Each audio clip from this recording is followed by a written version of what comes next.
What's up, guys, and welcome back to episode number 20 of the Chris and Tim podcast. We got Chris here with us today. How are you doing today? Going around, pretty good. Yeah, if you could just move your camera to move to your right, or move to your left, rather. Go which way? You can see it. Can you not see my screen? This way? Yeah, you're doing good, better. All right. Anyway, hope everyone's having a good day. We got 8 of you here. We see Madison and Lil Gilly. Uriah says it sounds like a Heineke talk might actually become a reality. We will talk about that tonight. Hassan's here. Madison says Chris looking fresh today. Looking good. There you go. Nowhere. Compliments always nice, always appreciated. Oh no, it says my bit rate for the audio. My hair looks a little raggedy, but I gotta go back to the barber shop. Not everybody can. What up, DRG? Barber like Tim. Get fresh to the barber like Tim, aka he doesn't go to the barber. Let's see here. Get rid of that. Trying to get my computer to cooperate. Might have too many windows open. Can everybody hear us okay? What's up, DRG? I see the thing that's in like the audio stream bitrate thing.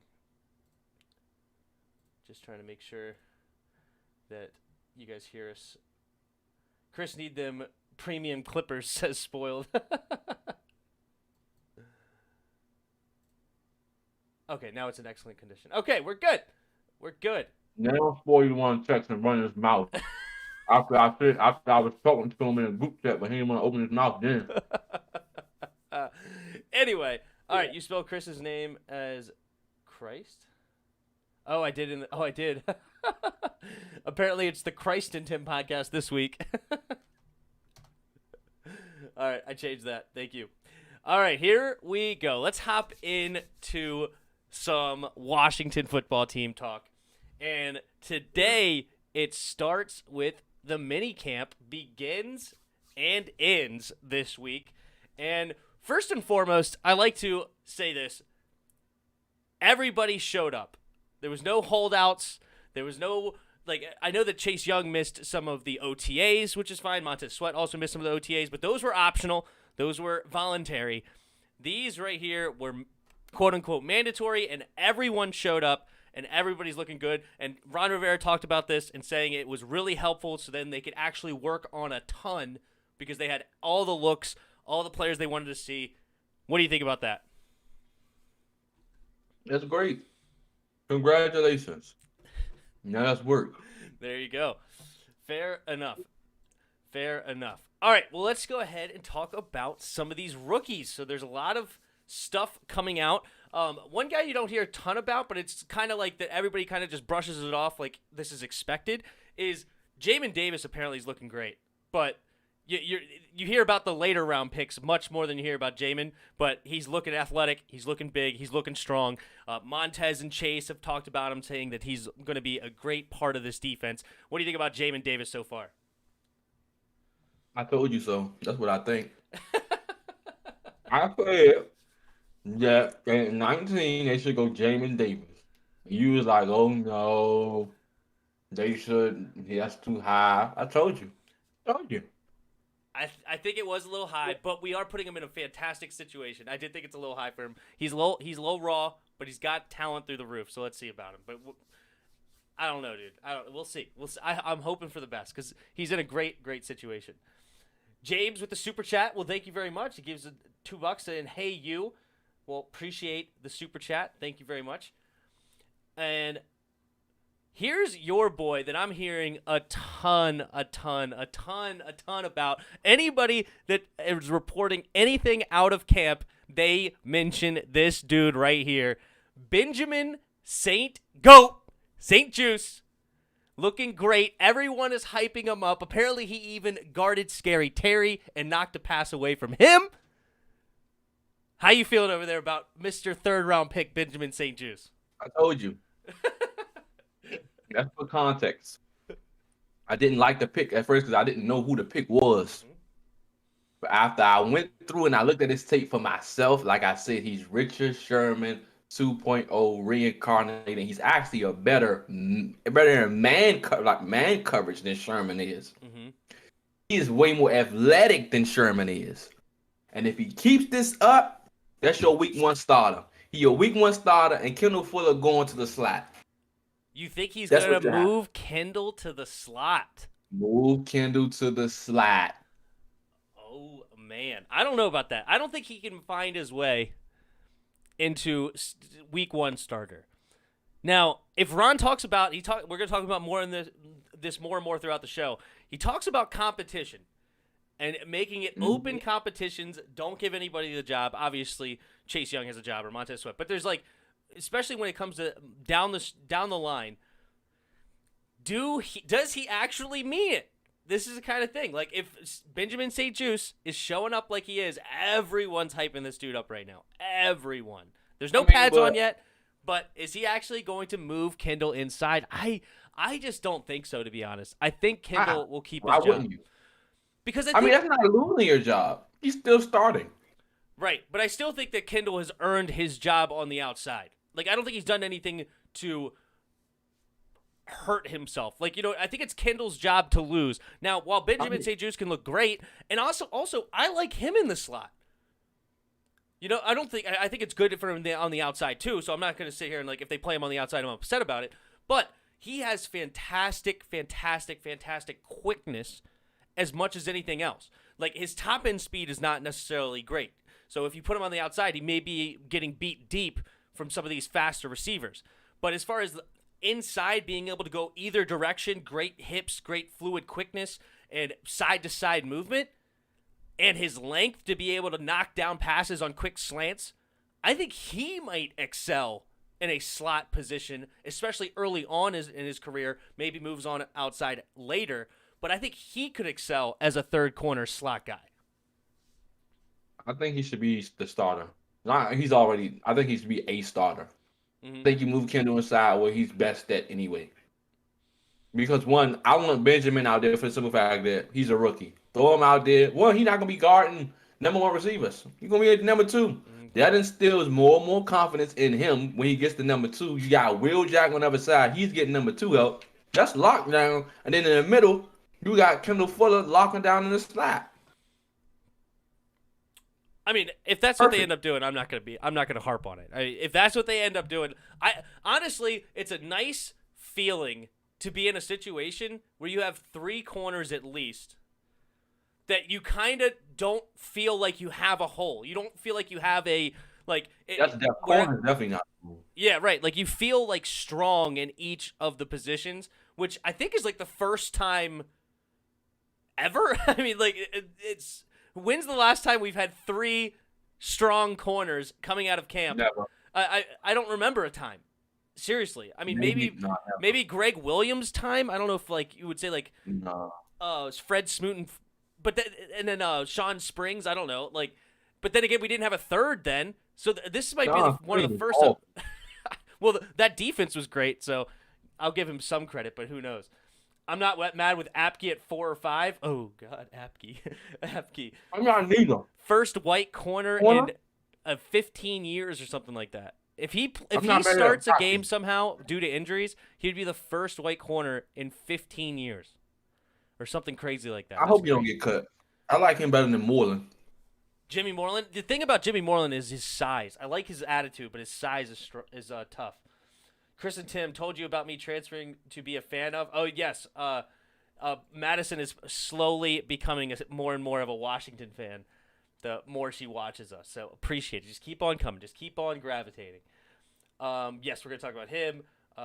Spoiled says his rookies are looking good. That's good, Spoiled. I'm glad. Ian Book is going to be your starter this year. Me too. Patrick West is here. What's up, Patrick? Says, what's up, people, HTTWFT. And James with another super chat. Thank you very, very much, James. $2.99. He gives another emoji saying bye-bye. I guess he's rolling out tonight. But thank you for stopping by, giving a couple super chats. I really, really appreciate it. We appreciate it, being Chris and I. All right, what else do you guys got? Anything else for now? When was you talking about it? I was busy in a day, not going to lie. Spoiled said he didn't talk to you earlier in the group chat because he was busy. Chris, don't make me come over and rock your computer. So spoiled. On that note, let's keep going with these rookies. And here's one that I ripped this pick apart. I hated this pick. And I stood on my ground for a little bit. I did slightly come around when I found Kyle Rudolph potentially the comp. But John Bates is also a guy that's getting a lot of hype. If Benjamin St-Juste is number 1, John Bates is dang near 1A when it comes to hyping up coming out of camp. Great size, great hands. Apparently he caught one over Kendall Fuller, which is good. It's great, but Kendall Fuller's much smaller than him. But still, I like to hear that. It's better than the other way around. How are you coming around at all to John Bates being potentially a good player for this team?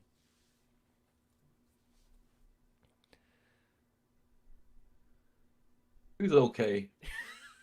So you are He's coming not- around a little bit. He's turning the corner, Chris is. He's not as bad as Sprinkle is. He's not as fat as Sprinkle is. And he actually can't catch. But we'll see when we get him in the game. Matter of fact, I'll see him preseason. Until I see preseason from him, I'm not gonna be sold. All right, well, hey, you have already turned a corner. It's not crapping on the pick immediately anymore. It's hey, we'll see. We'll see. I like it. Of course, I would never come around to ever. Forrest. Derek Forrest. So right now you're feeling Derek Forrest was our worst pick? Mm-hmm. Oh, and Dax Milne. Oh my God, he's horrible. Oh, is he not looking good in camp? I haven't heard much about him at all. Not to me. Fair enough. Nobody's hyping him up like anybody else. But here's another guy out of the draft class that I'm actually hearing that's looking like a little bit of a baller. All right? And that is Mr. William Bradley King, defensive end, 7th round pick, is looking really, really talented to be potentially a rotational guy. Do you have any excitement about maybe another 7th round gem like Cameron Curl potentially coming out of this draft class? We have 3 of them. No. First of all, the next player behind Chase Young and Montez Sweat should be James Smith-Williams. Mm-hmm. That's the guy I want behind him. Mm-hmm. He's really good. Whoever comes behind him, I don't care. I like KC Hill. William Bradley King, okay. I don't think he's going to do crap. No, he's not. No. Mm-mm. I've heard he's got moves. I've heard he's got moves. He can have moves all he wants. It don't mean nothing. He ain't James Smith-Williams. That's who I want in the game. James Smith. Well, if it's anything like last year they took Chase and Montez out of the game at the same time. Like when Ryan Kerrigan came in, it was also Ryan Anderson on the other side. So we need more than one more rotation guy if they stick to that process, right?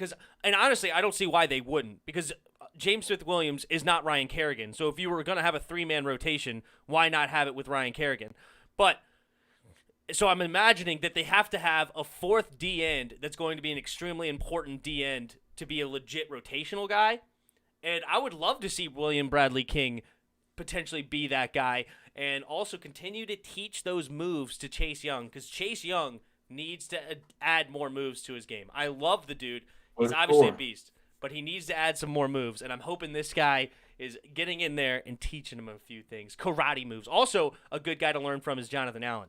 Jonathan Allen is a ninja with those hands. Ninja. What are you guys saying over here?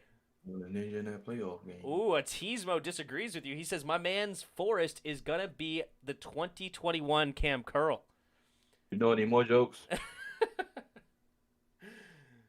Spoiled says, I really hate Falcons fans. They were burning jerseys. Now they're overconfident. Jeez, they burned Julio jerseys? Why would you burn Julio jerseys? He gave you 10 solid years. That's solid. It's solid. 10 Hall of Fame years. Yeah, true.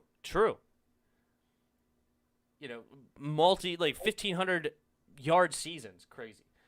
We still got space for the fantasy draft. Oh, okay, good call. Yes, Chris and Spoiled are doing a fantasy draft. I'm not sure what they're calling it yet, but if you have any questions about it, you could get in the Discord, send Chris a direct question, or you could send Spoiled Aphid Gaming. That's his name in the Discord as well. You could send either one of those guys a direct message to join our fantasy league for next year. I'm not sure how many people he's doing, 10, 12, or 14.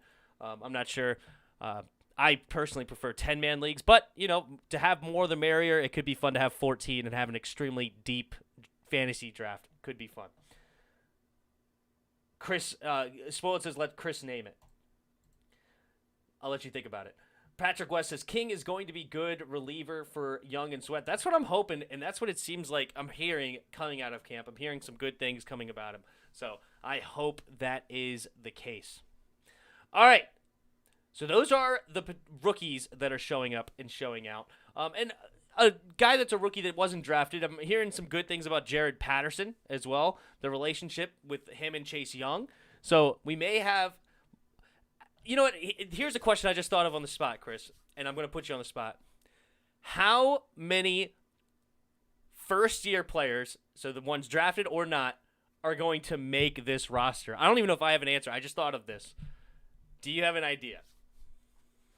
1, 2, 3, 4, 5, 6, 7. I'm gonna go with 7. I don't think Shaka Tony makes practice squad. Dax Milne gets cut. That's what I'm gonna say. I'm gonna say 9. And you counting Jared Patterson as one? I'm just I included him as well, and I've also included 8. Cheeseman, the Cheeseman, the Cameron 9. Cheeseman. So 9. Yeah, I think 9. So the 7 obviously is Jamin, Samuel Cosme, De'Ami Brown, Benjamin St-Juste, John Bates.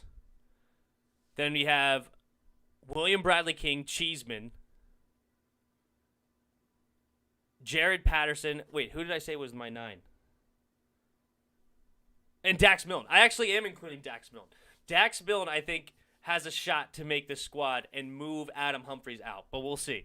So I'm going to guess 9. So for you, who's your 9 then, because you didn't include Dax Milne? Jared Patterson and Cheeseman.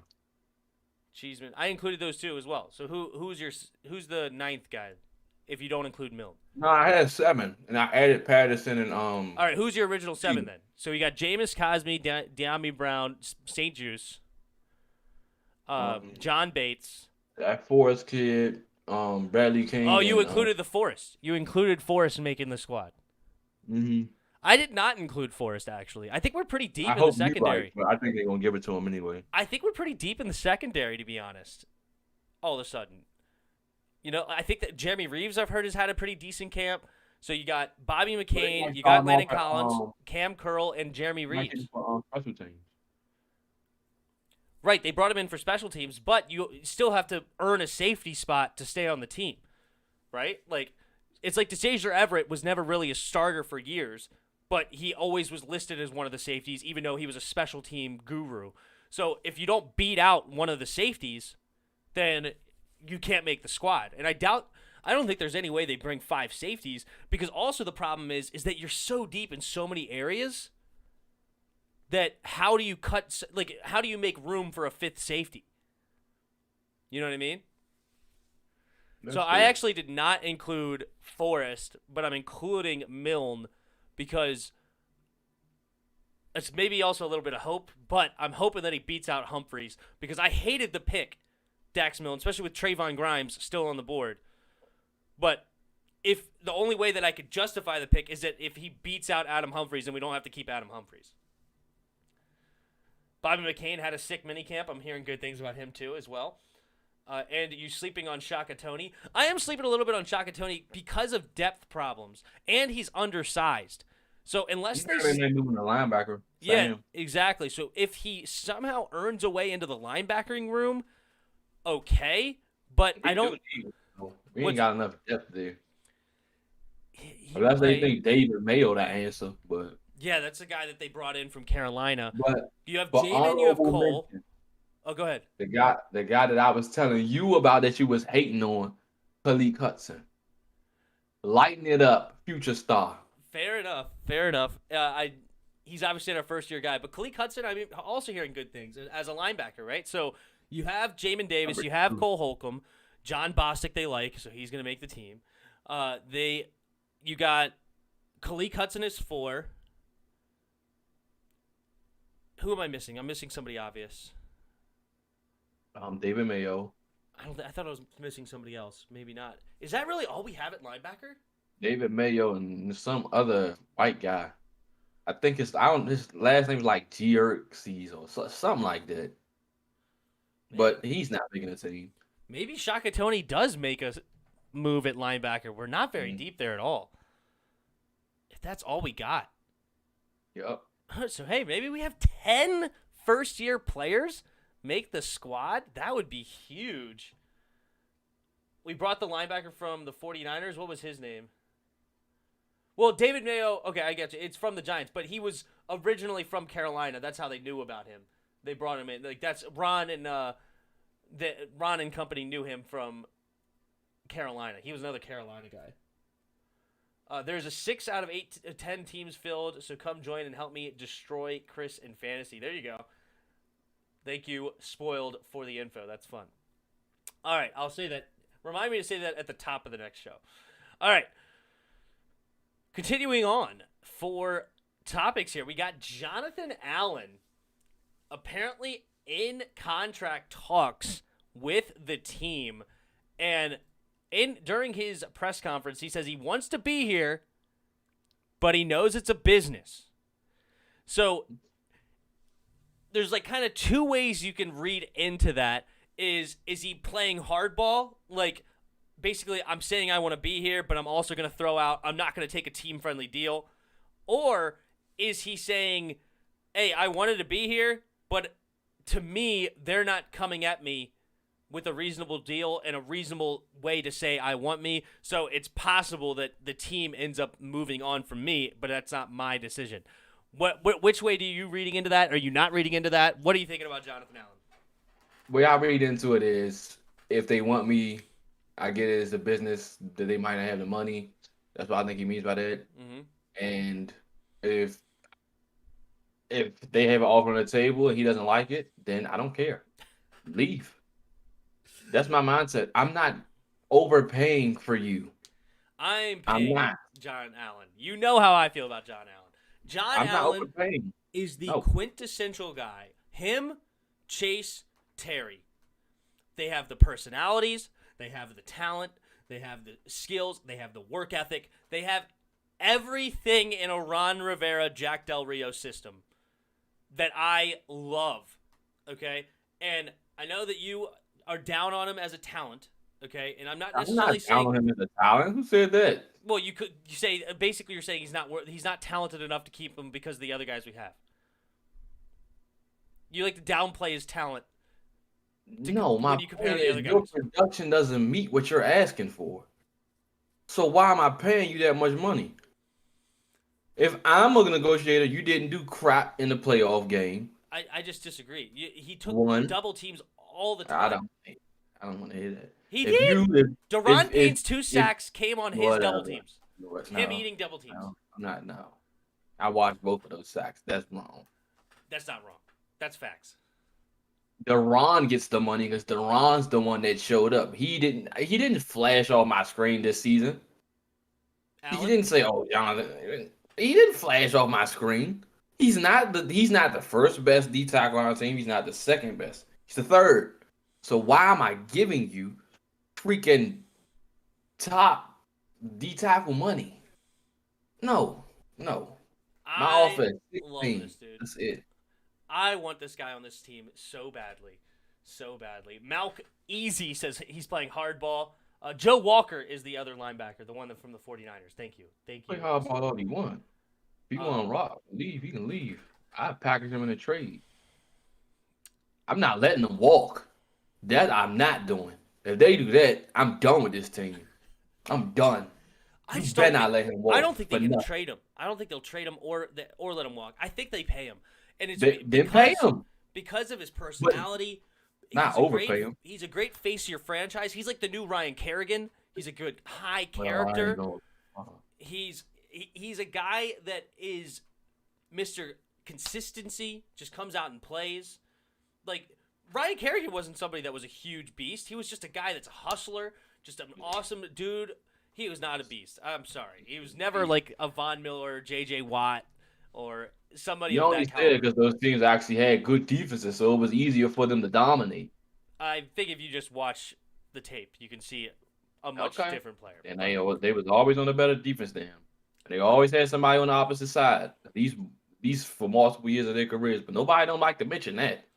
That's none of my business. Hassan, that's way too little. I would love it, but that's way too little money for Jonathan 4 Allen. years, 56. Yeah, that's $14 million a year. Give them 16 a year. Whatever that is. I think you're at to be north of 18, maybe 19 million a year. Well, I think you are, because also the TV deal is the new TV deals is supposed to skyrocket the cap, and everybody knows that. So I think it's going to be progressively higher, and maybe next year you can get him on a $13-14 million cap hit next year, but then it's progressively going to have to go up, and I think he's worth the money. I think it's worth paying the top 4 guys. I think it's worth paying Duran, Chase, Montez, and Jonathan Allen. For what? What? What has he done to be worth $19 million? You just look at the stats. Apparently, the dude is all over the place. I'm looking at the play. He's eating double teams. I don't look at stats. Stats is the last thing I look at. I don't care about stats because stats lie all the time. I look at your play, and then I look at everything, your skill set, everything. Then I go to your stats and see if it matches. Him and Duran are monsters in the middle. Jonathan Allen is extremely talented in the middle as well. And I don't even care if you want to give the edge to Duran. He's not. Duran, Chase, and Montez is somebody that you do not let walk out of the building. Character, talent, I'm not and everything. saying let him walk. I'm just saying not to overpay for a guy whose production doesn't meet the money. That's my point. Also, it's not about what have you done. It's not about what have you done. It's what are you going to do. Do you think this guy is going to continue to grow as a talent? He's only 25, 26 years old. Do you think he's going to continue to grow? What? What you mean, what is he going to do? I haven't seen anything that'll make me project out what he could do. Now, if that's the case, Matt Ioannidis needs a second contract. Because if you want to say, what's this man's name? John Allen, 25. Matt Ioannidis is 26. He's not 26. He's like 28. He's 26. No, he's not. He's 26. I'm pretty sure he's 28. I may have made it up, but let's see. He's 27. Okay, 27. John Allen's 26. And he has, 2 more years on his deal? That's 1 year. I think John Allen's 26. Yeah, I think he is too. 26, I think. So that's 1 year. And Mets, way better than John Allen. But he's already under contract for 2 years. So by the time you go... Matt Ioannidis. So by the time you go to pay him again, he's 29. Exactly. So you give him a 3-year deal. I want Jonathan Allen over Matt. I love Matt. Are you crazy? But I like Jonathan Allen personally. He's not close to Matt. That's big cap. You don't look at stats. Yeah, you're right. The first one to bring up Fitz. Don't give me crap. Talking about stats from Fitz. That's funny. You don't need to talk about stats with Fitz. We all know he's a gunslinger. Jonathan Allen's a beast. I hope we can resign him. I agree, Patrick West. I agree. I don't care if we do. I don't care if we don't. Just make sure he don't leave his Our building. cap will be fine. I don't want to hear from a cap space dude of negative $100 million. All right, don't talk to me about horrible cap situations. Spoiled. We'll be fine. They pay him that much money. If they pay Jonathan Allen 18, 19 million, they're gonna regret it. No, they won't. Yes, they will. Because you ain't gonna get that kind of production out of them. We'll see what they end up paying, but I would love it. Whatever we pay him, I think he's worth it. I really do. So they get him 30 million a year. You worth it? 35. I'll up you. I'm just kidding. All right, let's move on for this. That was a fun discussion. Let's keep going. All right. In Ron Rivera's press conference, he reiterated that he made a big mistake, that he owns, it was his fault, that he did not have a QB competition last year, and he decided to give Haskins every chance. I don't think he even mentioned Haskins, but like by name, but you knew he was talking about Haskins. He gave him every opportunity to grow and earn and try to lead this team, and he just wasn't doing it. But is he making the same mistake now with this quarterback room, or is it actually a legit competition between Fitzpatrick and Heineke? Let the best man win. I feel like what he said was, well, put this way, coming into OTA's mini camps, it looks like it's Fitzpatrick's job. Now he's saying he's waiting to training camp to really see. I think he's lying because he's been lying all freaking off season, especially to me. He sprinkles in a little bit of truth to make fans think that he's giving them all truth with no lies, but he's not fooling me. It's Fitzpatrick's job. It's nothing Heineke can do. Nothing. Heineke can light it up. Fitzpatrick's the starter. If he wasn't the starter, why the heck is he getting all the first team reps right now? Why the heck is he's telling them, I want him there, I want them here, I want them here. Why would you be doing all of that just to be a backup? Makes zero sense to me. It's Fitzpatrick's job. Heineke has no chance. Heineke has no chance. No chance. Oh, gosh. Spoilers just keep talking about our cap space, whatever. I mean, he ain't lying. As far as well, apparently Heineke's looking strong and talented in camp, too. And Ron Rivera talked about him making special plays, like making sidearm throws and things, but then having the ability to know when not to throw it, pulling it down and making moves with his legs and running with it. Something Ron Fitzpatrick can't do. I want to take Ron at his word. I really do. I want to take Ron at his word that he's having a true QB competition. Why? Why? Because we don't have an obvious starter. We just don't, right? Ryan Fitzpatrick, I think, can win 10 games. I do. With this team around him, I think he can win 10 games. He has won 10 games before with the Jets, who's an even worse organization than us. And so I do think we can win 10 games. I have us predicted at 10-7. But I don't think that he is this guy that obviously should come in as the starter. I think that there should be a competition. I want to take him at his word. I think Heineke should have a legitimate chance to start. But I'm glad we brought somebody else in because the problem with Heineke is you don't know what his health is going to be like. He's never had a game where he started and didn't get hurt. And so I'm glad we have a very competent backup that I think we can bring in and win 10 games. But I think Taylor Heineke is the more dynamic guy. I think he's the stronger dude. I think he gives you more options.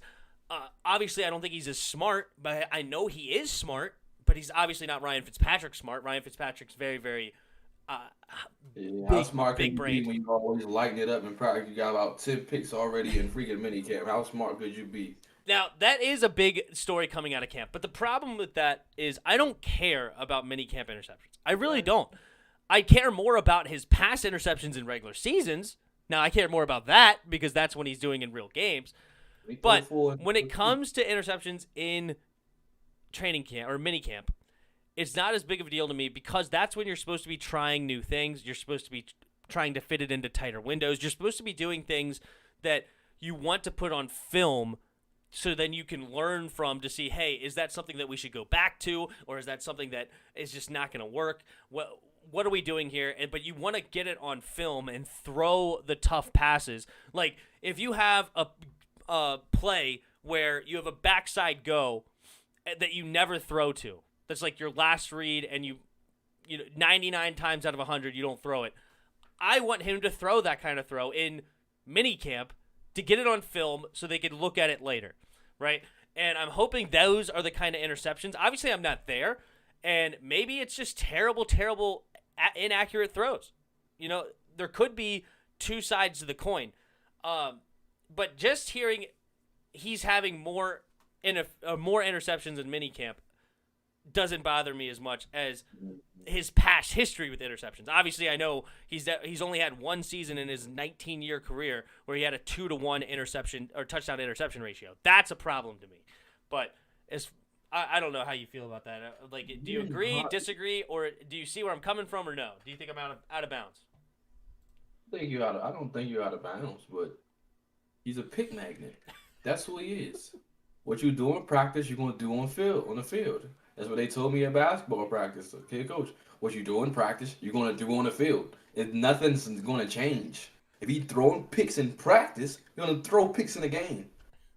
That's what you're doing at practice. That's what you're gonna do in the game. So no, you just not gotta. Oh, I'm not gonna throw picks no more. No, it don't. He been throwing picks all his life. That's what he does. When he get in the game, that's what he's gonna do. There's no difference. He did, and he's not winning the starting job. He's handed the starting job already. Hmm. All right, let me put it this way: if you heard coming out of training camp, Tom Brady has thrown a bunch of interceptions in minicamp, does that mean anything to you? No, Because he has a history I'm not of not throwing throwing it. picks, right? Exactly. Exactly.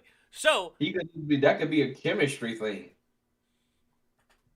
there you go. That's my whole point. Is I don't care about the mini No. camps.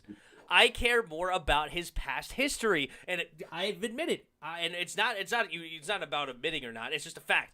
Ryan Fitzpatrick throws way too many interceptions. That's just point blank. Period. But him throwing a bunch of interceptions in minicamp doesn't necessarily mean anything to me because of that reasoning. Is that minicamp's about going out of your comfort zone, working on new things, trying new things. Even 19 years deep into the league, you're supposed to be trying new things, growing, trying to get better. And that's what I think. I don't know that to be a fact, but that's what I get more out of hearing picks in minicamp more than, he's throwing balls everywhere and getting them completed. Which is good too. But that may mean that you're not getting out of your comfort zone. But it may mean that. I don't see the film. I don't watch the film. The coaches are actually going to watch that. They're going to see that, like, wait a minute, we've never thrown that before. That was a great throw, Taylor. Awesome. Or, oh, we've never thrown that before. That's all right, Fitz. We understand what you were trying to see, trying to work on. We get it. Or maybe he threw a bad pick and then he goes, what are you doing here? Like, he's triple covered. Like, don't throw it to Terry on this play. I know we love Terry, but let's not throw it to Terry when he's triple covered, okay? Let's find somebody else. It's all relative. It's all about who's in the film room and being able to evaluate it. But just hearing it, my only point is just hearing he's throwing a bunch of picks in minicamp doesn't mean much within itself.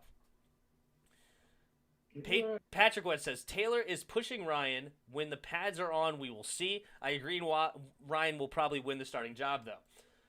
Oh, gosh, it's spoiled. Still getting on me about the cap space. Patrick West, the offense won't come together until preseason. Our D has a lot of the same solid parts back, and our O needs time to get there. I agree. That's a good point, too. We've brought back a lot of starters on defense. Our offense is almost completely new, right? We brought back Logan. We brought back Terry and Gibson, but we have two new tackles with Cosme and Leno, and we have Sadiq Charles, who was hurt most of last year. New left guard with Eric Flowers. We have a new quarterback. Yep. We have new tight ends. We have a bunch of new receivers. So our offense is not nearly a cohesive unit as our defense, who's brought back overwhelming amount of starters. Really, is it just, off the top of my head, is it just Darby that's not here that was a starter last year? No, and then Pierre Lewis. So, like, basically two starters that were not here, or like not here last year, that are now here now. And then obviously you have Jamin Davis, but Jamin Davis replaced Pierre Lewis, and then you have Ronald Darby replaced by William Jackson. So two upgrades on the defense at that. So very, very good points. Chris, you be the judge of Tim trying to make those contracts. Am I wishful thinking that we're gonna get all those contracts done? Paying Terry, Chase, Sweat, Payne, and Allen. No, I don't think that's wishful thinking. You think it's Chase gonna is be not doable? going anywhere. Montez is not going. Terry may go somewhere if they don't find a quarterback. That's the only one that I wouldn't be surprised if he left. If I was him, I would leave. I'd tell him, Ron, you better bring a quarterback in next year, or I'm gone. Scary Simple. Terry? Yep. Fair enough. Should be interesting. I know you've been talking a lot about the QBs for next draft, so it should be fun to watch. Fun to follow. All right, we're going to steal a page out of Naughty and On the Warpath's book. They did this the other day. It was fun to see. And we're going to do a little stat predictions ourselves, all right? We're going to do a little stat prediction. So I don't have them in any particular order. We're just going to go through these as I have them listed. And I honestly didn't even write down my predictions. I'm just going to go off the top of the dome. All right? First stat prediction is our great running back, Antonio Gibson. He comes in year 2 after a wonderful rookie year. Nearly 1,000 yards. He had 11 touchdowns. Where are you putting Mr. Antonio Gibson in this year's stats? You can go first on this one. We'll alternate. 1250 1250. rushing yards. I'm going to go 14 rushing touchdowns. Wow. Okay. I'm going to go 600 yards receiving and about 3 touchdowns. So you have him at 17 total touchdowns, 1,250 yards plus 1,850 yards from line of scrimmage. Year 2 is good to Gibson in Chris's world. I have it a little bit less than you. I do think he has a good season, but I have him at 1,150 yards. I have him at 13 total touchdowns. You can break it down how you want. 10 and 3, 11 and 2, I don't care. But 13 total touchdowns. And then I have around 450 receiving yards. Like 400 to 450 receiving yards. So I have him a little bit. All my stats are a little bit under yours. I do think that J.D. McKissic's going to get in there a lot, steal some time from Gibson. But I think Gibson's going to be used quite a bit, and I think he should have a great year. But I don't think he's going to be like the number 1 running back in the league as far as production, because I don't think he's going to get that many. He's going to get a lot of touches, but not that many touches. Not Dalvin Cook touches. Running back this year. Stats wise, like fantasy wise. Period. He's going to be a top 5 running back. The see. man was leading last year in touchdowns before he got hurt. He was on pace for a 1,000-yard season and almost 15 to 16 touchdowns as a rookie. Mm-hmm. He's going to explode this year. He got a better old line, better weapons. You crazy? We'll come back to you in a minute, Spoiled. All right. Next up on the list is Mr. Scary Terry McLaurin. And I'm up first on this one. I'm saying a little over 1,300 yards. I think he's going to be a little light on the touchdowns because I don't think Ryan Fitzpatrick's going to throw that many touchdowns. Little over 1,300. Okay. 1,300. I think he's going to have like 110 catches because I think Ryan Fitzpatrick is going to feed this man all over the place. So I'm predicting big amount of catches as a possession receiver this year. He's going to be running all the route tree. He's not going to be running just deep. He's going to be all over the place. And Fitzpatrick's going to find his way to Terry. So I'm going to say 110 catches, and I'm going to say only around 8 touchdowns, though. I think he's going to be I think it's going to be kind of like a Julio Jones stat line where it's tons of yards, tons of catches, but he doesn't necessarily produce the touchdowns that we would like to see because I don't think Ryan Fitzpatrick's going to throw a lot of touchdowns. But so 8 touchdowns, a little over 1,300 yards, 110 catches. Let's say you. 1,600 yards receiving. He leads the league in receiving yards this year. How many yards? 1,500 plus. Ooh, leads the league. 1,500 plus receiving yards, 8 touchdowns, 120 catches. He lights it up. He puts himself in top 3 conversation. Top 3 wide receiver conversation. I like it. Why do you feel that way? Why do you think he's going to get that? Tell me why. Why do you say this? Apparently because Ryan Fitzpatrick is going to force feed him the ball. And when you look at Curtis Samuel and De'Ami Brown, Terry's great after yards after catch. Mm-hmm. So when you got those 2 guys stretching the field, you give it to Terry short and he gets out, it's over. So it's like. So you see maybe some screen passes this year for Mr. Scary Terry turns into big plays? He had some last year. Mm-hmm. I think having Diami and them to take that safety away from Terry. Terry can just shred you. Like he's gonna get a lot of yards after catch. Side note: did And, you see my video on Terry versus Cooper? I seen a little bit of it. Yeah, and they were talking about basically like Cooper is so much better of a route runner than Terry. Like it was obvious that Cooper's the better route runner, and Cooper's obviously a great route runner. But I went back and showed it on that video of him versus Stephon Gilmore, Terry versus Stephon Gilmore. Oh, when Stephon Gilmore was MVP of the league and Terry McLaurin was a rookie, he was slicing him up with his route running. Like complete separation, looking fantastic. Meanwhile, Amari Cooper looked trash against the same year Stephon He Gilmore. got benched, by the way. Yep. All right. Moving on to a new player, and it's arguably your favorite player on this team. Arguably your favorite player. I don't think I've heard you talk more about a single player, and that is Mr. Cam Curl. Cameron Curl. He had a great rookie year. Few interceptions, few pass deflections, some tackles for loss. I think he even had a sack. He was all over the place. Two sacks. What is Mr. Cam Curl going to end up with in 2021? 100 plus tackles. 100 plus tackles as a safety. 5 interceptions. 5 interceptions. 100 tackles, 5 interceptions, 4 sacks. 4 sacks. My man. How many pass deflections? I mean, 8. 8. All right. So Because they're not going to throw it to his side. So, and if they do, 8. So you think the interceptions are going to be more like tip drills, kind of like the Chase Young? He's going to spy it. Yeah. He's going to spy it. All Because towards the end of last season, they stopped throwing to his side. I think he's going to have between 70, 75 tackles. So he basically, to you, he has a down year. How many did he have last year? 88. 88. Yeah, I think he comes down a little bit off that. I think he comes down a little bit, which is okay. I actually think that's fine because I think our defense is going to play better around him a little bit, where he doesn't have to get as many tackles. So I don't necessarily, and also with Landon back, I think Landon eats into some of his play time with Bobby McCain. I do think Cam's going to see the field quite often, but I don't think he's going to see the field quite as often.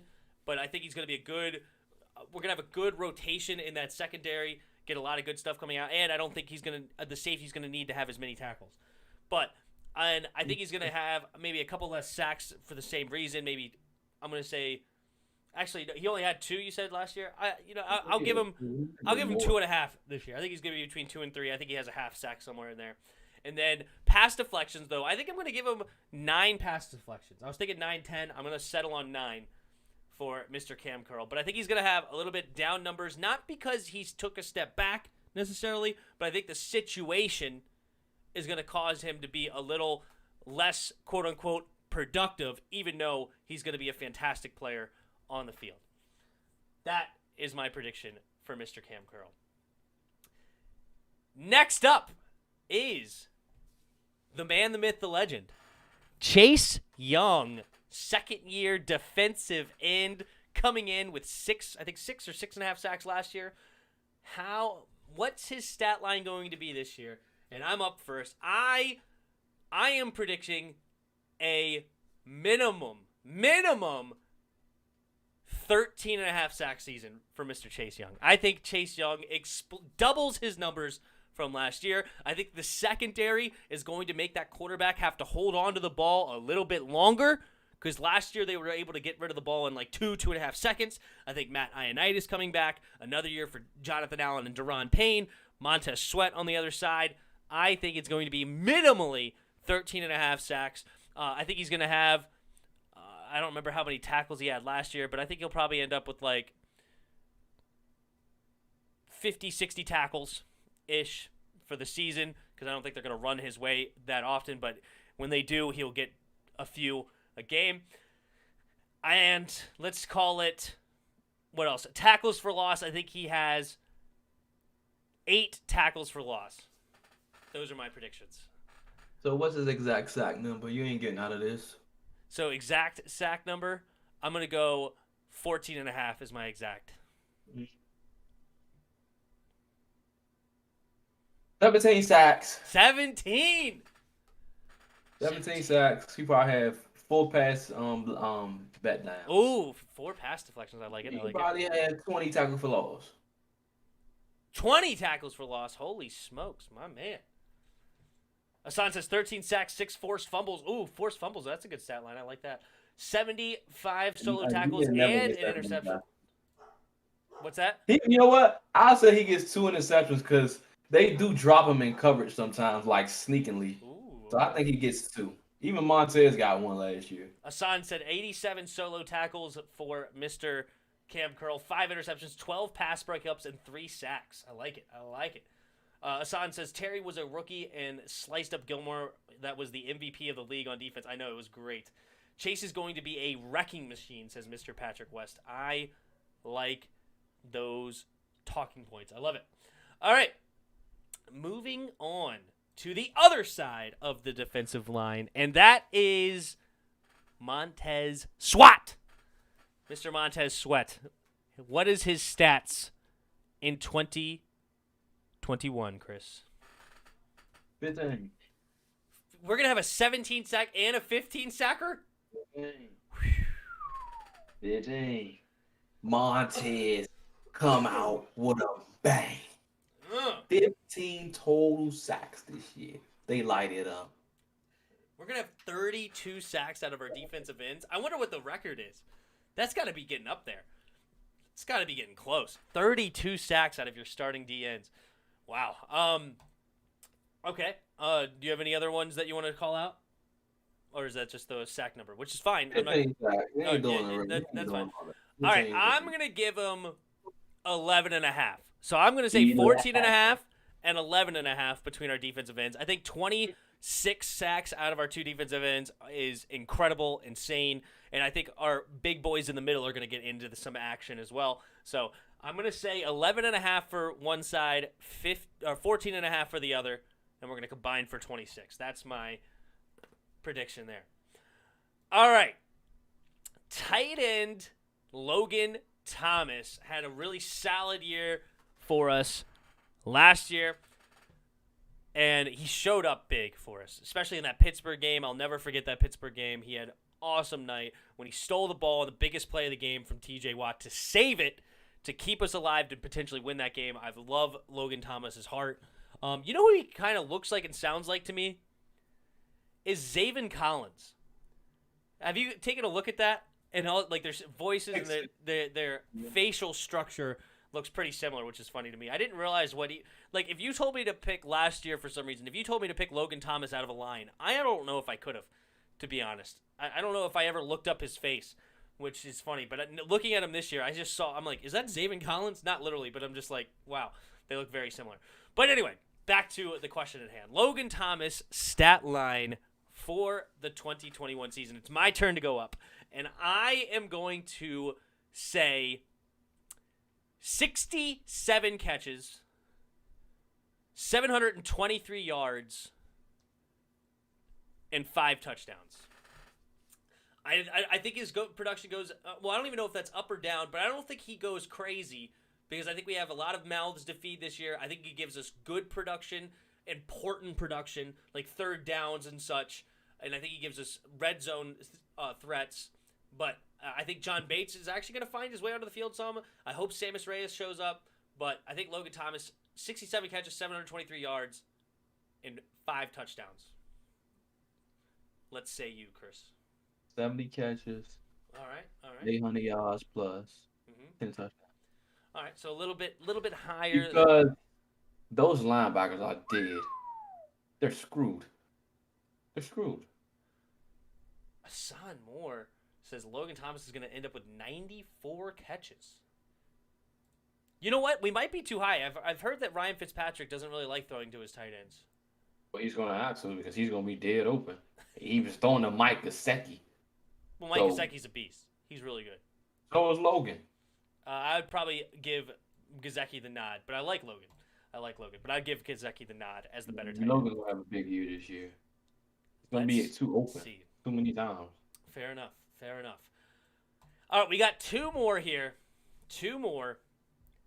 And we're going to do both quarterbacks as if they're the starter. All right? If starting, do you want to do Heineke or Fitz first?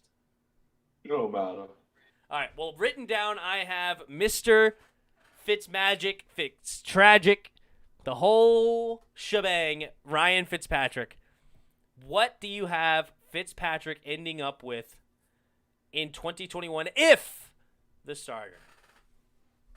3,500 passing yards. 3,500 passing yards. So it makes 3 15, 6. So I go about 4,000 passing yards. Okay.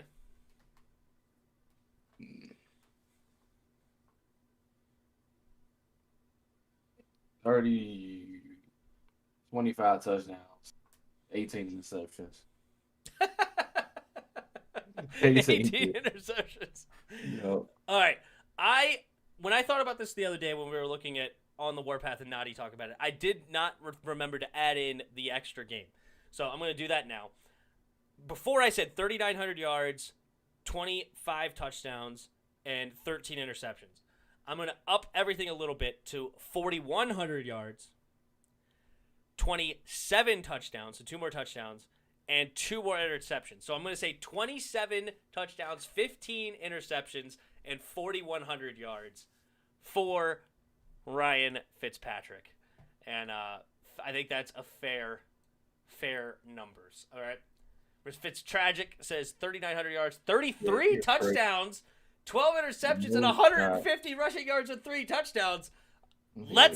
I am on the bandwagon, Hassan. Hop in. Get in with that. I love it. Hope you're right. As usual. I hope my viewers are right more often than me. Okay, I hope. As usual. All right, the other guy. And because we're not talking about Kyle Allen. I've seen some posts on the Washington football team stuff, like Facebook pages and stuff, saying that, like, oh, Heineke's only the number 2 because Allen's not healthy yet. Stop. Just stop. So if Heineke and assume health, I'm seeing a 4,400 yards, 28 touchdowns, and 11 interceptions is what I'm seeing, actually. I'm seeing 44, 28, and 11. What do you got there, Chris? 4,500 plus. 4,500 plus. 35 touchdowns. 12 interceptions. 35. 450 yards rushing. 450 rushing. 2 touchdowns. 37 total touchdowns. Gosh, that dang near puts him in conversation for, like, MVP. We'll see. What a year. I can see 32 touchdowns, 12 interceptions, says Patrick. Is that for Ryan or for Taylor? Let me know, Pat. Let me know. 8 of those picks are in the fourth quarter, says Spoiled. I believe it. When he's trying to make things happen, that's what happens. All right, the final. I actually made an assumption here. I'm assuming this is a bold prediction for Washington. But Chris, he hasn't even told me yet. I don't even know what this is. All I have written down is Chris's bold prediction. I don't know what it is, what nothing is. So, Chris, take the floor. You have a bold prediction. What do you got? Count. 1, 2, 3, 4, 5, 6. Washington Redskins will have 7 Pro Bowlers to attend Hawaii. Is it back in Hawaii this year? That's good. Oh, I don't know where it's at. I feel you. All right. 7 Pro Bowlers. All right, let me see if I can list them. So, of course, Chase. Of course, Terry. Of course, Brandon. Who? Sheriff. Oh, 8. Okay. 8. All right, so Sheriff. All right, I'm going to say William Jackson.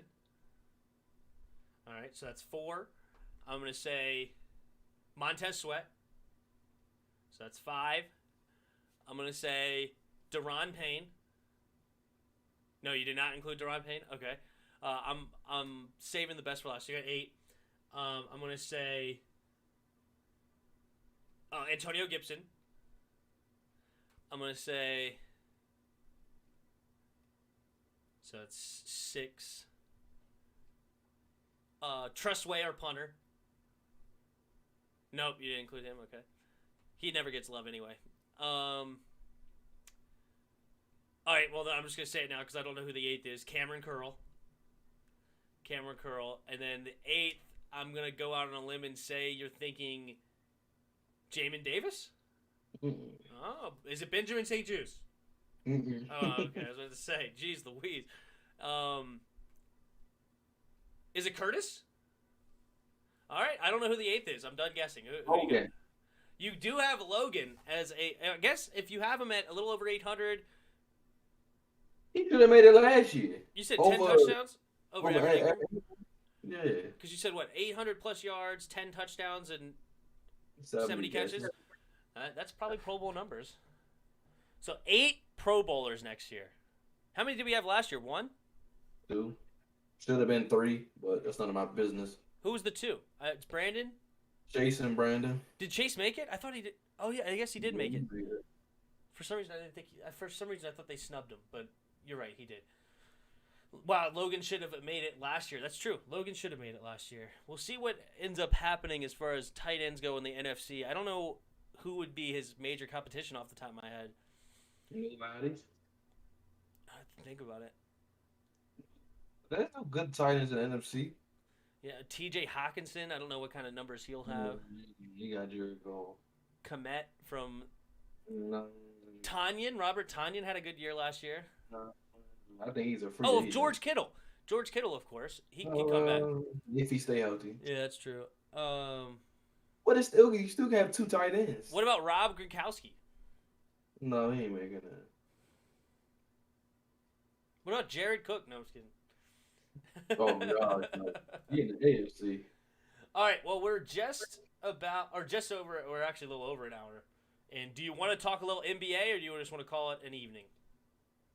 I mean, who's winning right now between Hawks and I can look that up real quick. It is Sixers are up big right now in the third, 80-62. Well, that looks good for me. Yeah, I had Philly in 6, so I was actually okay with the Hawks winning game 1. So I'm happy about that. All right. Did you want to talk a little NBA, or you want to call it a show? We can call it. All right, no worries. No worries. That was fun. We had a good show. Spoiled said Jared Cook a bum. Had to troll you a little bit there, Spoiled. Had to troll you. All right, well, I am going... Oh, let's see. Patrick says, I think Taylor can ball out, but the injuries are a concern. I know that he can push the ball downfield. Agree. Last freaking time for you fans that keep saying that. The dude got injured diving from the 4-yard line trying to score a touchdown in a playoff game. He dislocated his shoulder. That's what you want your quarterback doing, giving everything he has in a playoff game. Mm-hmm. Every time he played, he's playing to start. So he has to do everything possible. He has to do everything just to start.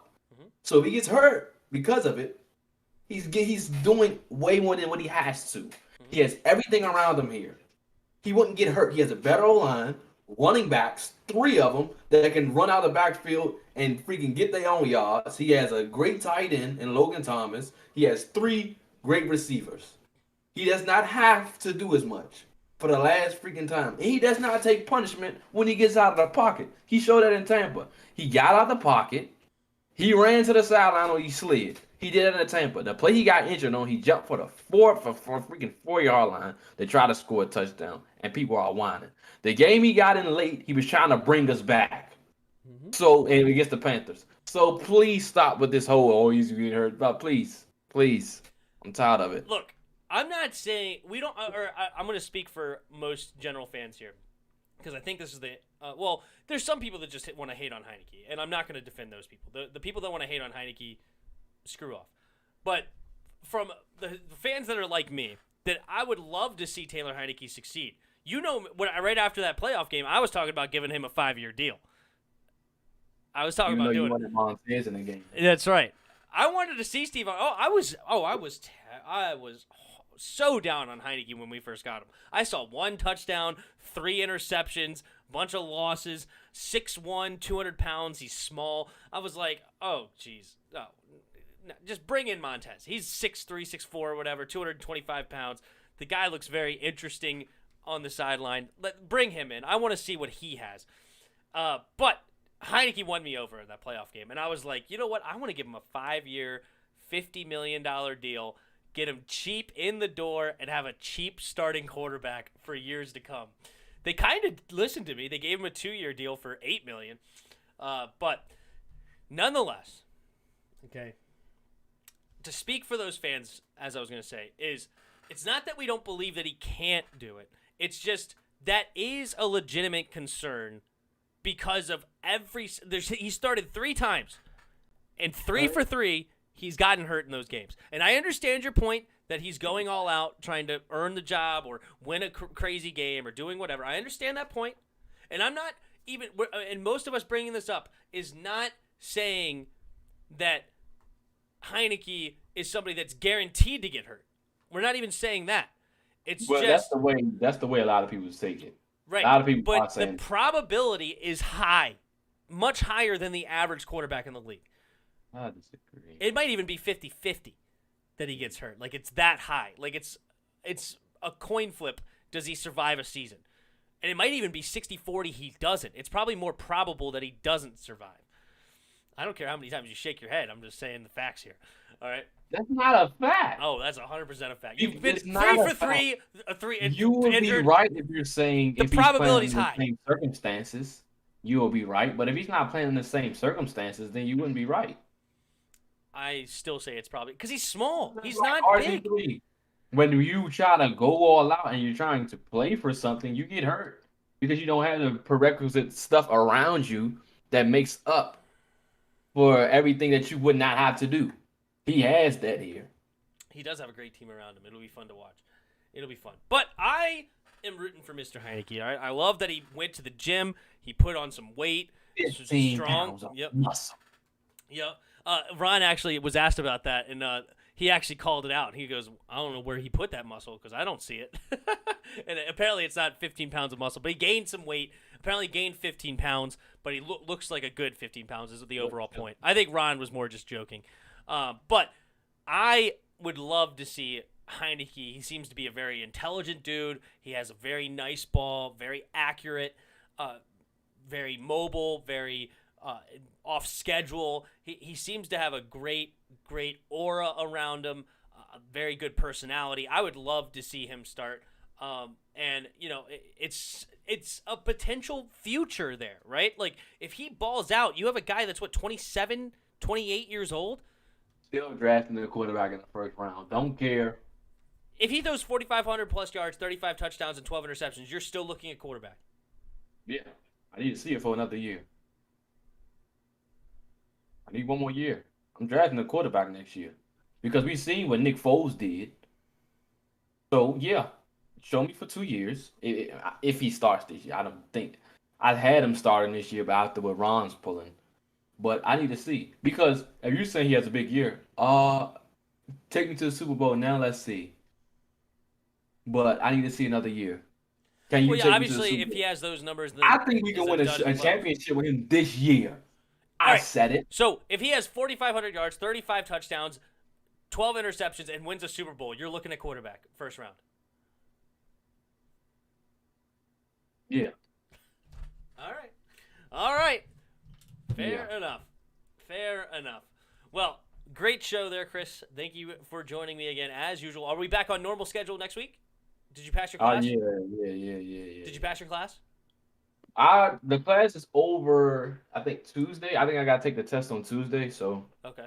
Well, good luck. Hopefully everything pans out. But we will be back on normal schedule next week, Wednesday, 8 p.m. Eastern, to have some conversation. We'll have more to talk about, I'm sure, for Washington. But at the same time, we might not because they are on summer break. So it might be a little light on that. So I'm sure we'll talk more NBA next next week because we'll be going into the conference finals for each side. So have a lot to talk about there. And we'll have a good conversation next week. So hopefully you guys are coming back. You said it was a fast stream. It's been an hour and 15 minutes. So, it's one of our longer pods, But I'm not done. I'm going to hang out for you guys a little longer. I'll probably end up calling the the Nuggets Suns game. I probably end up calling that because I don't have work tomorrow, so we can stay up a little later. But we're just ending this portion of the conversation. And I'm going to stop the recording. But yeah, thanks for hanging out with us. And until next time. Until next time. See ya! All right, so I stopped the recording there. I'll post that a little later. But yeah, I'm not getting off the stream as far as the Tim Sports Talk stream. But we are ending the Chris and Tim podcast. Anyway, all right, Chris. Well, thanks for joining, and I will talk to you later. All right. All right, homie. See you. All right. Cool beans. Somebody posted Louis T. We may watch that in a minute. But yeah, we'll probably end up calling this game. Let's go ahead and put up the stat line for this. Have a good night, Patrick. Thanks for hanging out. Box score. Joel Embiid's having a pretty solid night. 16 points. Ben Simmons has 15. 7 assists. 6 assists for Embiid. So, good night there. Tobias Harris is 12. They're shooting well. Holy crap. 61.8% from the field. 58% from 3. Yikes. Yeah, that would... I'm actually surprised they're not winning by more. Looking at that. Oh, they're only 65% from the free throw line. That's not good. They have a 15-point lead, but still solid. Cool. All right, well, I'm about to go... I'll be right back. I'm going to go grab a quick bite to eat. I'll probably be back in a little bit. But thank you guys for hanging out. And I'm going to change the title to just Chillin until the Nuggets Suns game.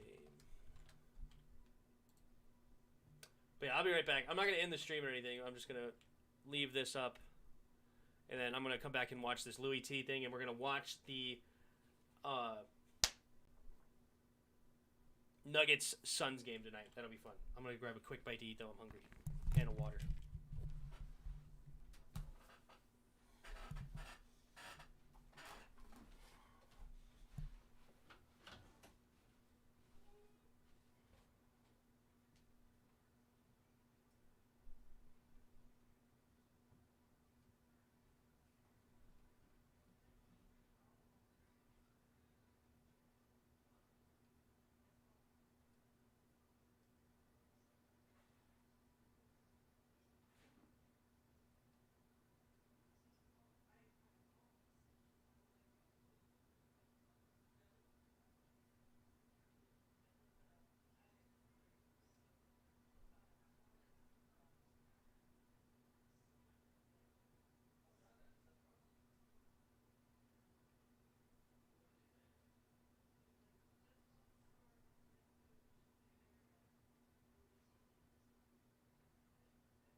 All right, what's up, y'all? We back.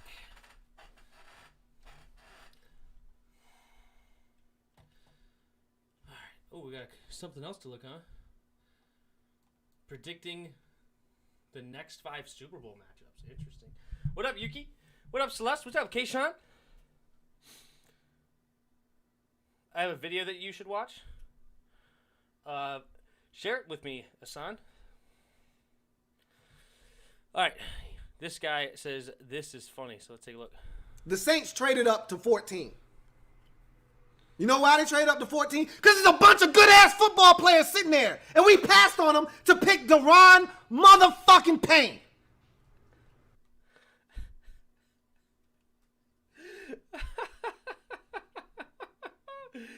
He was so mad. And now I'm sure he loves it. The Saints traded up to 14. You know why they traded up to 14? Because there's a bunch of good-ass football players sitting there. And we passed on them to pick Deron motherfucking Payne. He was feeling the pain, wasn't he? Good God. He was feeling the pain. Jeez Louise. Holy smokes.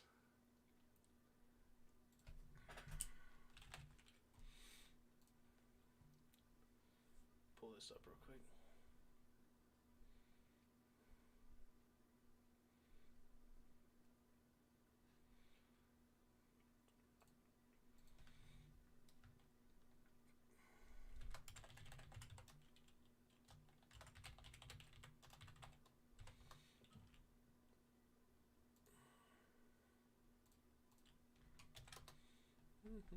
It's time for us to bust out.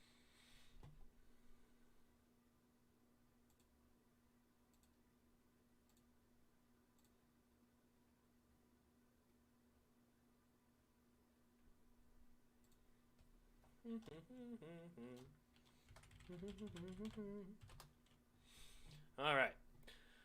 So, predicting the next 5 Super Bowl matchups and winners. So,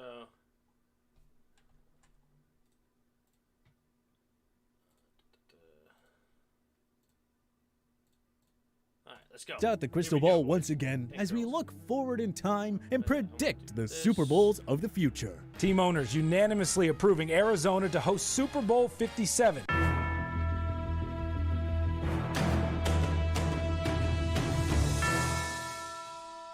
In both 2017 and 2019, we ran videos where we projected the next 5 Oh, yeah, don't forget about the Bills video. Yeah, I'll watch that one next. I didn't want to watch it yesterday because you weren't here, but I'll watch that one next. Super Bowl matchups and Here we go. champions. The NFL landscape has changed tremendously since then, and it has forced us to rethink some of our previous predictions. So, we're taking a mulligan here Damn. Mulligan.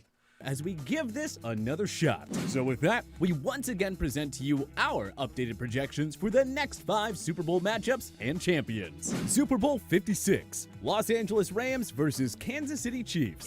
Back when Interesting. So, the Rams versus Chiefs. I have the Bucks versus the Colts this year, actually. The Bucks versus the Colts. I think the Colts are a very talented team. Appreciate the can't start the party without the host. That's right, exactly. But I like Bucks versus Colts, and I have the Bucks actually back-to-backing it. Believe it or not, I think they're extremely talented. Not just Tom Brady, but they're an awesome team all around. Bruce Arians I like as well. But if this is the Super Bowl matchup, if this was the Super Bowl matchup, if this ends up being the Super Bowl matchup right now today, I would predict the Rams to win it, actually. I think the Rams are just deeper. But I love the Chiefs. It would be a great Super Bowl. I hope this is. I have the Bills versus Bucks. Okay, interesting. we ran this video in 2019, we projected a Chicago Bears-Cleveland Browns Super Bowl here. Although the Browns are headed on the right trajectory, we're not... What? Sorry I couldn't stay long for last night. No worries, Celeste. Thanks for stopping by. And I'm doing well. Had a good podcast with Chris, and we're hanging out tonight. But hold on. They predicted this year would be the Browns versus Bears?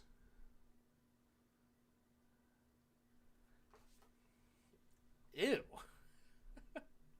Not sold on the Bears getting to the big game just yet. We need to see if Justin Fields pans out first. It's gonna take some time, so with the benefit of a mulligan, we're gonna play it safe and call for a Rams-Chiefs Super Bowl showdown. That's right, for the second straight year, and only for the second time in NFL history, a team will play in its home venue for the Super Bowl. The Super Bowl 55 champion Tampa Bay Buccaneers won the Lombardi Trophy at home against Patrick Mahomes and the Chiefs. With home field advantage at SoFi Stadium, will the Rams follow the Bucs' footsteps here? This would be an absolute matchup for the ages. Everybody remembers the thrilling Week 11 2018 Monday night contest between the two clubs when Jared Goff and company barely outdueled KC by a final score of 54-51. Well, quite a bit has changed since then. Mahomes has led KC to consecutive Super Bowl appearances, winning it all in the 2019 season. The Rams now have Matthew Stafford under center instead of Goff, believing that the former Detroit Lions star is the final piece necessary for them to go all the way. The Rams had the NFL's best defense last season. Now they have an upgrade at quarterback. This is as close to a flawless roster as it gets. Every other NFC contender has some flaws. Yes, even the Bucs. Their secondary still leaves a lot to be desired, and Super Bowl repeats just don't happen anymore. So we like the Rams' chances of representing the NFC in the Super Bowl. And his supporting cast on offense is better than anything Stafford had in Detroit over his final few years there. Stafford doesn't have to single Hold on. What did he just say? final piece necessary for them to go all the way. The Rams had the NFL's best defense last season. Now they have an upgrade at quarterback. This is as close to a flawless roster as it gets. Every other NFC contender has some flaws. Yes, even the Bucs. Their secondary still leaves a lot to be desired, and Super Bowl repeats just don't happen anymore. Their secondary leaves a lot to be desired. So do the Rams, don't they? They lost John Johnson, whatever his name was, to Cleveland. I don't know about their linebacker core. Their D line should be all right.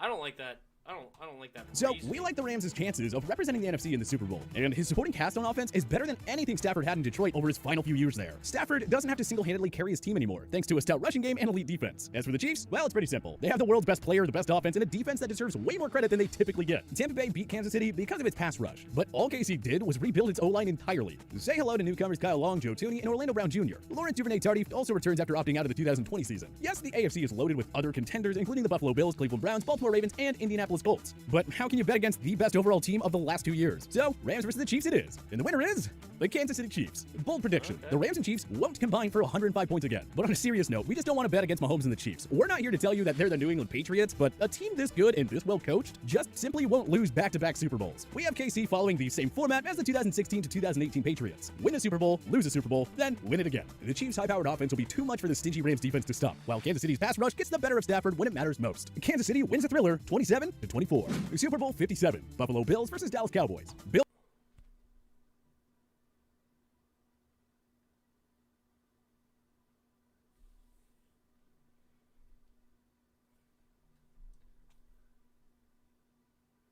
No. Cowboys are not making it to the Super Bowl in 2 years. No. Their defense is struggling hardcore. Their O-line is starting to fall apart and age out of existence. Yeah, and they overpaid their quarterback, so they're way too much money invested into Dak Prescott. No. Just no. I don't mind the Bills so much. I think they can add. I like their coach, McDermott. And that's another problem. The coach is freaking terrible over there for Dallas with McCarthy. Yeah, this is not it. This is not it. Rams are deeper than the Chiefs, even though the Chiefs has the best offense and defense. Chiefs do not have the best defense. Chiefs do not have the best defense. And yes, obviously they're better at offense because they have Mahomes, but the Rams offense is not bad, and they have one of the best young minds in Sean McVay. So yes, I would say the Rams are deeper than the Chiefs.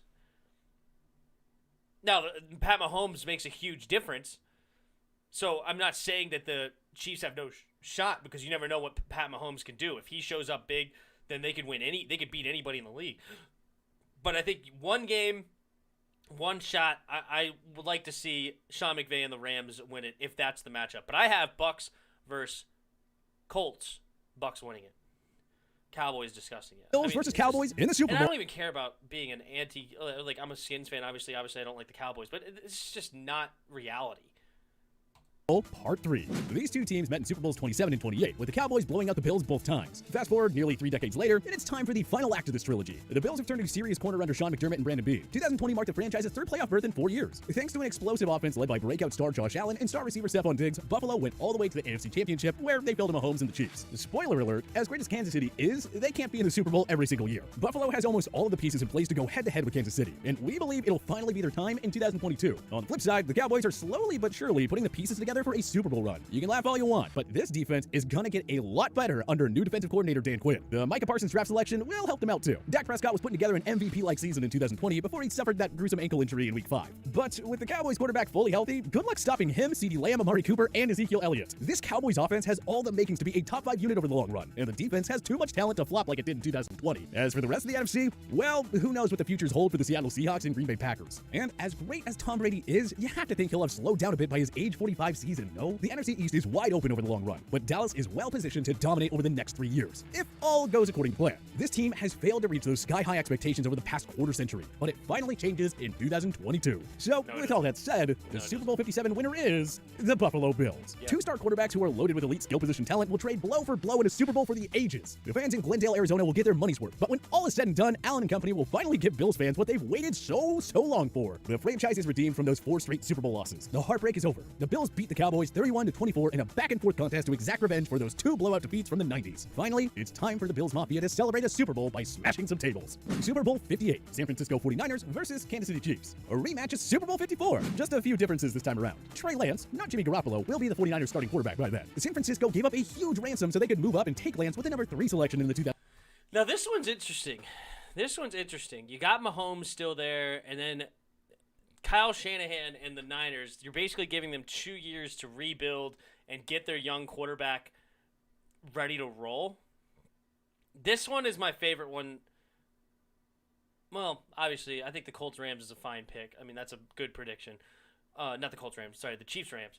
But San Francisco, Kansas City, it's payback time. Yeah, I wouldn't mind this prediction, actually. I think they're really well coached. I think they're pretty good at evaluating talent to go ahead and build that team. I think they start attacking the D-line now that they got their quarterback in the drafts in the future, and starting to build that D-line again. They got a decent O-line as well. I don't mind 2021 draft, and it'll pay off with a trip to Super Bowl 58. Kyle Shanahan doesn't need a reminder about the fourth quarter collapse against the Chiefs in Super Bowl 54. There'll be some familiar faces on both sides of this rematch, so there won't be a lack of intriguing storylines here. The 49ers will have a core of Lance, Brandon Ayuk, Trent Williams, Nick Bosa, Eric Armstead, and Fred Warner, plus a top-tier rushing game. So we don't need to go on and on why we think they'll be back in the big game before long. As for the Chiefs, I mean, what more can we say? Mahomes should have gotten them to the Super Bowl in each of his first 3 years as a starter, but 2 times in 3 years will suffice. The fact is, the Chiefs are just on another level with Mahomes, so we have no problem putting them down for at least 2 more AFC banners in the next 5 years. Though we really wouldn't be shocked if they push for 3 or 4. Unlike Super Bowl 54, let's not call this an offense versus defense matchup. Lance will be a star under Shanahan, so it'll come down to a showdown of 2 dynamic superstar quarterbacks. So, who comes out on top?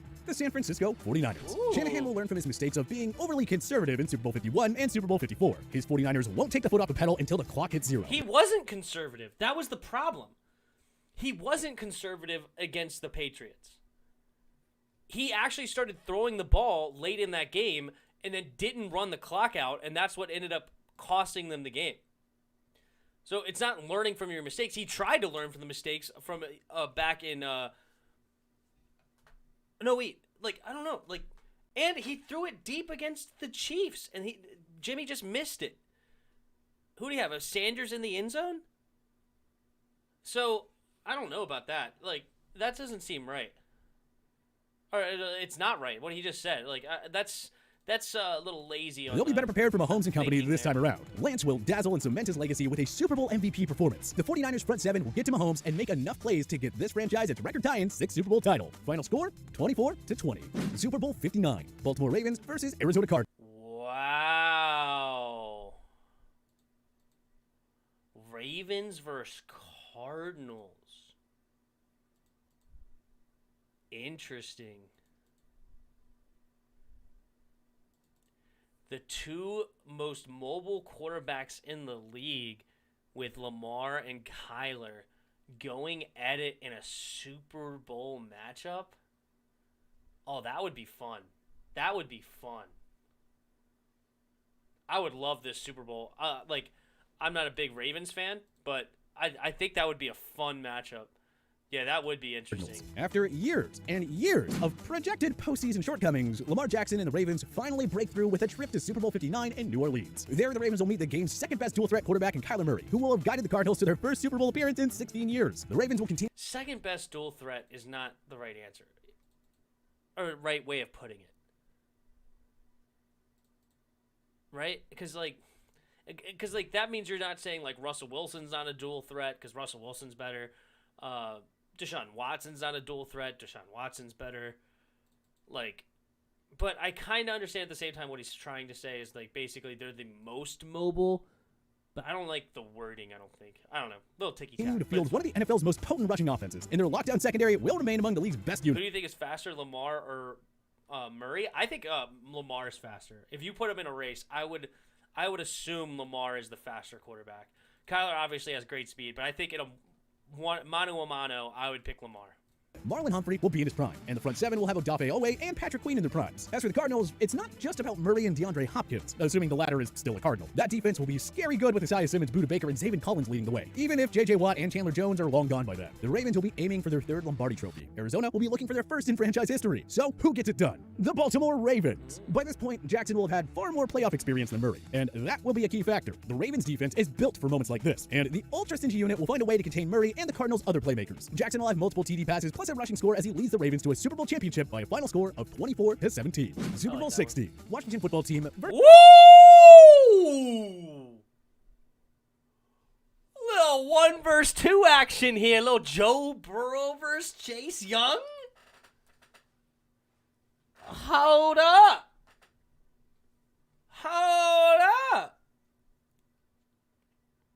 Versus Cincinnati Bengals. This is our projected Super Bowl 60, or as we like to call it, the battle of two of the NFL's losingest franchises over the past 3 decades. Oh, F you. The Lions are worse. The Browns are worse. The Jaguars are worse. The football team is on an upwards trajectory with head coach Ron Rivera. He's restored relevance in this franchise. The defense is loaded now, and it'll be loaded in 5 years with the likes of Chase Young, Montez Sweat, Darren Payne, and Jermaine Davis leading the way. It's anybody's guess who Washington's quarterback will be at this point. Our guess is that they'll have found their guy at the 2022 or 2023 draft. But make no mistake, it's largely the defense that gets Washington to the big game here. As for the Bengals, it all starts with Joe Burrow. He will be a long-established superstar by then, and we expect he'll be doing great things with Jamar Chase and T. Higgins. Not sure if Kyler Boyd will be around by this point, but at any rate, this Bengals team will be led by an explosive passing game. It will have taken the Bengals a few years to build a roster that matches the other top teams in the AFC, but the wait will be worth it. Burrow and company will have broken through by leading the Bengals to their first Super Bowl appearance since the 1988 season. Chalk this one up as a classic offense versus defense showdown. So, who's the winner? Washington football team. At the end of the day, it's hard to go against a stingy defense with a world-class talent like Young, regardless of how dominant Cincinnati's offense is. The football team wins a thrilling contest by a final score of 21-16. Washington has endured a miserable 20-plus years under owner Dan Snyder, but Rivera and the defense have this team in position to Hit that like button. Hit the like button. Send a comment. No, screw you. Why do you keep adding stuff? I just want to comment. Stop adding. Look at all dominate this. over the long run. So, Stop. our way too early projections call for the nation's capital to celebrate at least one Super Bowl within the next half-decade. But what do you think the next 5 Super Bowl matchups will look like? Join us in the comment section below. Why do you keep if you like this adding? video and learn a thing or two, clicking the like button helps out a ton. Stop. Hey, we appreciate it. If this is your first time coming around to TPS, though, subscribing is a great idea because we put No, out videos what are like you this doing every now? single day. Now they're But as always, erasing. thanks for watching, and we'll see you guys next time. I just want to add a comment. Why does it keep moving as soon as I...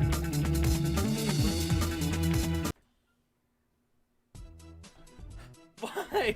I couldn't add a comment. It kept moving. You saw that? Like, I wanted to add a comment, but whatever. I hit the like button. Hit the like button. Hit the like button. Did I hit the like button?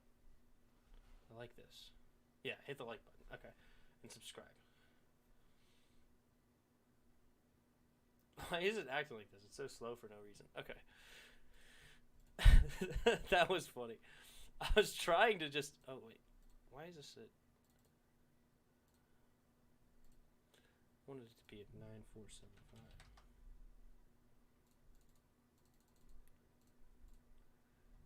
Alright, now for the Bills video. I like it. I like it. Let me do something real quick.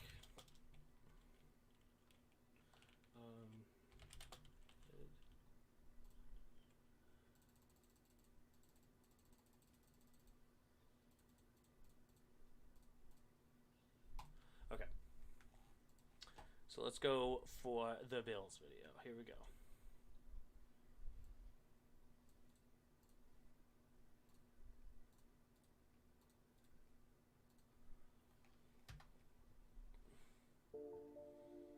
I love it. The Buffalo Bills 2020 season, in a lot of ways, was a big step up from their 2019 season. In 2019, they lost an electric playoff game to the Houston Texans, in which Josh Allen tried to hurdle the ball back, and there was really a lot going on in that game that signaled then that they had a very bright future. And not only that, but a few months later, they made a trade to acquire one of the best receivers in the entire league in wide receiver Stefon Diggs. Now, the step they took in 2020 was ginormous, from not only their... Stefon Diggs is good, but I don't know if he's one of the best. Like, where do you put him? I don't know. And also, what does it mean to be one of the best? I guess if you're top 10, you're one of the best. Then I'd probably put him top 10. I don't think I'd probably quite put him top 5, though. But anyway, small details. Tim, I have a video, but I don't think it's worth it. Fisk is just having bad takes on us again. You could put it in there. We got a little time. Team, but from Josh Allen going from a player that a lot of people had questions on to being not only a legitimate franchise quarterback, but an MVP contender and a player who was very much an MVP caliber player if Aaron Rodgers did not have an all-time historic season. But can the Bills in 2021 take another step and take, just as big of a step as they did from 2019 to 2020, and can they legitimately compete for a Super Bowl? They lost in the AFC Championship game to the Kansas City Chiefs by multiple scores, but can they close that gap, and did they do enough this offseason to go to the Super Bowl and even win it? They would then have to beat who we would assume is the Tampa Bay Buccaneers, but what we're going to discuss in today's video, and by the way, you guys can see this is an old style of video where there is no face cam, but what we are going to discuss is the Bills' possibility of dethroning the Kansas City Chiefs, as they are now back-to-back AFC champions. But before we dive into that, please like the video and subscribe to the channel, as each only take a second to do, and it would be very much appreciated. Now, let's begin. I'll like the video. So when discussing the Bills' 2021 season and the possibility that they can compete with the Chiefs or even beat the Chiefs at, in the 2021 season when it matters most, aka in the playoffs, you have to look at what it's going to take for them to get there. And I do think it's fair to say the Bills will win the AFC East in 2020. Why are you wearing the booty shorts like that? Look at what it's going to take for them to get there, and I do think it's fair to say the Bills will win the AFC East in 2021, and not to say it's going to be easy, because the Dolphins are probably going to take a leap, and I would certainly expect Tua to be much better in his second year than he was in his rookie year, and I would also expect the Patriots to be back, per se, after bottoming out in 2020. Now, I don't think Zach Wilson and the Jets will be a threat to the Bills in 2021. I don't think they're... Imagine bottoming out at 7-9. He said the Patriots bottom out at 7-9. That's funny. Why is Diggs wearing those? Yeah, I don't know what the heck that was. Fisk hater, he a Giants fan. Yeah, exactly. If you post it in here, I'll watch it. Assad, do you remember how I told you how to do it? If you do it on your phone, if you go to the video in question, so I'll just go to this one, just as an example. Okay, if you go to the video in question, you would go to share. I don't know if you can see this. So, you see it where it says, does it work? Where it says share right under the video. If you hit share, and then down here, it'll say copy link. You hit copy link right on the side right here, the first one, and that will copy the link, and then you go to Discord. Right? So then you go to the Discord, hit the thing up in the top right if you're just looking at this part. If you're just looking at this main screen, you go to the top left, then you go to scroll down until you see the reaction videos on YouTube, and then you just copy it in to that part there, paste, and then you link it into that. So... you have to copy the link under the video in that share thing, and then that's how you could post it in here. And then I'll watch it if you post it in there. They're going to be bad for long, but for this year specifically, which is what we are discussing, I don't think they're going to pose much of a threat at all for the Bills, and I do think Buffalo is going to sweep them. So that pretty much will eliminate the Jets for the rest of the conversation for today. But anyways, what you also have to look at for the Bills is opposing teams in the AFC, as the AFC, despite Tom leaving at the end of the 2019 season, is honestly pretty loaded. And there's teams throughout the AFC like the Ravens, the Browns, the Chiefs, the Chargers now with Justin Herbert, and plenty others that I didn't mention yet. And what's going to be concerning for the Bills is if they don't get the #1 seed, seed, they're going to have to win 3 playoff games just to get to the Super Bowl, with presumably one of those being in Kansas City or at minimum against the Chiefs at home. And what I do think will obviously benefit the Bills is Bills Mafia is going to be back full force due to every NFL stadium being 100% capacity, which, by the way, is awesome. And it's going to be tough for any team to go into Buffalo in the playoffs and actually beat them with Bills Mafia effectively taking a year off due to COVID. And I don't expect the Bills to lose a playoff game in Buffalo this year due to Bills Mafia being a 12th and really 13th man at that point, because I definitely expect the Bills Stadium to be rocking. And not just the Bills Stadium, but, we all know the Bills fans are crazy with jumping through tables and everything else. And, for them to have a year off was not really fair to the Bills. And, by the way, it wouldn't be fair to a lot of other teams that have crazy fans, such as the Seahawks or the Chiefs, for example, that get really loud and truly do present a 12th man. But Buffalo in the playoffs this year will be a truly dangerous team, because they're not only going to have an MVP caliber quarterback in Josh Allen and an all-pro receiver in Stephon Diggs. The 12th man will affect every NFL team that goes in there, as there really is no way to prepare for it. And even for players that have played in big stadiums like Penn State, Michigan, and Ohio State in college, that have played with more fans than what the pros present, you never really get used to playing in those types of stadiums. You never really get used to 110,000 people in the college stadiums and 70,000 in the pros just screaming at full force and, not even being able to hear a quarterback in the huddle. So that will 100% give the Bills a true 12th man and will make them a much, much harder team to beat in the playoffs this year when the time comes. Now, what I want to get clear, because this title of the video is related to the Bills and, can they beat the Kansas City Chiefs, but what I do want to get clear is, especially if you are a fan of the Baltimore Ravens or the Cleveland Browns or anybody else in the AFC, what I want to get clear is just because the Bills and the Chiefs were the final 2 teams in the AFC last year does not mean they are automatically assuming they are going to be the final 2 teams this year, because that is certainly not the case. And obviously, we don't wish this to happen. Let me get that 100% clear, but, Josh Allen or Patrick Mahomes could get hurt, and that could very easily end either team's season, and it would if either one of them get hurt. Obviously, we don't wish that, but what I am saying is teams like the Cleveland Browns, who, by the way, are one of the most complete rosters in the NFL, the Tennessee Titans, who now have Julio Jones to go along with Derrick Henry, A.J. Brown, and Ryan Tannehill, are also going to be a very tough out. And of course, the Lamar Jackson-led Ravens, who they finally got the monkey off their back last year and won a playoff game on the road. So all of those teams are going to be easy outs. And of course, we assume Justin Herbert will take a step up. And, a lot of people are assuming the Chargers are going to be in the playoffs this year with the expected progression in year 2 from Justin Herbert, as there's a very... Why hasn't he mentioned the Colts yet? Why has he not mentioned the Colts? You just listed all those teams, and then Colts... 11-5 team last year with $80 million in cap space this year, adding a quarterback potentially of the future. You have a great young nucleus around you. They're a great organization. I don't know why. I mean, you're mentioning all these teams, but you're not going to listen to the Colts and also the Dolphins for that matter. Very good reason to think that him and Keenan Allen and everyone else on that roster are going to be more than ready. And if the Chargers can finally get a year where the injury bug, forget injury bug, it's more like an injury animal for them, if it doesn't completely just bite them in the rear end, then there's a very good possibility they will be a very tough out and they will be 100% in the playoffs if they can stay healthy. And we obviously hope Derwin James is also healthy, in mentioning the Chargers. So I just wanted to get clear that the Bills and the Chiefs are not the only 2 teams in the AFC. Now, do I think they are the favorites in the AFC, those 2 teams specifically? Yes, I do. But what I do want to say is there's a good possibility Cleveland goes 13-4 this year, and they could very well have a higher seed than the Bills, which would then mean Buffalo would go to Cleveland for a playoff game. And Cleveland, as we know, everyone has got their jokes in about the Browns at some point, whether it's taking the Browns to the Super Bowl or anything else over the past 20 years. Cleveland has been a joke of an NFL team, and it's going to be crazy how much the crowd will react when the Browns host a playoff game, because surely at some point within the next 3 years, the Browns will win the AFC North. And when they do host a playoff game for the first time this millennium, it's going to be absolutely insane. Whether the Bills play there, or anyone else plays there, it's going to be an extremely hostile and tough environment for any team to go in and actually then beat the Browns. So what also must be said about the AFC is I do think the Chiefs, again, barring something unforeseen crazy, will be in, at minimum, the AFC Championship game. And not to say they're going to be the Patriots of the 2010s, but of the 2020s and go every single year but 2019, but I don't think they're going to be knocked off before the AFC Championship game, because you would have to figure it would require a team to go into Arrowhead, and not to say it couldn't happen, but I would just be surprised if it did. And granted, the Browns almost did last year, credit to them. I would just be surprised if the Chiefs lose before then. They are going to be, again, I don't want to compare them to the Patriots, but they're going to be something similar to that in the sense of they're going to pull tricks out of their hat and everything of that nature that we saw last year. Why not compare to them to the Patriots? They have an all-time quarterback. They have a great coach. They have a good squad, good organization. Why not compare them to the Patriots? What's wrong throwing with to Tyreek, with Tyreek doing the... Okay, if you're on the Discord, then, yeah, I'll just show you on this because it's the same thing. So on the top left of your phone, if you hit that button up there, it'll open up this scroll menu, right? Like the welcome and the rules and everything.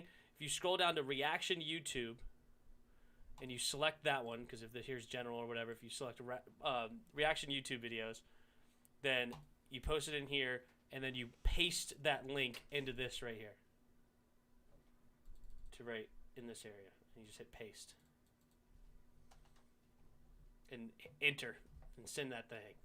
the quick out to seal the deal, and it's going to be like that for these teams like the Browns and the Ravens, who in a sense really have to learn how to win the big games. You know, the Chiefs have a Super Bowl ring. They do have a Super Bowl ring where the other teams in the conferences do not, with the said quarterbacks that they currently have. So it's going to be a learning process for other teams. So I do think at minimum the Chiefs will be in the AFC Championship game this year. And what's the question now is, did Buffalo improve enough to beat them? You know, and the Chiefs I thought really had, and what's crazy to say is I thought they had a very good offseason. Their offensive line is now one of, I don't want to say the best in the league, but it's definitely the most improved from the end of the 2020 season to now. And I don't think there's really any disputing that. Look at what they did this offseason. They signed Joe Tooney. They traded for Orlando Brown, and what was a heck of a pick swap for them. And they saw Patrick get really crushed one game and said, all right, look, we've invested $500 million into this guy, and we're not going to see that happen again. So, you know, forget everything, let's drop everything and build an offensive line around him with what we can, and they did exactly that. So I don't think Buffalo will be able to compete with them in terms of that, in terms of a pass rush getting after Patrick Mahomes. Now, can they compete with them offensively? Yes, I do think they can, and the Bills' offense is going to be very good in 2021. I don't think there's really anybody, you know, saying they're not going to be good, but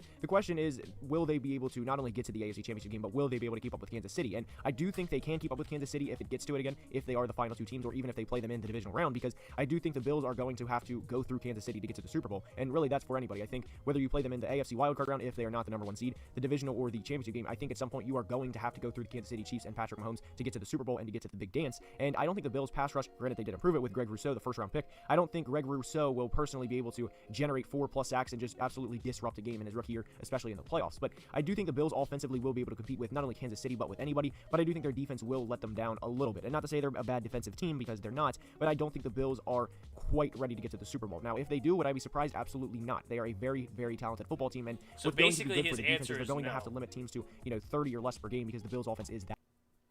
I think the Bills could be a Super Bowl team.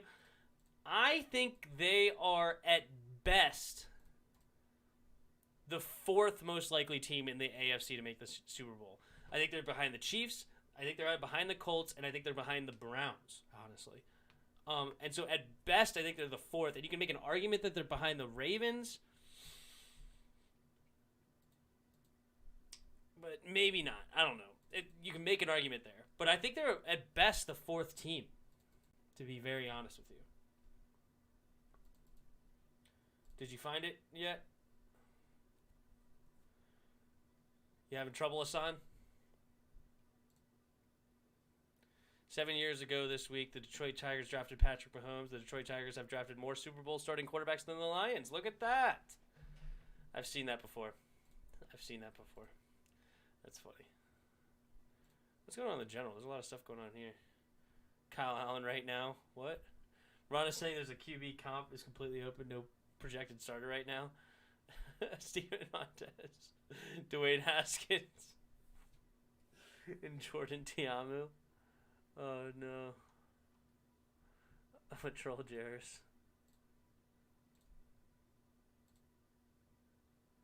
That's funny. All right. So I have... All right, so the Sixers are going to win this game. Nice. My prediction of Sixers in 6 is still alive. Feeling good about that one. Feeling good. I think we lost Hassan. I think Hassan is struggling over there. I think he is, to be honest. Let's see here. So I got this game. I got this up here. So the Nuggets, they are projected slight favorites today, and they are coming home. The Suns have blown them out twice, though. Twice. Sixers are going to win 4-1. I have them winning 4-2. I think Atlanta steals another one before this gets out of hand. I think they steal one at home. I think they're going to win the next game, and then the Sixers will close it out in 2 in a row. That's my prediction. Whew! Nice alley-oop there to Embiid. Yeah, I'm struggling. All right, that's fine. Let's just do it this way for now. Fisk Vegas. Which one did you want me to watch? Fisk Vegas. Is this him?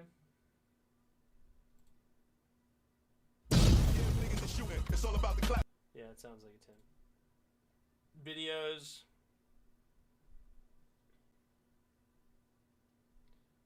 Is this him? Yeah, here's the firing range. Things I've heard about. Tell me which one you wanted me to watch, Hassan. Which one is it? Fisk Vegas Blue channel? Oh, there's... Okay, hold on. Oh, the blue channel. There's a red channel too? And there's a blue? Okay. Ryan Fitzpatrick eating bugs. Is this the one?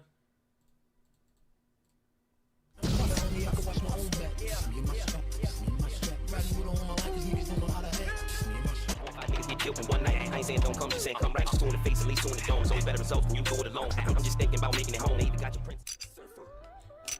Who has 2 songs in their intro? I feel like that's rare. Not really hating on it. I'm just like, it's kind of odd to do, I feel like. What's good, y'all? Fist Vegas, the hardest voice of sports. Go ahead and hit that like button and subscribe to the Fist unit while you at it. That like Y'all know what time it is. If you ain't with it, you best get with it. You best get with it. Now let's rock. Listen, hit the sub button, join this Fist unit army, and march side by side with your boy Big Fist as I catch body at the body at the You know body. what's funny? I like his whole video 1 point times faster. On cockroach fans, eagle fans, cowboy fans, hating ass media members, I told you I'm launching a war, a crusade. We are going to battle with all these anti-Giants people. Hit that damn sub button if you want a piece of this action. Also, my podcast, Bulletproof Giants, I'm doing a giveaway. I'm giving something special to a couple of people who leave a good comment and a good review on my podcast on iTunes. Fist Vegas, Bulletproof Giants, link will be in the description. All right, so if you want to be part of the giveaway, leave me a good comment, good review, I got you. With that being said, this week's Ops Report, we're going to take a trip down to Maryland. And we're going to go to the cockroaches, and we're going to expose them. Okay, you see, I'm not like these other Giants content creators. They above shit. You know what I'm saying? They too good to get their hands dirty. I'm not. I'm the muscle of the fan base. I told you, I'm the Albert Anastasia. I'm the Roy DeMayo. The internet muscle. The internet muscle. He's probably all of 5'10", 145 pounds soaking wet, but he's the muscle. He's the muscle. I'm the Bugsy Siegel of this shit. When something need to be done, I get it done. You understand? And I'm sick of these Washington cockroach fans talking greasy about me on Twitter, bringing up old shit. They love to screenshot my videos. Thanks you for the free promotion, cockroach fans. I appreciate that. So you know what bothers me the most about Washington? Here's some of the things that they say. We have the best coach in the division. Wrong. We have the best defense in the True. division. Wrong. The internet muscle, a.k.a. he's an internet tough guy. He's not really the muscle. Like, he doesn't have any muscles. It's just he's an internet tough guy. Wrong. We have the best defensive player in the division in Chase Young. Wrong.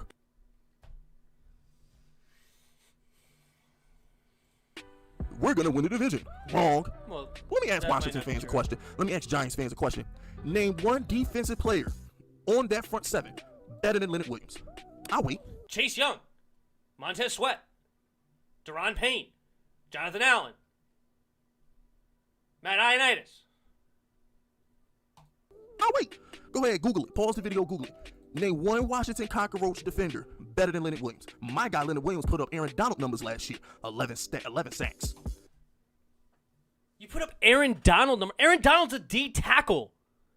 Why are you worried about putting Aaron Donald? And he didn't even put up Aaron Donald numbers. Aaron Donald's a D tackle. Williams is D end. You should have more sacks. D ends get more sacks than D tackles. And yet Aaron Donald did get more sacks than your boy. And also, like, you're worried about sacks. You guys had a better secondary than us last year. Congratulations. We had Ronald Darby, we had a hurt Landon Collins, and we had freaking Troy Apke behind it. We have fixed that this year. We've also got a better linebacking core, but he's not better than Chase Young.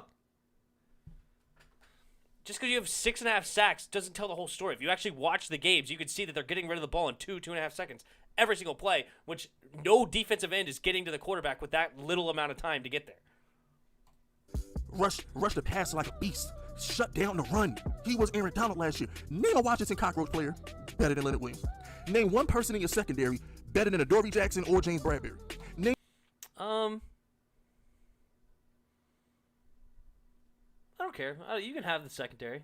That's fine. I mean, William Jackson has an argument, but for now, I don't care. I'll let you have it. I mean, then we'll see what Cam Curl can bring.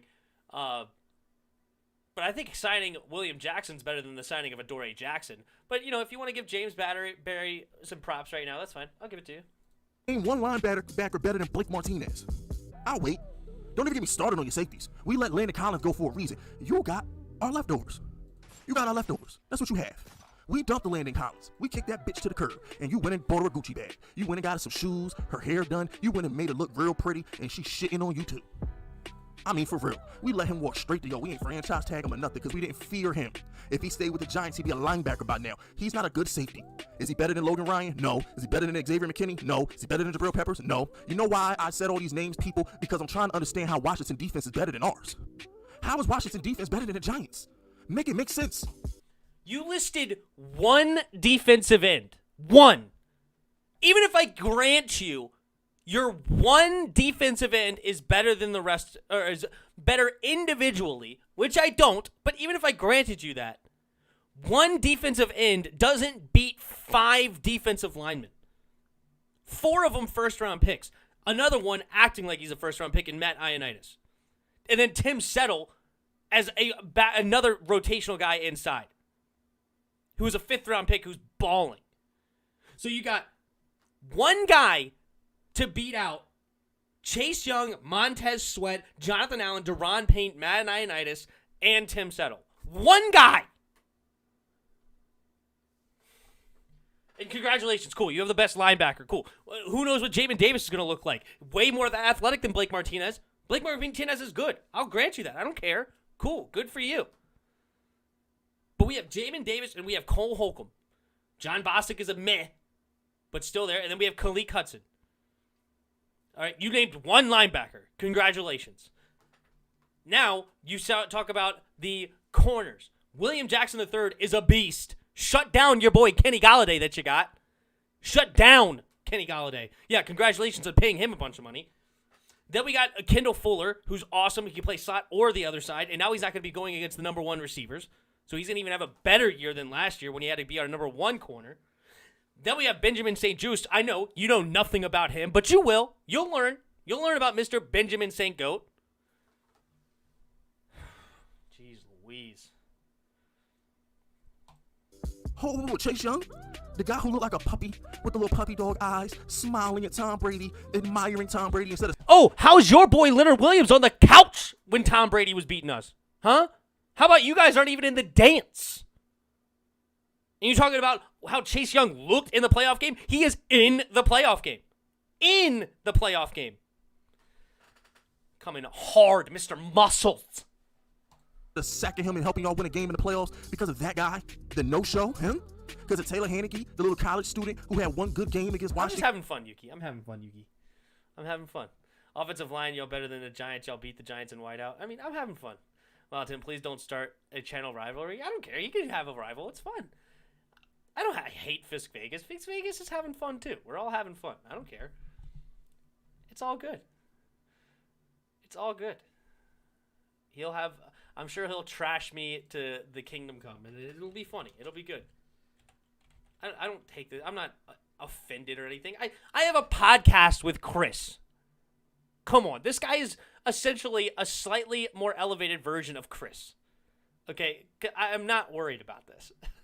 This Fisk Face is always right. He's never wrong. He's always telling everybody. It's all fun. Oh, Tim, you ain't having... Okay, I'm sorry. I can calm down. I'm not mad. I was having fun. I'm sorry. I'm sorry if it sounded like I was too angry. I was just having fun. I have a podcast with Chris. Come on, guys. It's just another guy.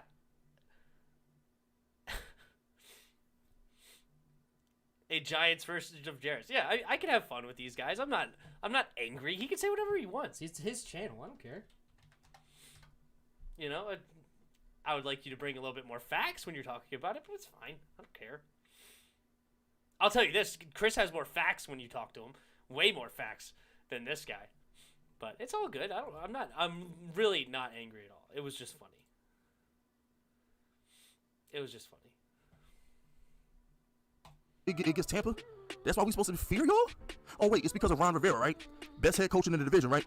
Ladies and gentlemen, boys and girls, Fisk and soldiers of all ages. You know what makes me special when it comes to judging Ron Rivera?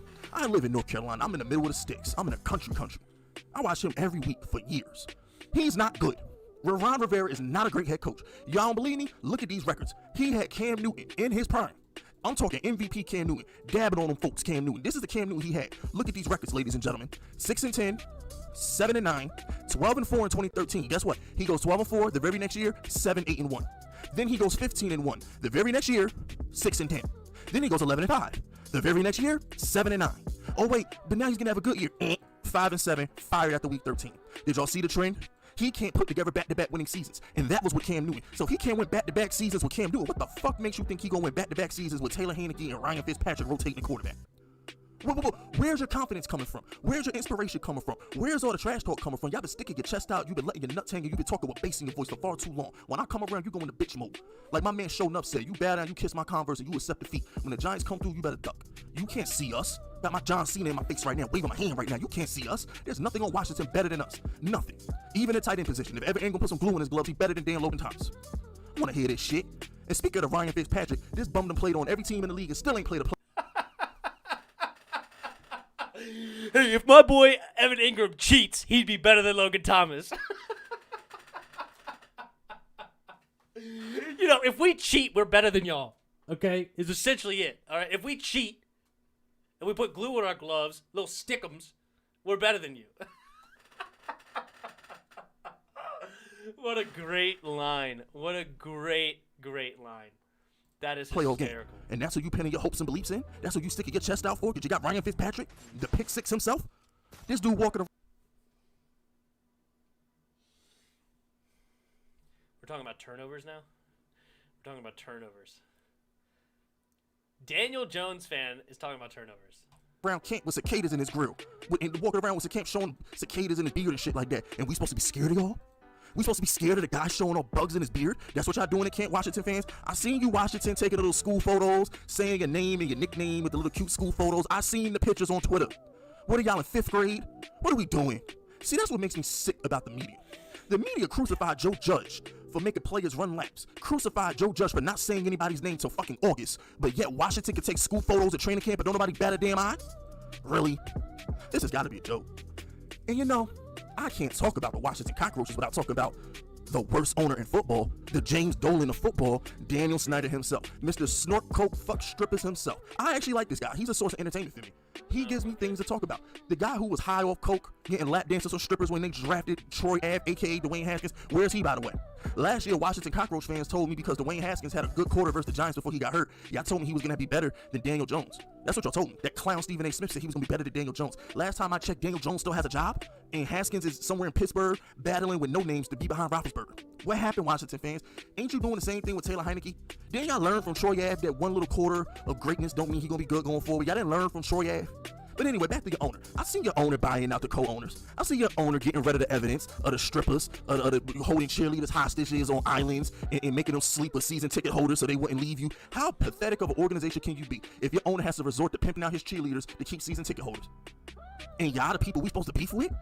Y'all ain't beat us in years. We don't acknowledge you. Y'all don't even have a name to acknowledge. Y'all ain't shit. Y'all really not shit. Y'all are like a midget. Y'all like a midget in the Giants of the Big Show. Y'all don't even come up to our kneecap. We walk by you. We step on you. We don't look down when we walk. We look up because we walk with pride. We got to look down to see y'all. So I'm trying to say, man, your owner is the worst owner in sports. You're never going to win with him. He bought out the co-owners of the team so he wouldn't get vetoed out because allegedly they were trying to make him sell the team and he didn't like it. They had dirt on him. They had paperwork on them, so he bought them out to keep them silent. I can only imagine what kind of stories was coming out with them. Y'all are a mess. Y'all are a joke. A bad joke. You're the kind of joke that get people yanked off stage because nobody's laughing. We look at you and we spit. We look at you and we sneeze. We look at you and we cough because you're disgusting. You're scum. You're gum on the bottom of my shoe. You're like a shit turd that I can't fucking force out. You just won't go away. But it's all good though because you're 2 free wins a season. And damn it, I'll take that. Cockroach fans, y'all been clowning me on Twitter for months, which I thought y'all weren't gonna get this smoke. Everybody wants smoke, but they can't handle the fire. Come with that shit. I ain't got nothing else to say.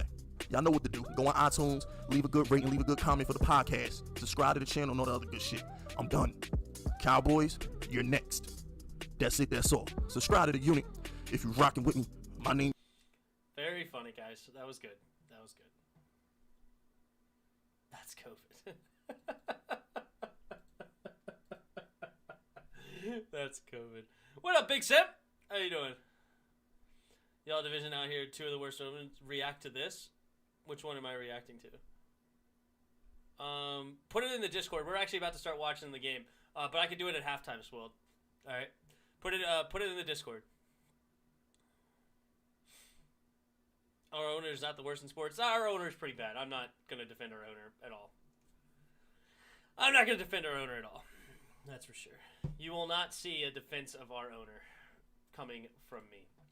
All right, let's go ahead and hop in here. So we got a game of brewing. So we missed the first 4 minutes because of that nonsense, but it was fun. We lit. What up, play? You letting people in Discord? What do you mean? Here, I'll just copy your link for you and put it in the Discord.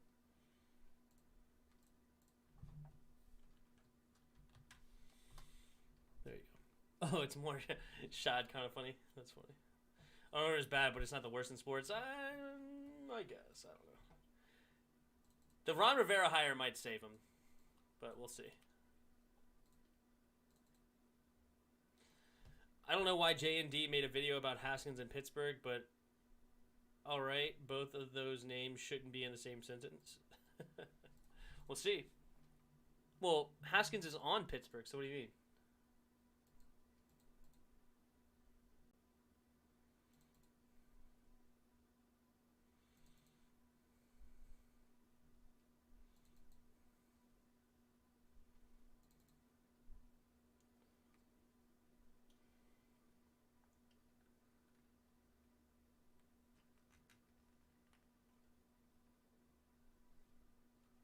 All right, here we go.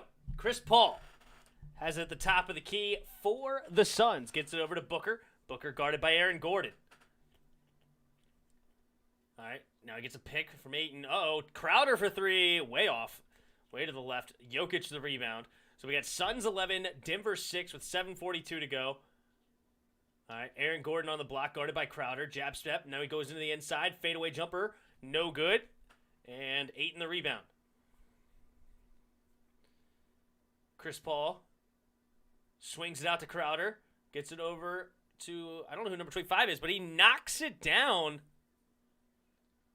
Bridges, it looks like. Bridges knocks down the 3, and it gives the Suns an 8-point lead. Jokic to Porter Jr. Back to Jokic on the block. Going to the baseline. Kicks it out to Campazzo. Now back to Jokic on the block. He's working on Ayton. Swings it out to... And can't make it, but Aaron Gordon there the tip. Then Jokic tip. Can't make it. Nobody can make the layup. Jokic ends up with the rebound, though. And he can't make the layup. And he didn't get fouled. And Porter Jr. ends up losing it out of bounds. Ouch, town. That sucks. Let's take a look at the box score. Rivers is on the court. Okay, Austin Rivers is number 25. Ooh, Chris Paul with the baseline jumper. And the Suns jump out to a 10-point lead with 6:30 to go in the first quarter. Jokic has at the top of the key. Looking to try to get it to Porter Jr. He does. Porter, he's going to shoot a long two-pointer. Does knock it down. Nice shot there. 16-8 now. All right, Chris Paul getting it over to Bridges. Bridges attacking. Ooh, the lane left wide open. And he just says, okay, I'll take the layup if you're going to give it to me. Easy enough. Who would win trash talking, Chris or Fisk? Ooh, I think just straight, literally trash talk. I think Fisk might have him, but I think Chris will bring enough facts and be a good trash talker to hold his own. Tim, you reacted to a Fisk player? Yeah. I asked, viewers to send me videos to react to, and they sent me that one. And, nice three-pointer there for the Suns again. Now it's a 13-point lead. Oh, Porter Jr. wide open 3. Knocks it down. Nice shot there in the corner. Good pass by Jokic. And still a 10-point lead, though. A little over 5 to go in the first quarter. Chris Paul walking it up. Chris Paul swings it to Booker. Booker, guarded by Gordon. Slows it down, brings it back towards half court. Gordon guarding him all the way at half court. Now Booker gets a pick, and he's going inside. Oh, nice pass to Ayton. Ayton gets the tough hook shot Nice. Beating the double team there. Just going over, using his size. Jokic, Euro step, attacking. Left hand, knocks it down. Nice layup there. Chris Paul thought about attacking, brings it back, guarded by Rivers. Oh, they're going to get a reach-in foul on Austin Rivers. So that'll be an inbound pass for the Suns. The stream has been over 2 hours and 25 minutes long so far. Yes, sir. Chris versus Fisk is funny. Yeah, that would be funny. That would be a good back and forth. It'd be funny. But I have no problem going back and forth with these kind of guys, dude. It's fun. It's all fun. Yuki said I was letting some anger out earlier. He was like, "You're angry." I'm not angry. It's all good. It's talking sports, man. It's all fun.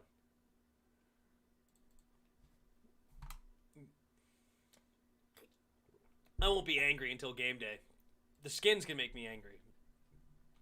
Nice jumper there. Who was that? Came off the bench, it looked like. Monty Morris.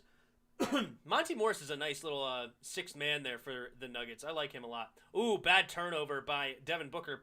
Now Porter Jr. Ooh, good defense there. Payne poking it away from Porter. And Booker comes all the way the other way and knocks down a two-pointer. Good transition defense. Oh, Denver's coach not happy about it. He says Porter got fouled. See if they show us the replay eventually. But for now, it was a great steal. Jokic guarded by Ayton. Jokic gets it to Gordon. Gordon, he's going to pull up a three. Stop and pop. In and out, no good. But Jokic the rebound. And he knocks down the quick layup. And they're going to give him an and one. So he goes to the line for a free throw. Nice. Jokic trying to attack that offensive boards. Keeping his team in this game. How many does Jokic have so far? Jokic has 4, looking for a 5th with this free throw, and Porter Jr. has 8 for the Nuggets. Meanwhile, Devin Booker has 9 points, leading all scores. Ayton has 6. Chris Paul has 5, with only 1 assist so far. Jokic, free throw, in and out, no good. Jokic, a nice free throw shooter, cannot make that one. So it's an 8-point deficit for the Nuggets. Suns have the ball, though. He tried to poke it away, but Ayton got it back. Good defense there by Jokic. Crowder jacks up a 3, but it looks like it's going to be a foul. Are they going to call it on the ground, or is he going to the line for 3 free throws? Jeff Green enters the game for Denver, as well as Barton. Barton number 5. Yeah, Barton's number 5. All right, Payne inside. Nice pass on the baseline. Crowder now has another 3, and bang!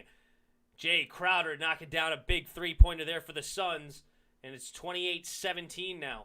Jokic attacking Ayton, spinning, and gets the lay-in. Nice attack there. Beautiful move by the big man. Good footwork. Coming the other way. Who's this guy? Johnson. Johnson gets inside, makes a little floater one-handed. Suns, man, they're looking really strong offensively. They've had 2 blowouts so far. The Nuggets really struggling to stop them on the defensive side. No good on the 3-pointer there for Morris. Devin Booker the rebound. Devin Booker attacking. He's going to shoot a fadeaway too. No good. Jokic another rebound. Jokic gets it to Morris. No, excuse me, it's Barton. Barton will stop and pop from 3. Nice shot there. And it looks like the Suns will use a timeout. And they have an 8-point lead currently with 2:12 to go in the first quarter. Looking at this, Booker has 9 still. Jokic now has 6. Porter has 8. Only 2 bench points right now for the Suns, 5 for the Nuggets, still early. Good distribution of scoring, though, right now for the Suns. They have 7 guys that have stepped on the court. 6 guys have put a point in the basket. So good distribution there. It's been more concentrated right now for the Nuggets. 14 out of their 22 points coming from Porter and Jokic. All right. Sixers took down Atlanta. Joel Embiid had 27 points tonight. Harris had 22. Korkmaz, I always want to call him Korkmaz for no reason. It's Korkmaz had 14 points off the bench. He was actually a plus 24 tonight. That is awesome. Great off the bench play for Korkmaz.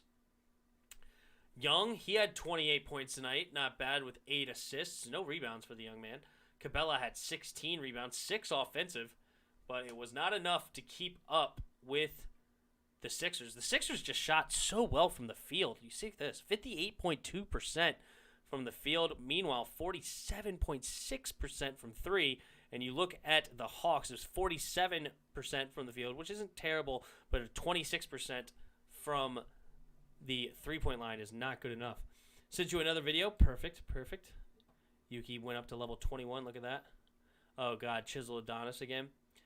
All right, we got a few more to react to. We'll react to what we can.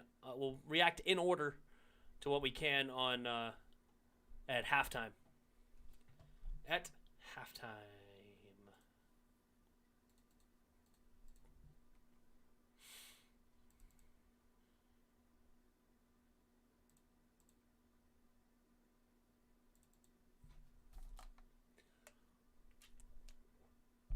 Should I cut that Fisk Vegas video out of the stream and post it on the channel?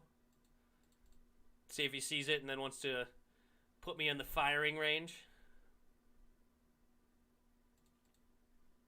I wonder how many videos he watches if you go and get into a firing range video, or does he watch like a half a video and then just make things up about you? Be interesting. Don't worry, I made sure the video is less vulgar and it's hilarious like last time. Good. Now people are going to say Chris and Fisk. Chris versus Fisk.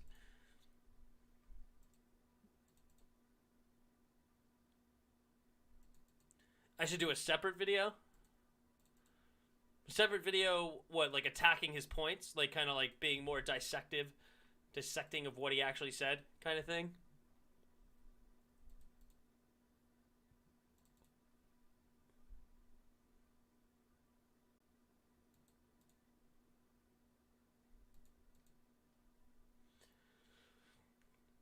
He only put you in the firing range if you disrespect him? Okay.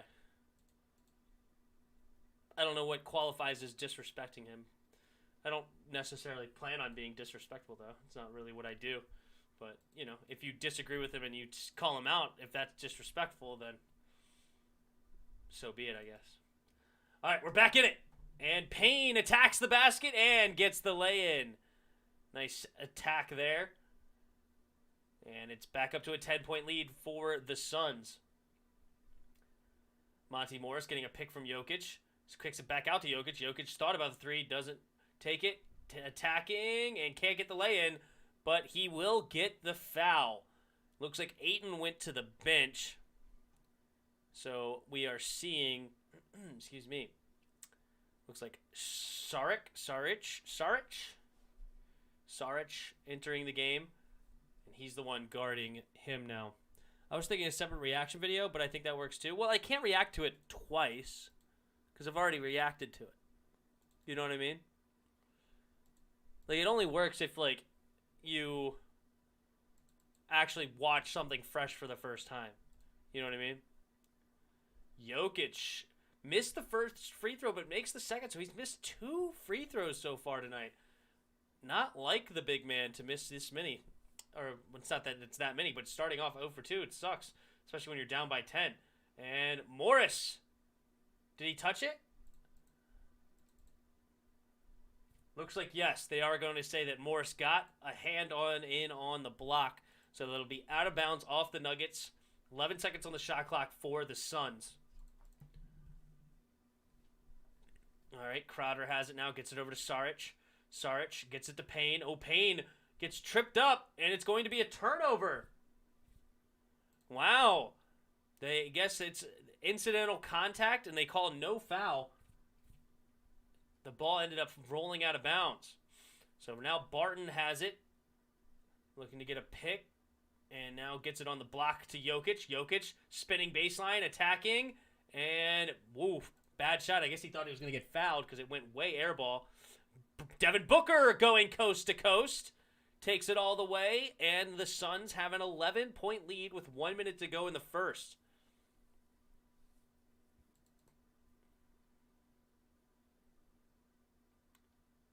All right, Morris, hesitation, and takes it home. Nice drive there by Monty Morris. Saric to Jay Crowder. Three-pointer is good. Left wide open. The defense for Denver is not really good enough, to be honest. They're just not being able to play good defense. Oh, Morris is going to jack up a three, and he draws the foul. Morris is going to go to the line for 3 shots right now when they're down by 12 with 32.4 seconds to go in the first quarter. It's not like he can trash talk you. Oh, I'm sure he'll find a way to trash talk me. I don't care. He can trash talk me. It's all fun and games, man. It's all fun.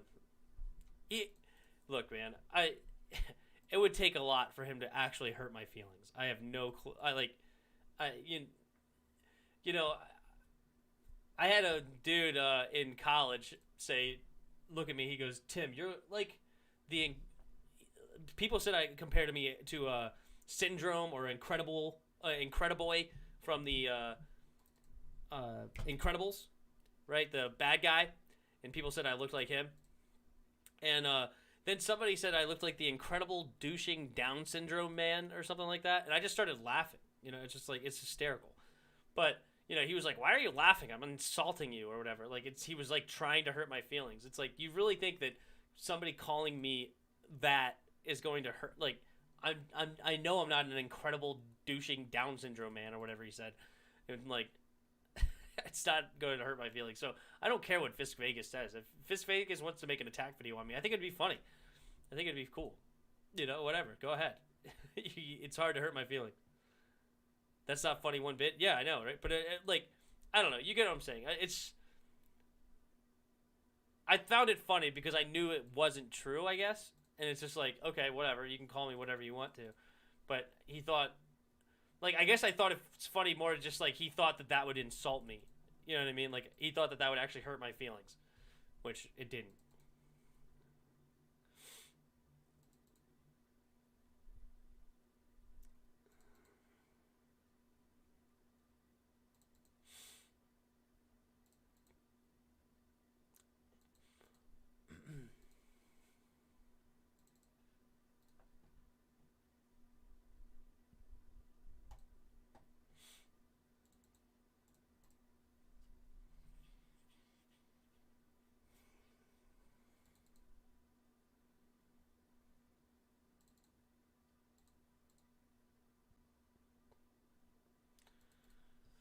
But all that to say is just be cool about it. Yeah, I mean, he can do whatever he wants. I don't care. Seriously, I think it would be funny.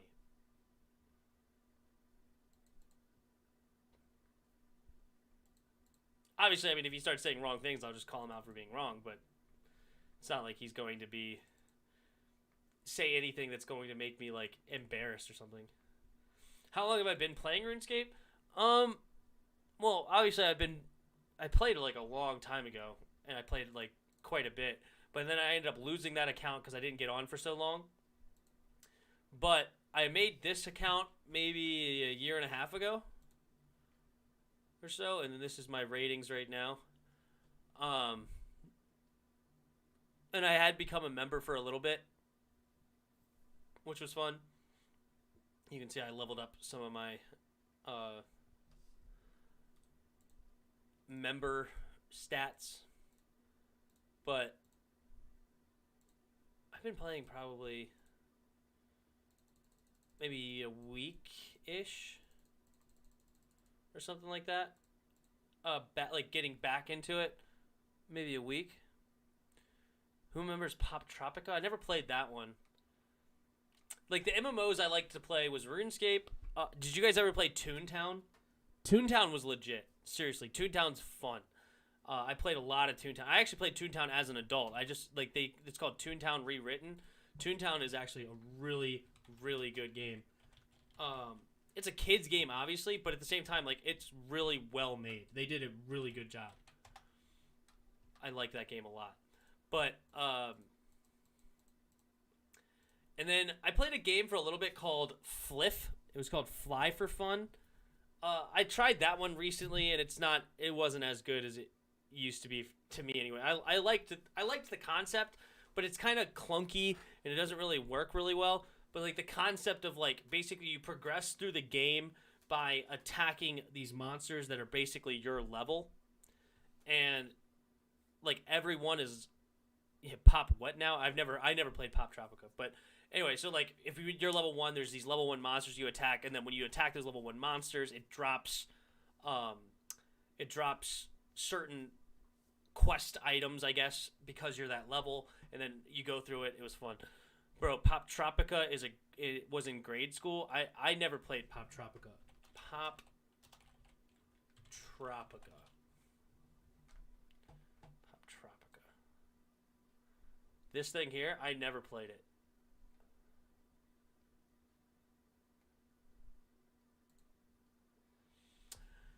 All right, we're back in. Another missed shot by Denver. They're down 7, 37-27 right now. Chris Paul, guarded by Rivers. Getting a pick from Saric. Oh, Chris Paul, bad pass.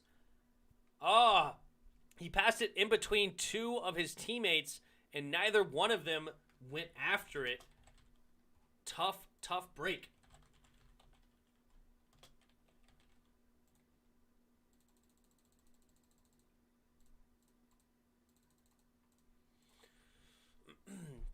Oh, air ball by Morris. Yikes.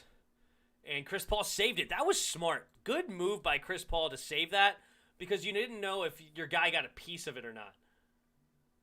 Oh, it's going to be out of bounds off Austin Rivers. Austin Rivers tried to go for the steal. Austin Rivers very, very upset. Getting in the ref's face a little bit. He's got to be careful. Saying it clearly went off Saric, he said, but I don't know. It's hard to tell. He came swooping in. I think it was a good call by the ref. Oh, bad defense again. Left him wide open, but Payne missed the two-pointer. And now Barton coming the other way. Gets to Millsap. Back to Barton at the top of the key. Gets a pick for Millsap. Kicks it back to Millsap. And Millsap open three. Takes it. And off the front of the rim. No good. Not good enough right now if you are the Nuggets. All right, here we go. Rebound by Jeff Green. Let's see if the Nuggets can't get on the board here. I need the Nuggets to get on the board bad. Oh, nice three by Jeff Green. Nope, can't get it to go. But, hey, Millsap in the right position. Gets it. And now he kicks to Morris. Wide open three, and he knocks it down. 37-30 with a little over 10 to go in the second quarter.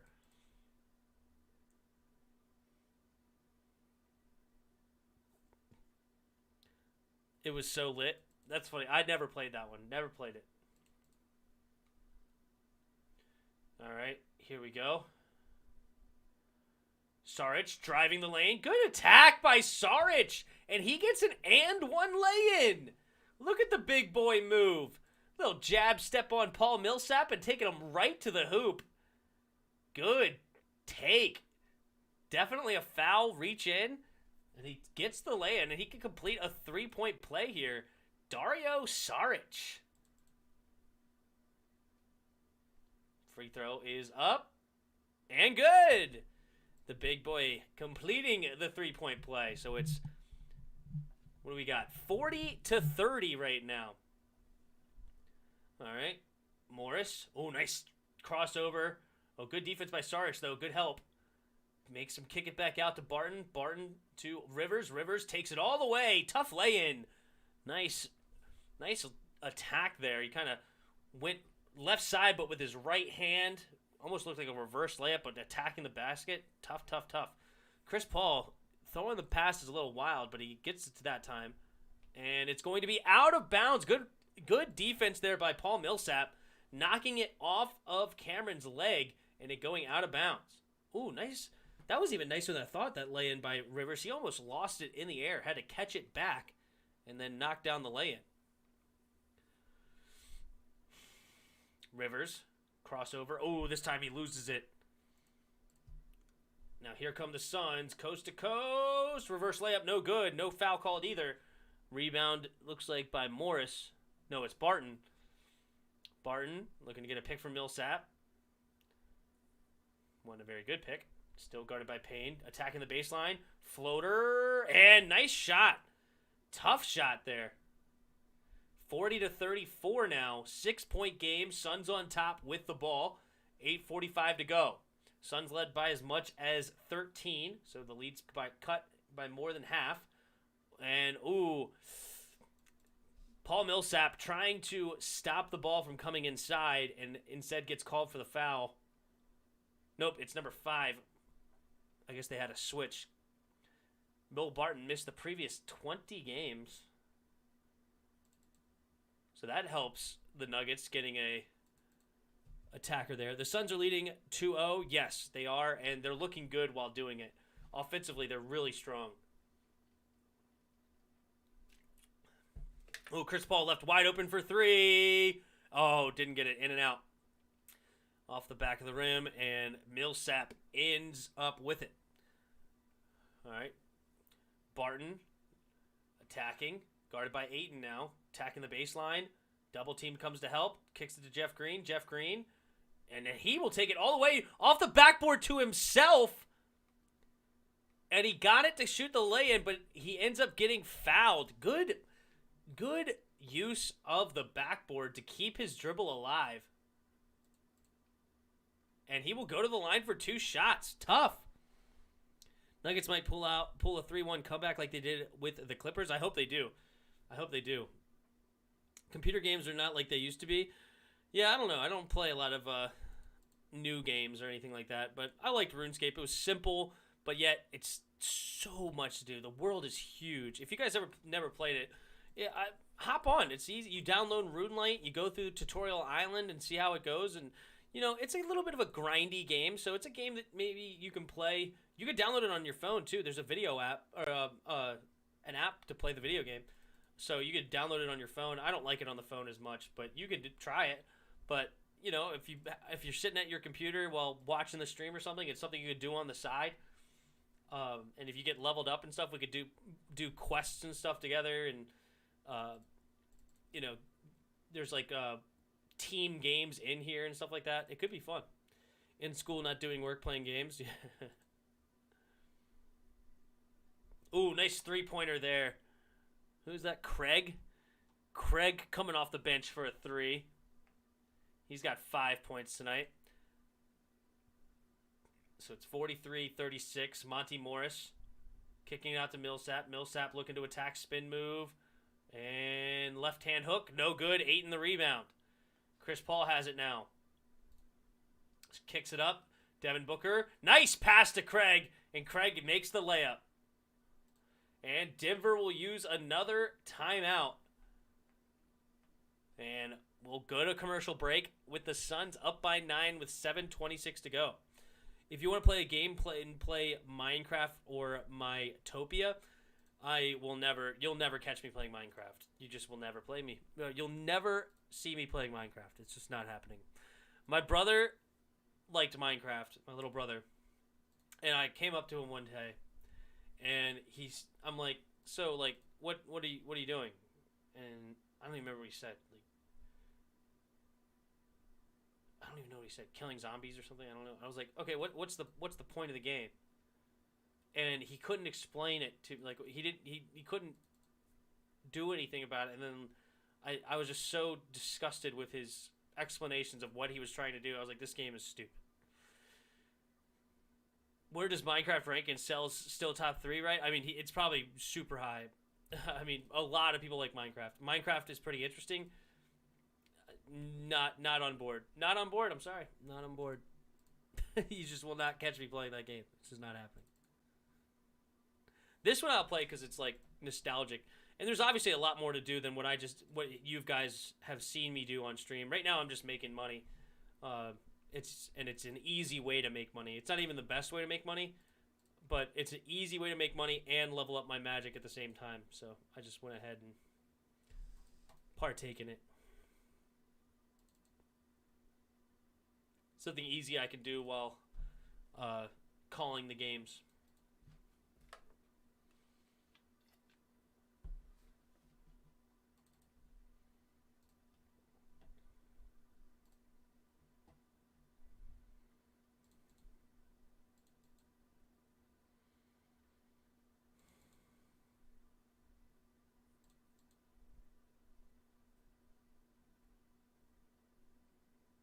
You can be creative in Minecraft. Yeah, because you can like create like whole castles and stuff. It's just blocks of stuff. I saw Minecraft did a cool. I think it was Minecraft. They did a really cool idea on Netflix, which it was basically like a create your own movie. And I think it was Minecraft. Let me look it up.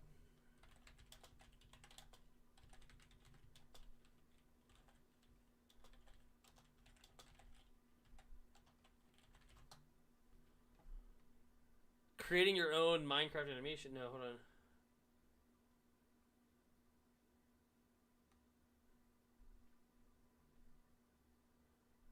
I think it was. Madden is a torture game. Well, I will be getting Madden. That will happen. And we'll have fun with that. My big problem with Madden is Madden.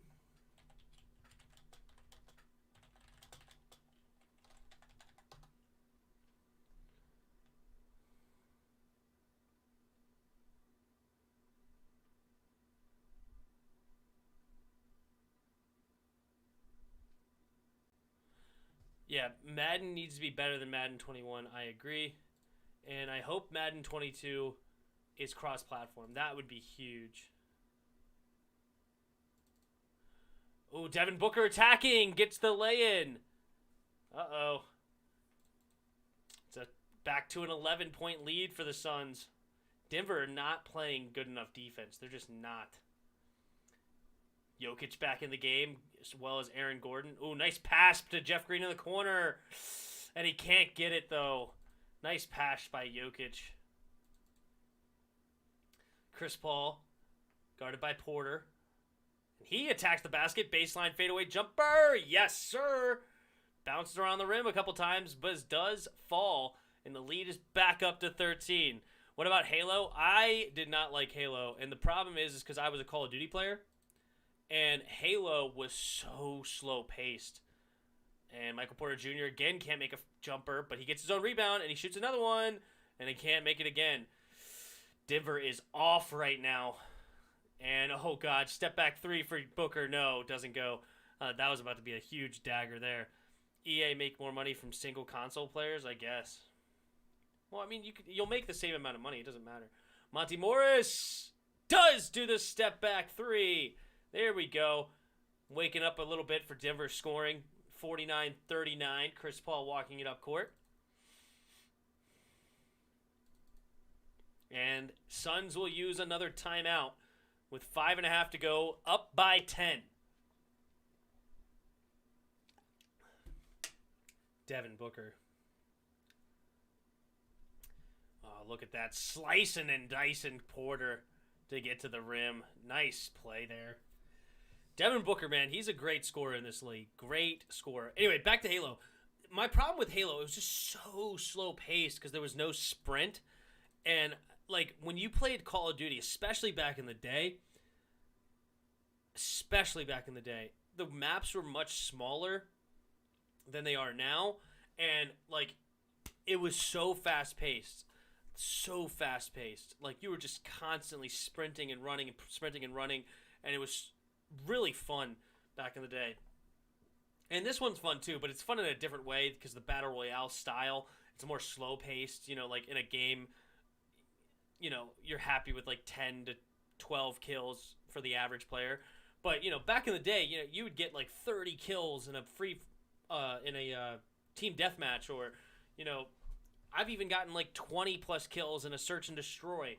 You know, but even the search and destroys are so much faster, obviously, right? Because the rounds are so quick, so you're getting much more quicker action than you do in the Warzone. And anyway, so going from that game to Halo was like, I'm stuck in mud. You know, like, I'm just, can I please move? Like, Will you let me move, please, so I can actually go kill somebody? And I didn't like the concept of armor back then. Obviously now armor is happening with Warzone, but I didn't like how many shots it took to kill somebody in Halo. It's just too many. Make more money off from single. If Star Wars Battlefront 3 gets cross-platform, you getting it? I don't know about that, dude. I don't know. I don't know about Star Wars yet. I don't know. We'll cross that bridge when we get there. I'm not sure. I've decided to get Madden, though. We will get Madden. That'll be fun. Make some Madden content.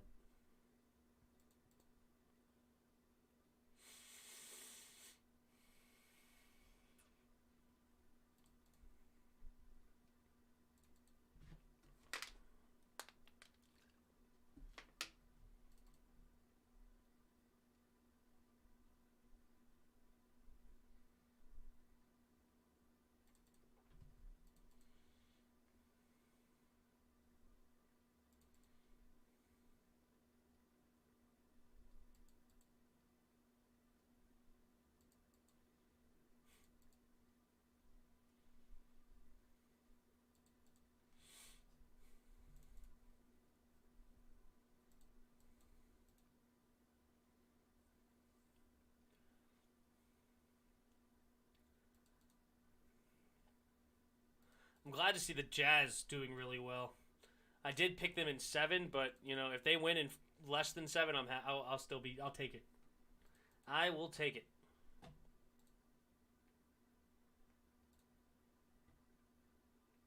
right, we're getting back into it.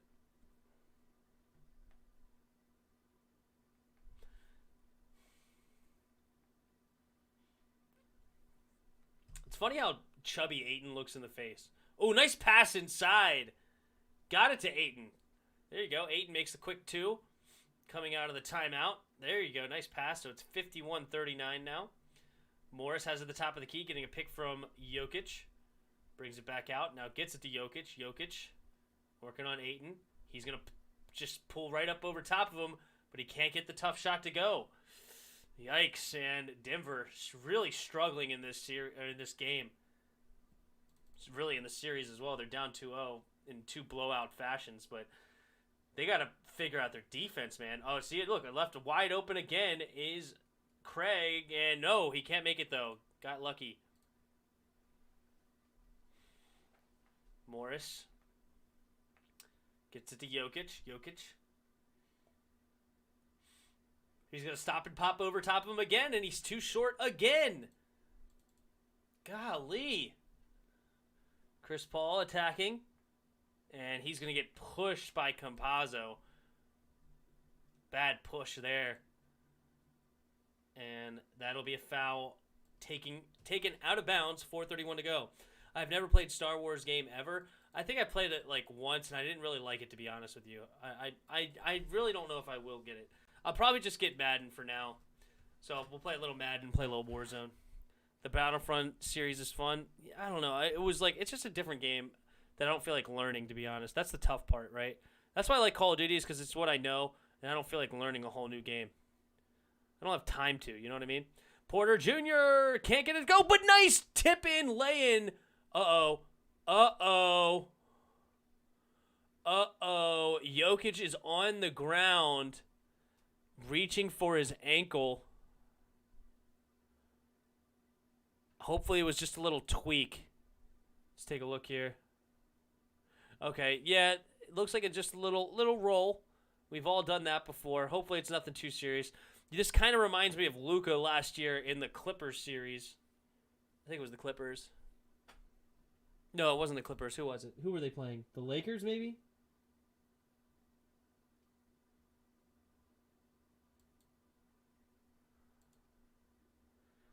I don't remember who they were playing. But I remember he rolled his ankle and he ended up going to the locker room, but then he came back and it was fine. Kind of reminded me of that. It's just a little tweak. It's not hard. Buttons are close to COD. Maybe.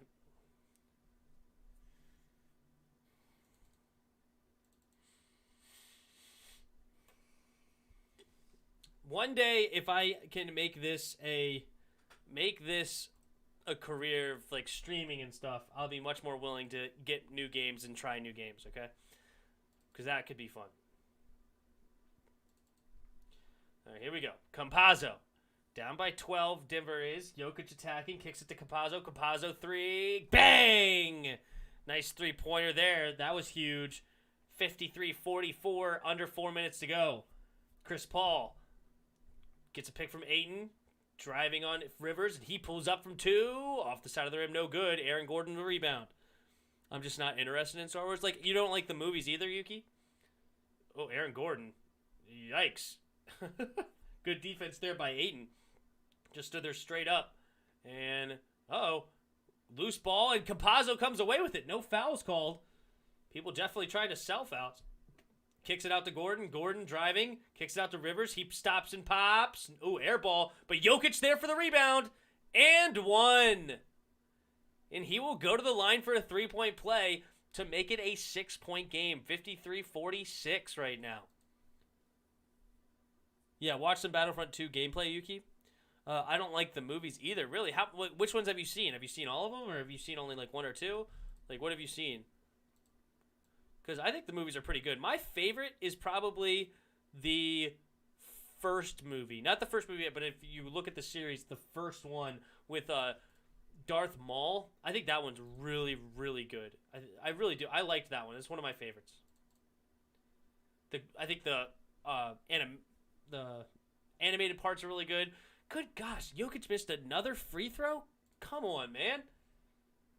Ayton has it right now. Gets it to Chris Paul. Chris Paul is going to draw a foul. It's going to be on the ground, though. Not a free throw.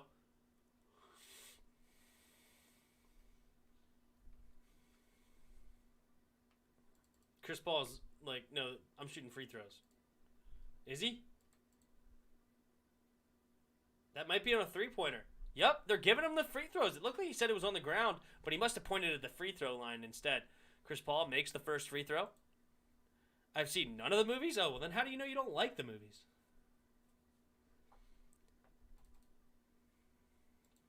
You know what? If you haven't seen the movies, I highly suggest watching them in the order that the series says they're in. Oh, okay. It was a foul on the ground, but he's going to the line. He went to the line for 2 shots, so not 3. Makes sense because they're in the bonus. Austin Rivers kicks it over to Jokic. Jokic to Campazzo. He's going to pull a 3. Bang again. Campazzo with back-to-back 3s. And it's still a 6-point game right now. 55-49.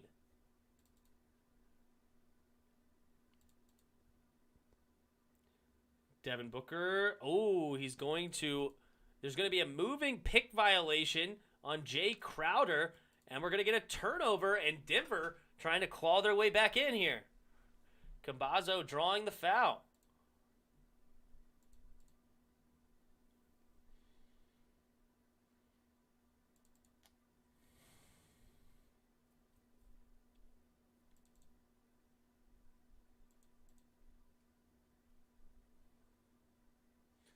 Campazzo gets it to Jokic on the block. Jokic attacking, spin move, hook shot. No good. Jokic a little off tonight. It's going to be tough if Jokic is off to win this game. Rebound Suns. They're coming the other way. Chris Paul getting a pick from Ayton. Chris Paul attacking. Floater off the front of the rim. No good. Jokic the rebound. Jokic kicks it up to Rivers. Rivers attacking. Back to Gordon. Gordon now attacking. And he's going to pop and fadeaway jumper. No good. And Ayton the rebound. Can't quite get over that 6-point hump right now. Devin Booker has it. Guarded by Gordon. Booker coming up, attacking, and floater, and Aaron Gordon's going to foul him. He will go to the line for 2. I'll probably watch Star Wars in the future. Yeah, so Star Wars movie. So here you go. So back in 1977 is the first movie, and it was 4, 5, and 6.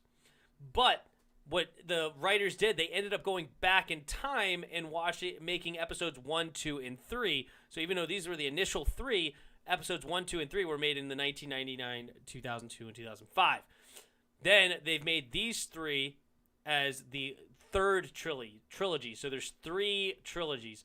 I would suggest watching these ones first, okay? Because these ones will be more interesting to you because they're a little bit more better on the eyes as far as graphics and computer animations and stuff like that. And I think they're really good. Especially, I love episode 1. I think that's the one with Darth Maul, I'm pretty sure. But these are all really good. Then go back and watch these 3 because then these are the next movies in the order, and then these are in the future. So it's these 3, then these 3, then these 3, which is cool.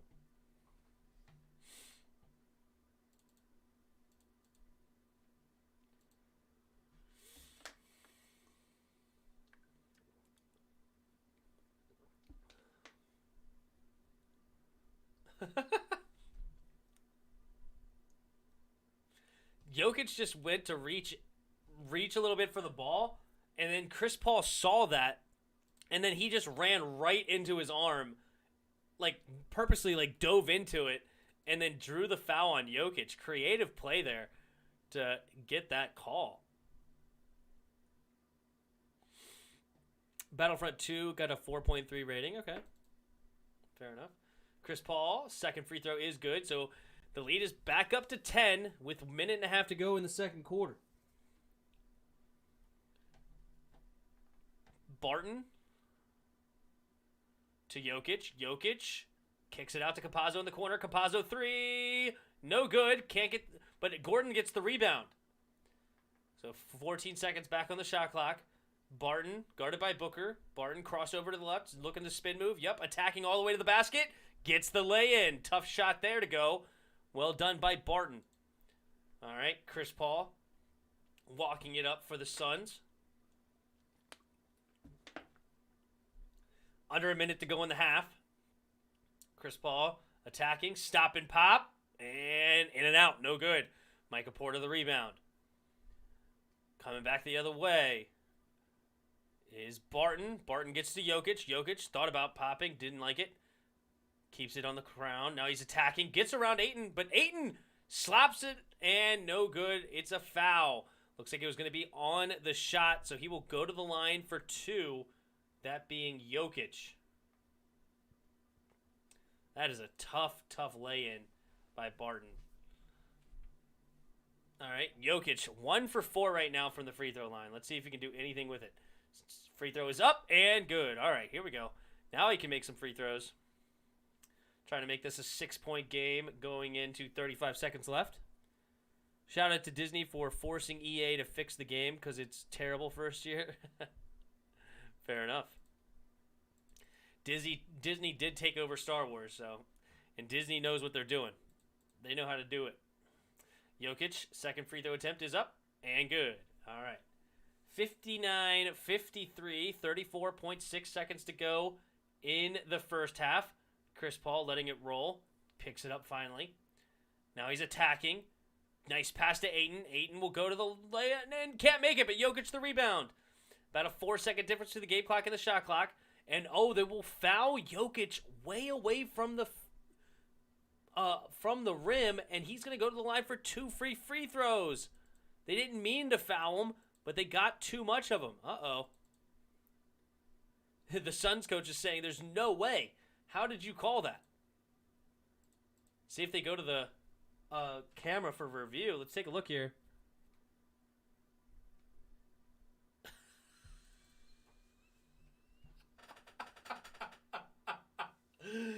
Oh my goodness, Jokic sold that. Oh jeez. I don't think he got, he barely got touched. But then again, the fact that they called Chris Paul for basically doing the same thing, they're both playing the game, I guess. Jokic makes both free throws, and now it's a 4-point game with 25 seconds left. Booker bringing it up. They're going to slow it down here.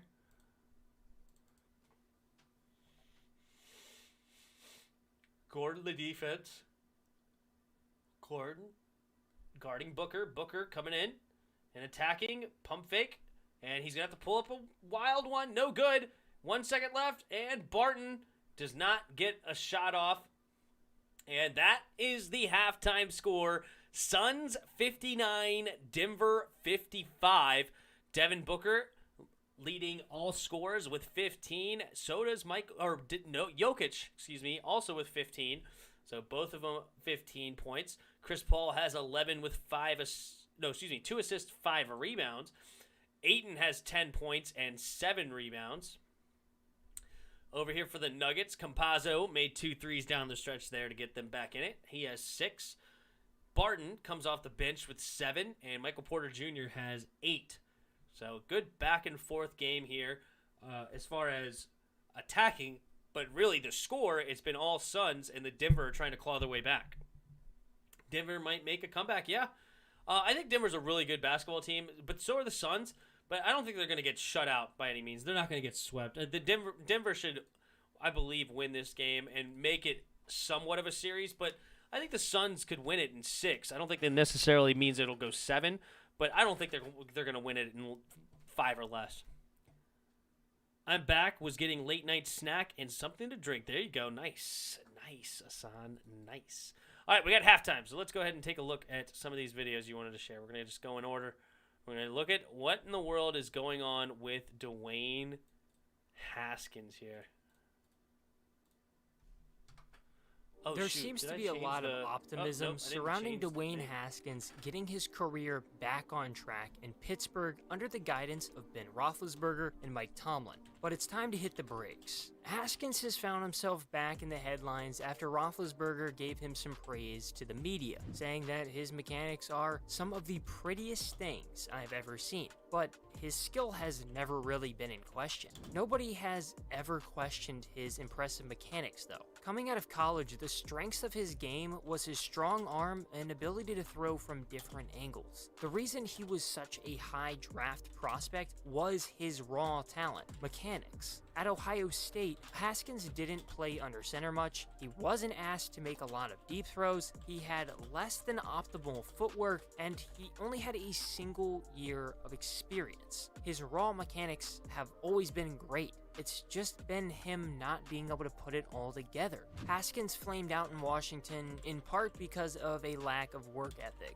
and off-the-field issues, but that wasn't it. The reality is that Haskins wasn't good. At some point, people must stop thinking of Haskins as a former first-round pick and look at him as a player. He has a great deep ball, and when it hits, it's beautiful, but it usually misses. He completed just 60.1% of his passes in 2 years in Washington. Lamar Jackson only completed 58.2% of his passes as a rookie. He was a bad passer, but he was able to succeed on the field, mainly because of his mobility and ability to extend plays with his legs. Haskins is more than likely faster than Roethlisberger at this point in his career, but he's still slow. Haskins hasn't been a good passer, and he's not an elite athlete in the slightest. If you're enjoying, help us on our way to 100K by subscribing to the channel and hitting that bell notification so you never miss an upload.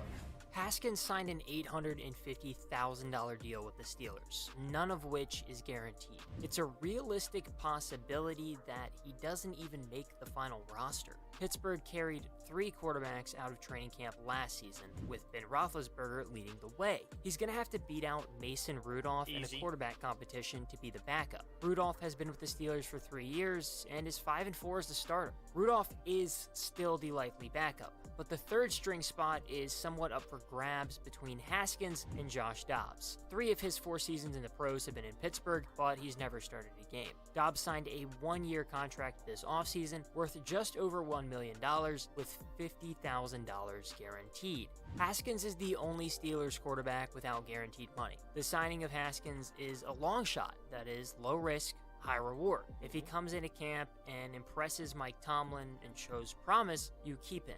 And best case, he could become the future quarterback once Roethlisberger retires. If he sucks and he isn't putting in the hard work, you cut him. Plain and simple. So I root for Washington, if you guys didn't know already. I live in Virginia, and I even covered the Redskins in 2019 during their training camp. So I saw the Haskins era in Washington from beginning to end, unfortunately. Dwayne Haskins was a dumpster fire in Washington from the second he got there. I think everything that could have happened that went poorly happened. He started off with a lame duck coach in Jay Gruden, who no one really expected to be there the next year, and then the next year he ends up in a system with a coach that didn't draft him, nor did did he really want him? Haskins was handpicked by Dan Snyder, the owner, and that's always going to be a recipe for disaster. Washington cutting Haskins was the right idea. Ron Rivera was trying to build a culture, he was trying to move on, and Ron Rivera was coming in and trying to put his own system in place. But that doesn't mean it was a bad idea for the Steelers to sign Haskins. In fact, I think it was a great idea. It was a low-risk, high-reward... I said when Haskins was drafted that if he were to be good in the league, his comp was actually Big Ben. So it's funny that he ends up on the Steelers behind Big Ben, because I think that is the most comparable quarterback in today's game that he's compared to. So I like that he ended up there, and hopefully, and then Mike Tomlin, seems to but be able to handle struggling personalities that can try to help. Like sometimes he can't. I mean, Antonio Brown was insane. Le'Veon Bell was insane, but like he could get some guys that are more like quote unquote rough around the edges to help kind of help them grow, I should say. And we'll see what it is. I like J&D's content. It's enjoyable. Yeah, he does a good job. The music in the background, he's got a good cadence. It's good. Whack-a-mole Mason Rudolph. And while I don't expect Dwayne Haskins to work out, why not take a shot on a guy that did have a ton of potential coming out of college? By no means do you need this guy to actually succeed. You already had Ben Roethlisberger. Mason Rudolph you seem pretty good with at the backup position. He's been fine when he has come in at times. All this was really just buying a lottery ticket, seeing if Dwayne Haskins can all of a sudden turn into something. And if he does for the Steelers, that's fantastic. This move from start to finish for the Pittsburgh Steelers, from the Pittsburgh Steelers' point of view, is a great move. It's very, very smart. That being said, it seems like the fandom and even some of the media has this idea that Dwayne Haskins may be the future in Pittsburgh, and I really think that we need to calm it down, especially somebody that saw him in Washington and saw all these faults. We need to cool it, and we need to allow Dwayne Haskins to A, try to develop, and B, not put so much pressure on the guy. He was a high draft pick. He didn't work out. We need to start over on our view of Dwayne Haskins. He didn't work out as a high draft pick. He's now with a new team. It's time to reevaluate who Dwayne Haskins is. Dwayne Haskins still has a ton of raw talent. He's a very, very talented guy, and even at training camp when I saw it, or if you watched him in Washington, you saw these plays where you just see what his arm can do. He makes an incredible throw, very powerful throw. He hits a guy deep, and you just sit back and watch, and you're like, wow, I mean, that is a beautiful ball. I mean, when he can put a perfect ball where he wants to put it, it is one of the best sights, and you can tell how absolutely raw talented he is. The problem is that his accuracy struggled a lot of which I think was because of his footwork. He didn't do a great job of setting his feet at most times, and when he was throwing off balance, he was always inaccurate. That was far from the root of the problems, though. I think a lot of the issues was maybe he didn't know the playbook great, especially under Ron Rivera. His actual last play with Washington before he got released, he had a wide open, I believe, Cam Sims, literally right in front of him that would have been a He had two people wide open. Two wide open. Logan Thomas, and I don't think it was Cam Sims. It may have been. But Logan Thomas on one side. Let's just call it Cam Sims on the other. 4th and 2. Beautiful pocket. Gets on the back step. 2 receivers wide open. He ends up taking a sack on the play.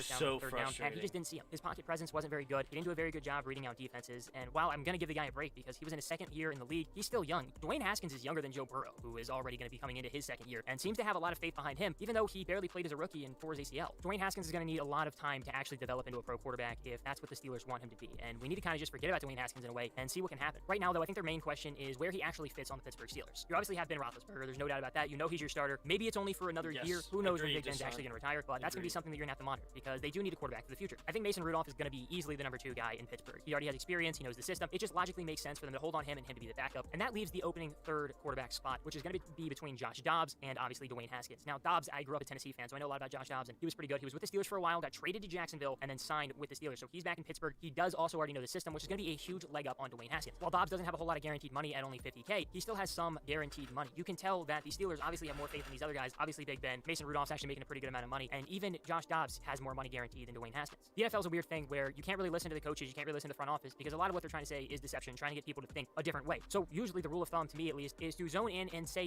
what are they doing? Not what are they telling us. Don't listen to what the NFL team's telling us. What is the NFL team doing? And in my mind, that's giving Mason Rudolph money, re-signing Big Ben, giving even Josh Dobbs some guaranteed money, and he's going to be making over $1 million while Dwayne Haskins only makes $850K. What the Pittsburgh Steelers are telling us with their actual moves is that they're literally just grabbing a lottery ticket and seeing Dwayne Haskins. If he comes into camp and he plays well, you keep him, and you never know what he could actually turn into. He's literally a lottery ticket. But if he completely phases out, he isn't good, he can't even beat out Josh Dobbs in a competition, you cut him. It's that simple, and that's why it's a good move. The reality is that Dwayne Haskins isn't actually going to solve any problems for the Pittsburgh Steelers with their quarterback situation. Ben Roethlisberger probably already has one foot out the door. I personally thought he was going to retire last year. Obviously, he's back for another one, but who really knows what's going to happen with his future? He clearly wants another ring, and the Steelers have a great team around him. Steelers fans seem to somewhat already be looking towards the future at this point, and with good reason. Big Ben is a little bit older, so it makes sense of why you're talking about who you think your future quarterback is going to be, and I don't think that's Dwayne Haskins. I think the Steelers actually need to go and take a quarterback next year. I would have been all for them taking a quarterback in this past draft. Like, if Justin Fields hypothetically would have fallen all the way to him with their pick instead of taking Najee Harris. Now, I don't think anybody fell into their lap to make any sense to actually take a quarterback in this last draft, and that's fine. It just didn't work out. But I think it would have made perfect sense to bring in a guy, if that would have happened, to go and sit behind Ben Roethlisberger. I'd be personally surprised if the Steelers don't take a quarterback in the 2022 NFL draft. Even if Big Ben doesn't retire this offseason, it makes sense. You want to get this guy in the system, and you want to see if you can actually have a guy for the future. Because once Big Ben leaves, you're going to have a huge hole at quarterback that you haven't had since 2004. And while I think they may have thought that Mason Rudolph was the answer, from what I've seen from him, I don't believe he is. And Dwayne Haskins, well, unless he completely changes his work ethic, his attitude, and everything, he's not it either.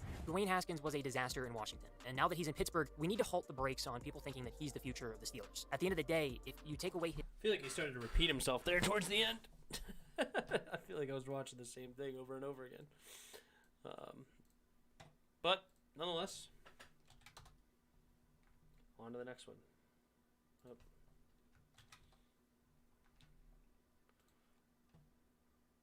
Oh wait, I've seen this one.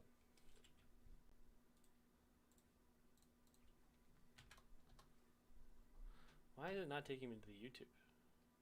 But I've seen this one. Hey, boss, you said you want the stim glitch back for a week? Probably just a day or two. Okay, I'll put it in for a day or two. Let's mess with it for a little bit. Hold on, I'm getting a call. DMR headquarters, Activision headquarters, how may I help you? I need to be transferred to the anti-cheat department. We don't have one of those, sir. Well, I need to speak to somebody. I need to report a hacker. Okay, can you give me his gamer tag? Yeah, it's, I'm not hacking. Well, clearly by his gamer tag, he's not hacking. Yeah, that's the whole point. He's trying to be funny. Okay, calm down, sir. I'm about to spectate him. Let's see what's going on.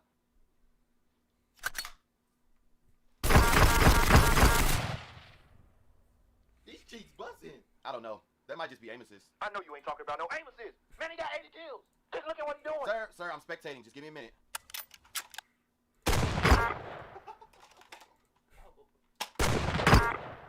I don't know, sir. These look like lucky shots to me. Bro, he's rubbing it in right now. Hold on. I'm still spectating. Woo! I love these hacks. He literally just screamed, I love these hacks. No, sir. He said he loves these tracks. You haven't heard the new fire music we put in the cars? He's not even in the car, man. Stop playing these games. Ban this dude right now. Yeah, I'm looking. I'm out of rounds. He literally just threw his gun at somebody and killed him. We're losing Ban connection. this dude, man. No, you I can't hear. We're losing. You better hang up. You better not. Our game is terrible. That dude shy funny. Dude, Kinda funny. our game is terrible. I had seen that before. All right, here he is again, chiseled it on us. Video shows the moment an MTA bus slammed into a building in Brooklyn, which left 16 people hurt. Video from inside the bus shows the driver parked at first, but when he accelerates, you can see him crash into a truck. Then he swerves off the road and then right into the building. This happened Monday afternoon on Lincoln Road in Prospect Lefferts Gardens. Authorities say the 55-year-old driver has 13 years on the job. They're still investigating exactly what went wrong. Hey, yo, what the fuck?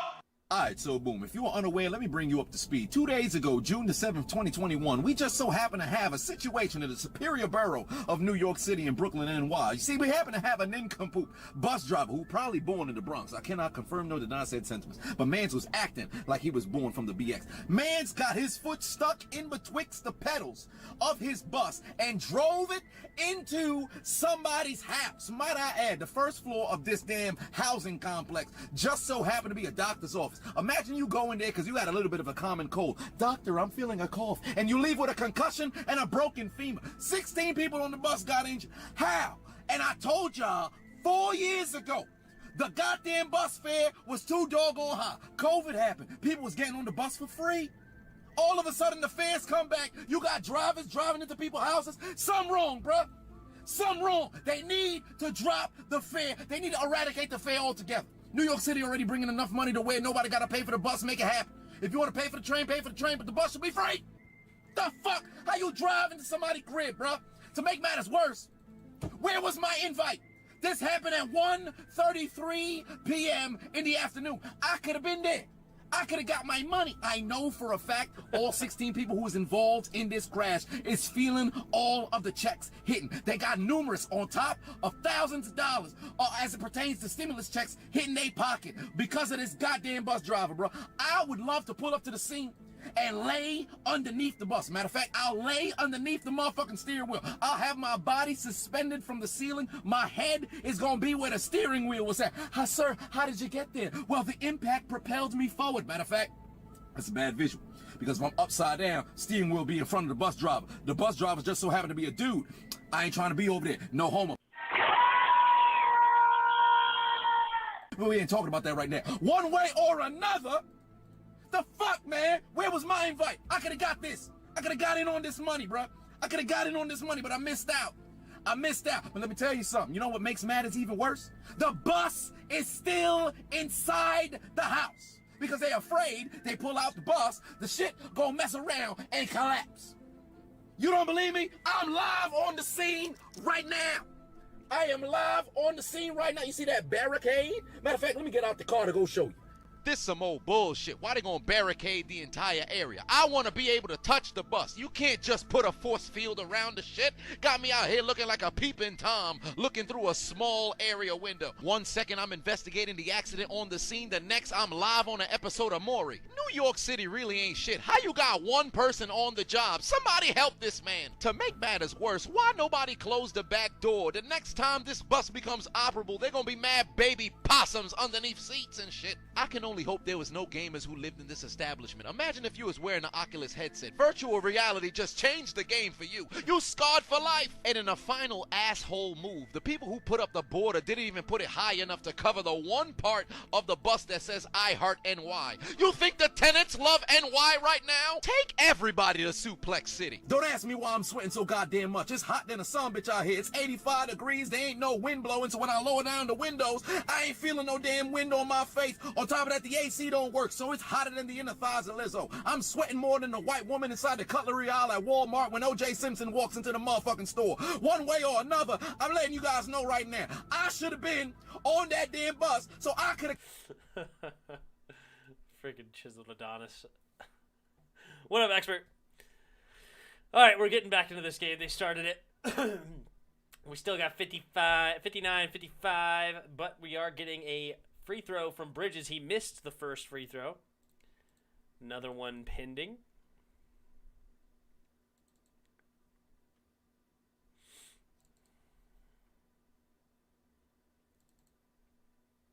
Second free throw up and good. All right. So it's 60-55. Suns on top, and Nuggets have the ball. Getting back into it. Aaron Gordon getting a pick. Now it's Campazzo. Campazzo gets fouled, and he throws the ball at the hoop.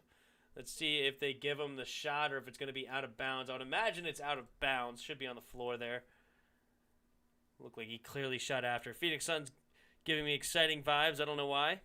We'll see what happens, man. They're looking good so far. Jokic driving, backing down Ayton, spin move. Now he double spins it, and no good, but Porter the rebound. Yes, he does have it, and he slings it at the hoop, can't get it to go, and now Ayton the rebound. Man, Jokic not having a great game. What is this? He's 5 for 14 shooting right now. He just can't seem to find the bottom of the net very well. Bridges has it in the corner. He's driving the lane. Inside floater is good. Tough shot there by Bridges. Knocks it home. Aaron Gordon, guarded by Jokic. Now he stepped back and pop, and no good again. And, an unnecessary foul by Campazzo against Devin Booker. Hit him over the back on the rebound. Aaron Gordon right now, 0 for 8 from the field. Okay.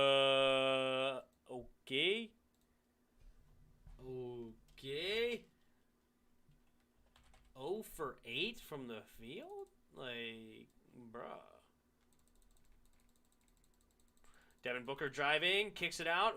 Stolen by Porter. Now ends up in Rivers' hands. Campazzo to Jokic, back to Porter, and great hands by Bridges to knock it out of bounds. 4-on-2 in transition, and Bridges stops Porter from scoring. Great defense. Huge. Needed that badly. Not necessarily badly, I guess. That might be a little exaggeration. But on a 4-on-2, that's crazy. They left the bus there for 2 days. They're probably homeless people living in the bus. Campazzo pump fakes a 3, guarded by Crowder. And, they're going to get an offensive foul against Aaron Gordon. Fighting for position. And coach is like, he's posting up. What in the world? Ooh, he kind of got tied up there, and an elbow went into Booker's face. Tough break. Tough break. I bet you, Grant, regret coming to the Pistons. Anybody regrets going to the Pistons, that's for sure. CP, fade away. Raindrop. Finds a way to the bottom of the net. Nothing but net. Great shot there. Jokic backing down Ayton, and he gets inside, and one. Gets the lay-in. He'll go to the line for a three-point play. 64-67 now.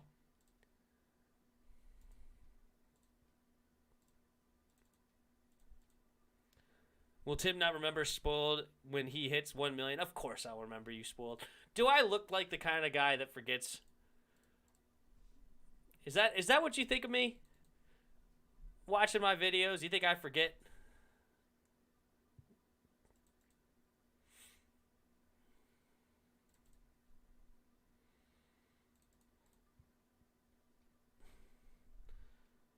Chris Paul kicks it out to Crowder. Three-pointer in the corner. No good. And they're going to call a foul against Michael Porter? Interesting. He must have held up Bridges here. Let's take a look. It looked like Bridges may have gone over his back, but no, they're going to call a holding, I guess. Good play there by Bridges.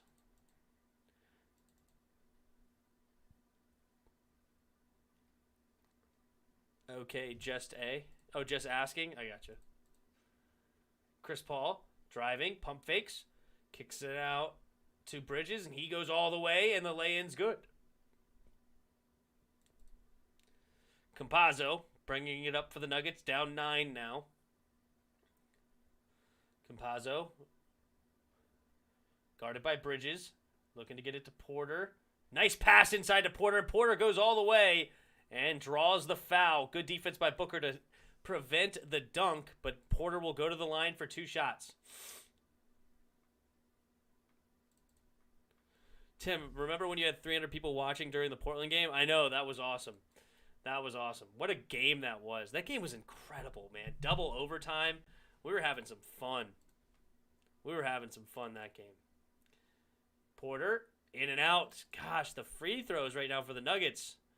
They're 9 for 15. Porter does get another free throw, though. Trying to make it an 8-point game, and it's good. Crowder passes it in to CP3. He's going to walk it up court. 66-58, 8:30 to go in the third. Chris Paul driving, kicks it out to Booker. Booker in the corner. Foot was on the line, but he does knock it down, so it's going to be a 2-pointer.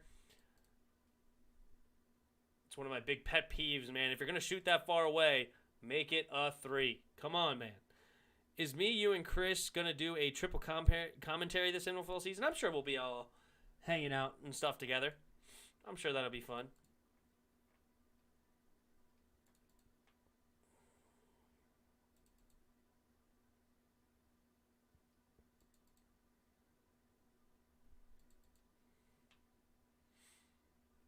My one problem with you, Spoiled, though, is you're always ahead of me.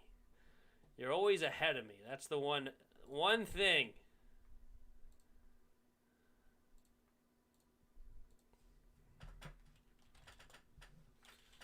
What have I not done yet?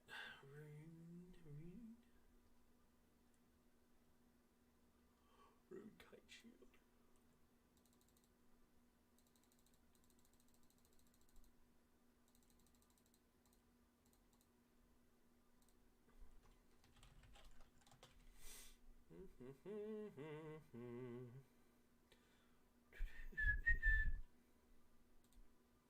What's the Warhammer?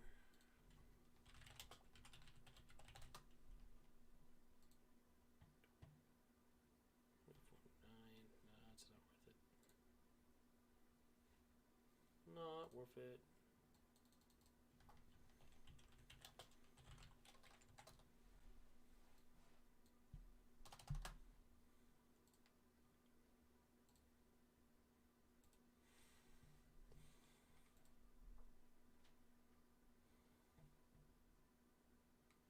Shout out to Cable.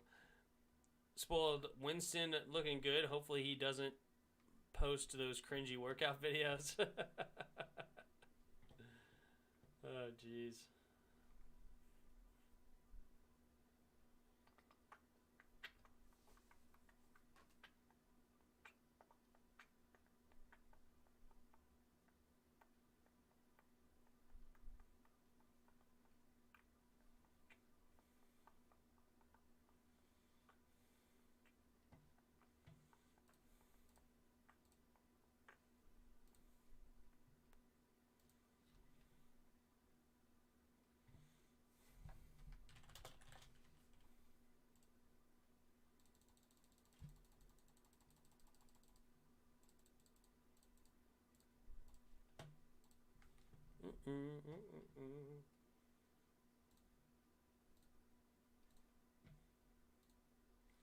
I remember Winston's workout videos. That was terrible. I don't remember those.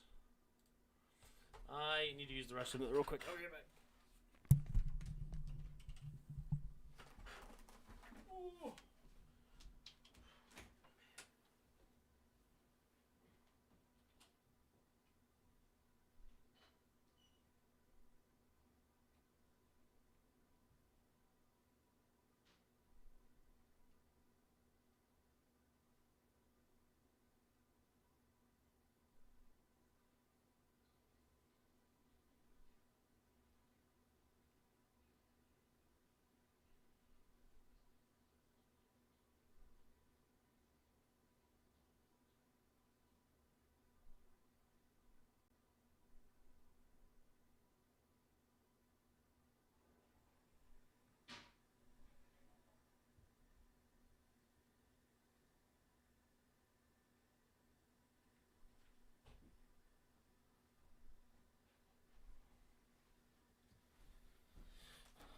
Ooh, Phoenix up by 12 now. 70-58. Nice pass inside. Kicks it out to Campazzo. No, stolen by CP3. But hold up. Now it's back stolen by Denver. Campazzo ends up with it. Jokic shoots a three. Off the back of the rim. No good. Not looking good, guys. Not looking good, man. And it's going to be a foul. Looks like against Jokic. Not looking good. Not looking good for the good guys, the Nuggets.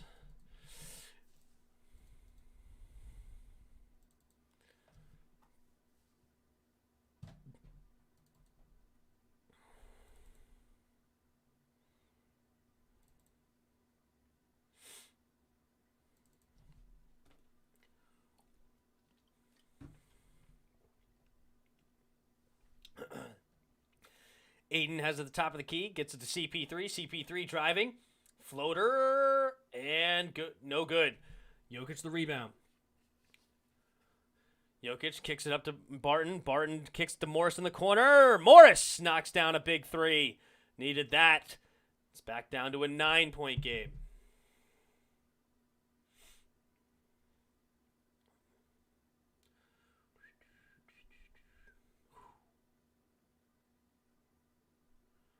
Ooh, Saval had a freaking heck of a game. Nice. Anyway, Chris Paul kicks it out to Bridges. Bridges driving. Kicks it back to Crowder in the corner. No, it's going to be... Was it a travel? What was it? I couldn't tell. Couldn't tell exactly what the call was, if it was a foul or a travel. I'm not sure. We were the Trio NFL games pulling 20 views a week. It was fun. It was fun. So I sent another video you can react to after the game or next stream, but I'll ask you this. Do you think Cardinals need to change their uniforms? I don't think so off the top of my head, but we'll see. I don't think so. Devin Booker kicks it to Bridges. Bridges goes and draws the foul, and he'll go to the line for 2 shots. Jokic gets called for it. Got 1, so that's going to be a second personal. So Bridges can make the lead back up to 11. COD Live. We may do COD Live this weekend at some point. I'll probably end up doing a live stream with COD sometime this weekend. Not tonight, though. I'm kind of tired already. I'm not going to lie. By the time this game's over, I'm going to be ready to go to bed. I like Cardinals' black uniforms.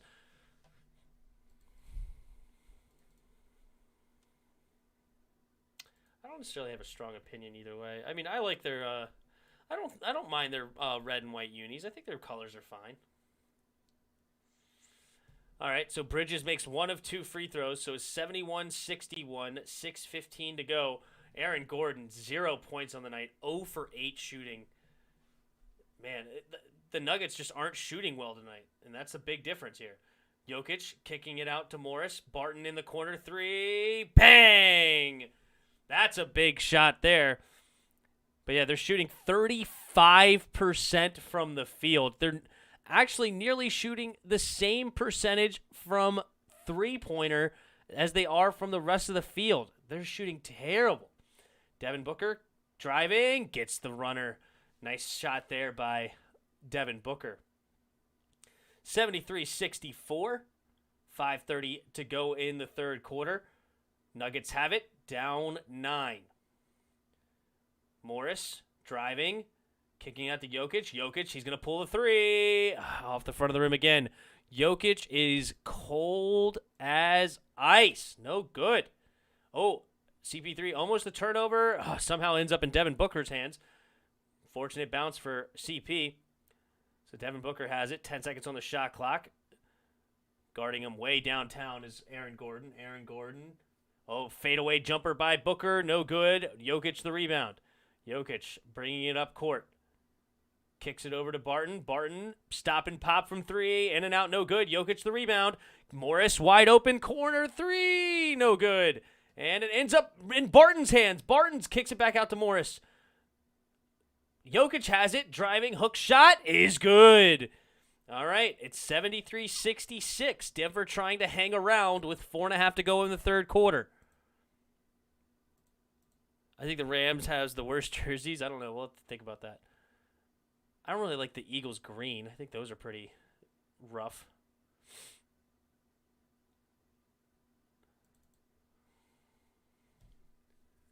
Uh-oh, Devin Booker in the corner over Jokic. Knocks it down. And the lead's back up to 10. Barton to Jokic on the block, guarded by Ayton. Pass inside to Gordon, and Gordon finally makes a layup.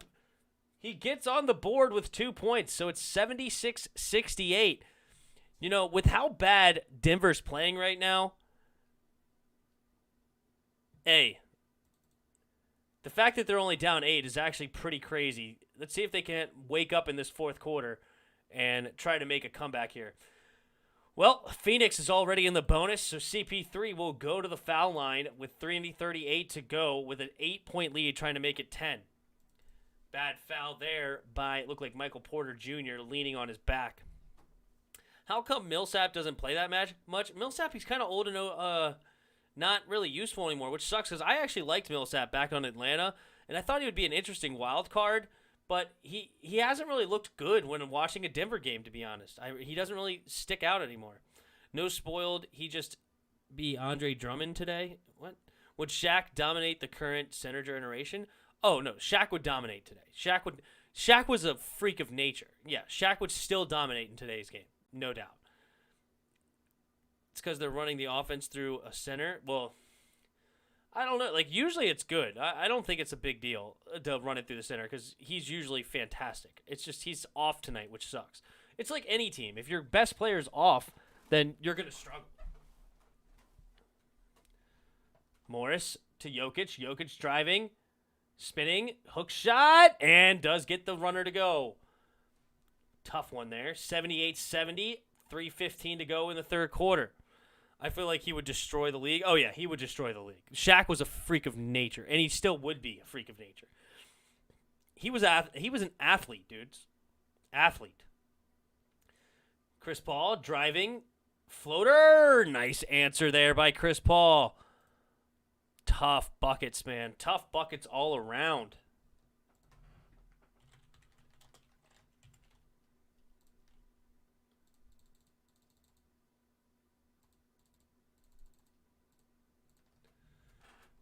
Oh, okay.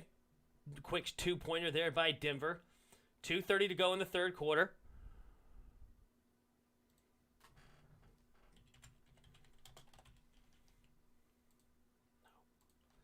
Uh-oh, Chris Paul inside again, knocks down another 2. They're still trying to maintain that 10-point lead.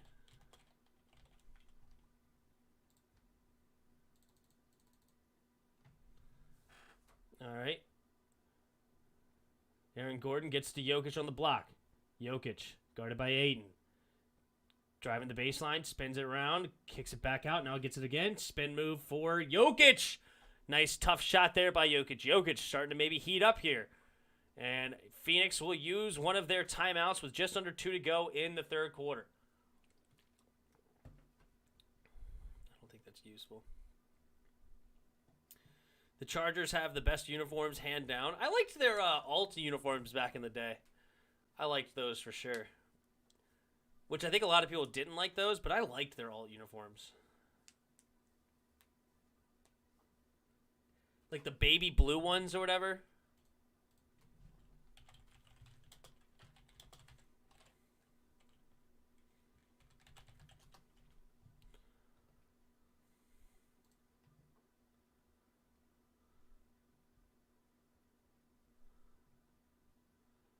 Which ones was it? I think it was, what in the world? These look interesting.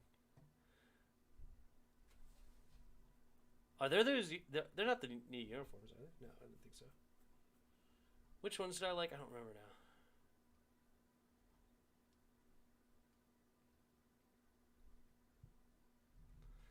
I think it was like all blues or something.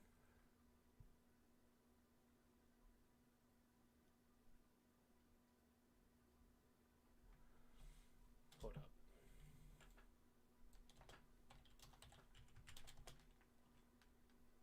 I think I played 2010 a lot.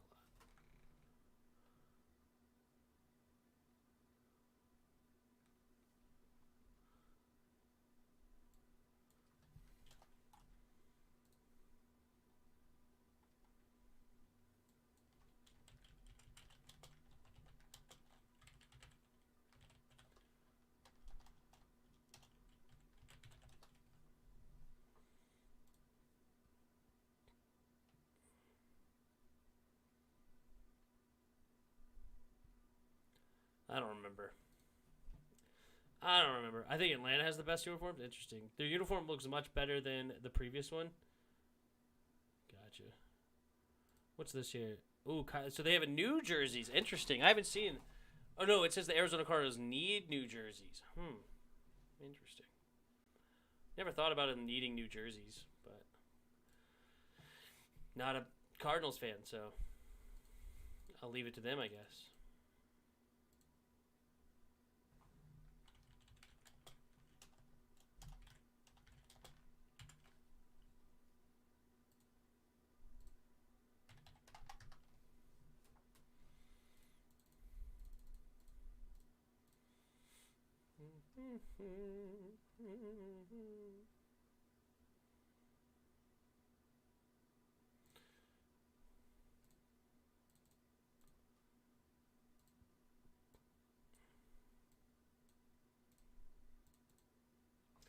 Remember when Jaguars had one of the best defenses? Yeah, that was just like 3 years ago, right? 4 years ago? 2017, where they made it to the AFC Championship. They were nasty.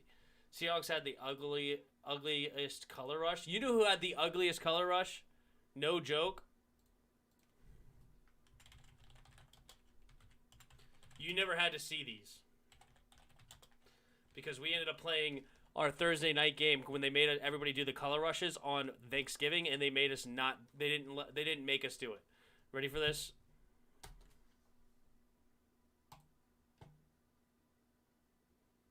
Ew. Ew. Could you imagine? Ew. Ew. All right. 3-pointer, Bridges knocks it down, and it's an 11-point game. 85-74.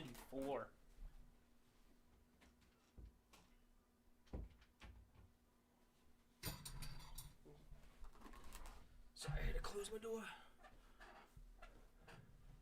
All right, we're coming the other way now. Devin Booker. Up and under. Can't get the lay-in, but Ayton the rebound. Kicks it back out. And is that Johnson? Yes, it is. Johnson with the open three. And Phoenix jump out to a 14-point lead all of a sudden. Barton driving, gets it to Jokic. Jokic, he's going to pull up from free throw line. In and out, no good. Denver just doesn't have enough in the tank right now. I mean, they are not putting enough shots in the basket. They're just not. 37.5% from the field. Ugh. Devin Booker, long three, no good. Jeff Green, the rebound.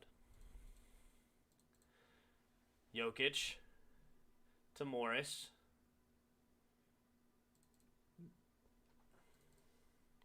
Really want all gold. Watching McDonald's. Ba-da-da-da. Ba-da-ba-ba-ba. Oh, there you go. Nice shot there by Morris. All right. Still a 12-point game. Let's see if they can't mount a little bit of a comeback to make this interesting. Really want old gold and black jerseys for the Saints. That could be interesting. That reminds me of the colors, McDonald's colors theme. It was horrible. It was horrible. Thank God they didn't make us see those. Devin Booker driving the lane, gets it over Austin Rivers.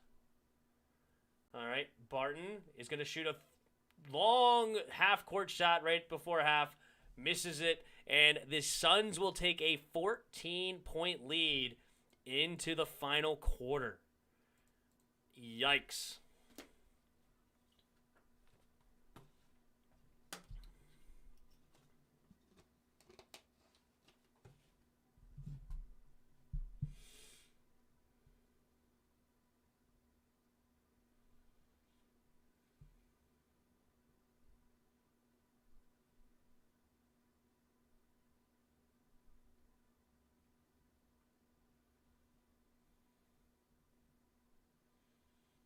My team put up some decent numbers today, my fantasy baseball team.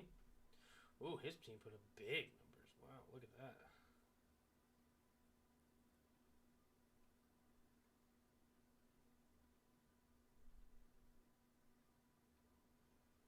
Not as much as mine, but still. I think Broncos should upgrade their uniforms. I don't mind the Broncos unis. I think the Broncos unis are alright. You don't like the Broncos unis? Imagine the all gold jerseys with the back lining and the white numbers. You like the white numbers? I don't know. Interesting. I like those. The Chiefs color rushes are pretty cool. But yeah, these are horrible, man. Horrible.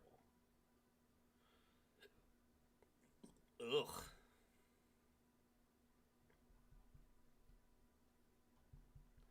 Thank God they never made us wear these. These were a joke. Joke.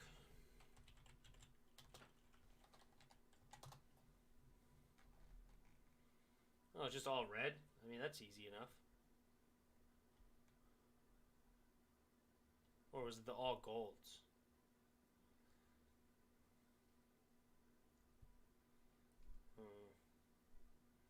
Rams all golds as well. I am not a fan of the all golds. Not a fan. The Raiders should upgrade their uniforms. Yeah, that's interesting. The Saints is up to date on uniforms, but we still don't have the all gold ones yet. I like the Broncos unis though. I really do.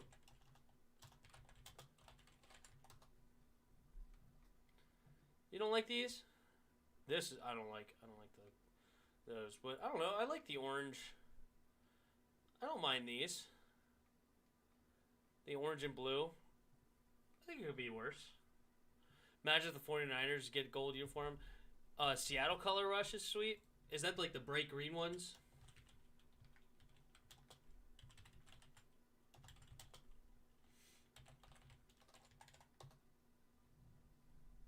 Yeah, the bright greens.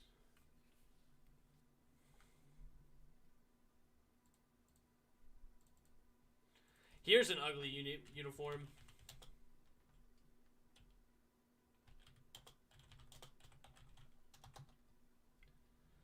Ugh.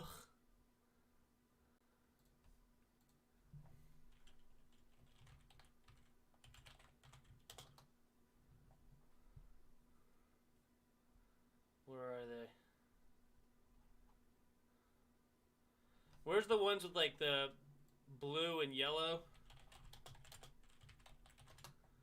These were these were horrible. Horrible, man. Horrible. All right, we're back in it. And Saric is going to draw the foul. Uh-oh. Saric draws the foul, and he'll go to the line for 2 shots. Jets uniforms need to upgrade even though they're up to date. Do the Seahawks have lime green color rush? Because that's dope. I think that's still their color rush, yeah. Fire the designer. Saric makes the first free throw. It's a 15-point lead now within the 4th quarter. Jets uniform give me them 2000 vibes. I don't know. I don't hate the 2000. I don't hate the Jets unis. Is that the Philadelphia Eagles or the LA Chargers? Because all I see is blue and yellow. Exactly. It's freaking ugly Eagles jerseys. It's terrible. All right, here we go. Barton. See if the Nuggets can't keep themselves alive. Barton 3 off the side of the rim, no good. And Saric the rebound. Not good, guys. 16-point lead right now for the Suns, and they don't look like they're going to slow down. Kicks it out to open. No, they're going to get... Uh-oh, they're going to get an offensive foul against the Suns. Uh-oh. Third quarters this series, they have outscored the Nuggets in every third quarter so far, and it's been really the difference in the series. Morris to Millsap to Barton. Barton kicks it over to Morris in the corner. He's going to shoot a 3, and no good. Saric the rebound. Long rebound ends up in Johnson's hands. All right. Ooh, wide open lane for Payne, and he goes all the way, and it is now a 18-point lead. Millsap thought about a 3, doesn't like it anymore. Gets it over to Green. Green to Rivers. Rivers, jab step, spin move inside. Kicks it over to Millsap now. Millsap going to pull up a 3, and no good, but he's going to draw the foul. No. No, it's a 24-second violation. Excuse me. I saw the whistle blow. I didn't know what it was, but no, it is a 24-second violation for the Nuggets, and the Suns look like they may be running away with this one, ladies and gents. 18-point game all of a sudden. And they don't even have anybody on the court right now of note. Saric driving the lane. Pump fake, stops, and gets it to go. 20-point game. Denver will use a timeout. And this game is essentially over. Over. No bueno, ladies and gents. No bueno.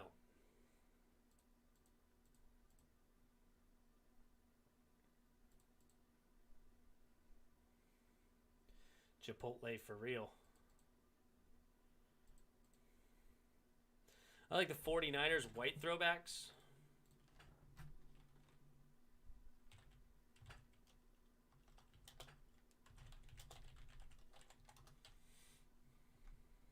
These things?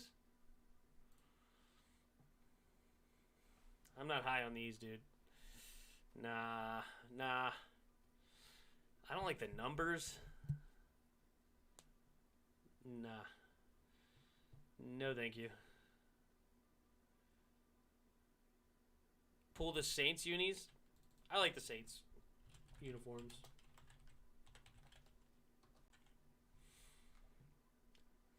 The black and gold. I think they're nice. I like these ones. The black with the big gold numbers. I think they look really good. The gold helmets. I like the Saints uniforms. The Saints have really good unis. There's the Saints right there. Look at that. There it is. The color rush. The Saints unis right here. This is what they're going to be wearing. 2022. Boom. With little tails on the helmet too. Little tails. Get amulets while you're running away. Where are you going? There they are right here. Here's the Saints unis. You're going to have to wear leather boots. You know? There you go. Oh, God, he's running away. All right, no more.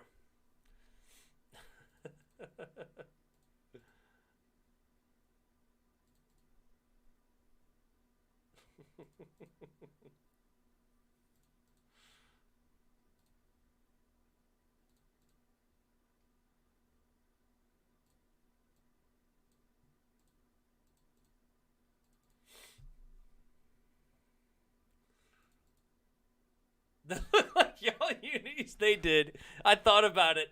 After I said there's yours uniforms, but they totally look like Washington's color rush. Yeah, sure. We'll watch the Cardinals video after the game, and then I'll probably hit the hay. Pass out.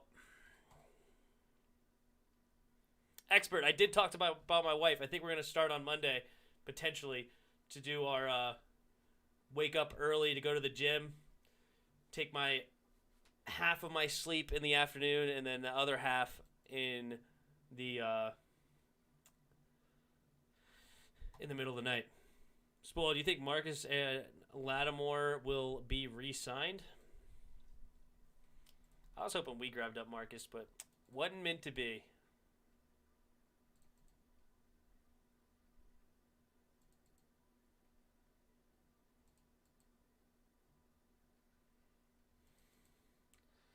All right, here we go. Morris bringing it up court for the Nuggets. We're down 20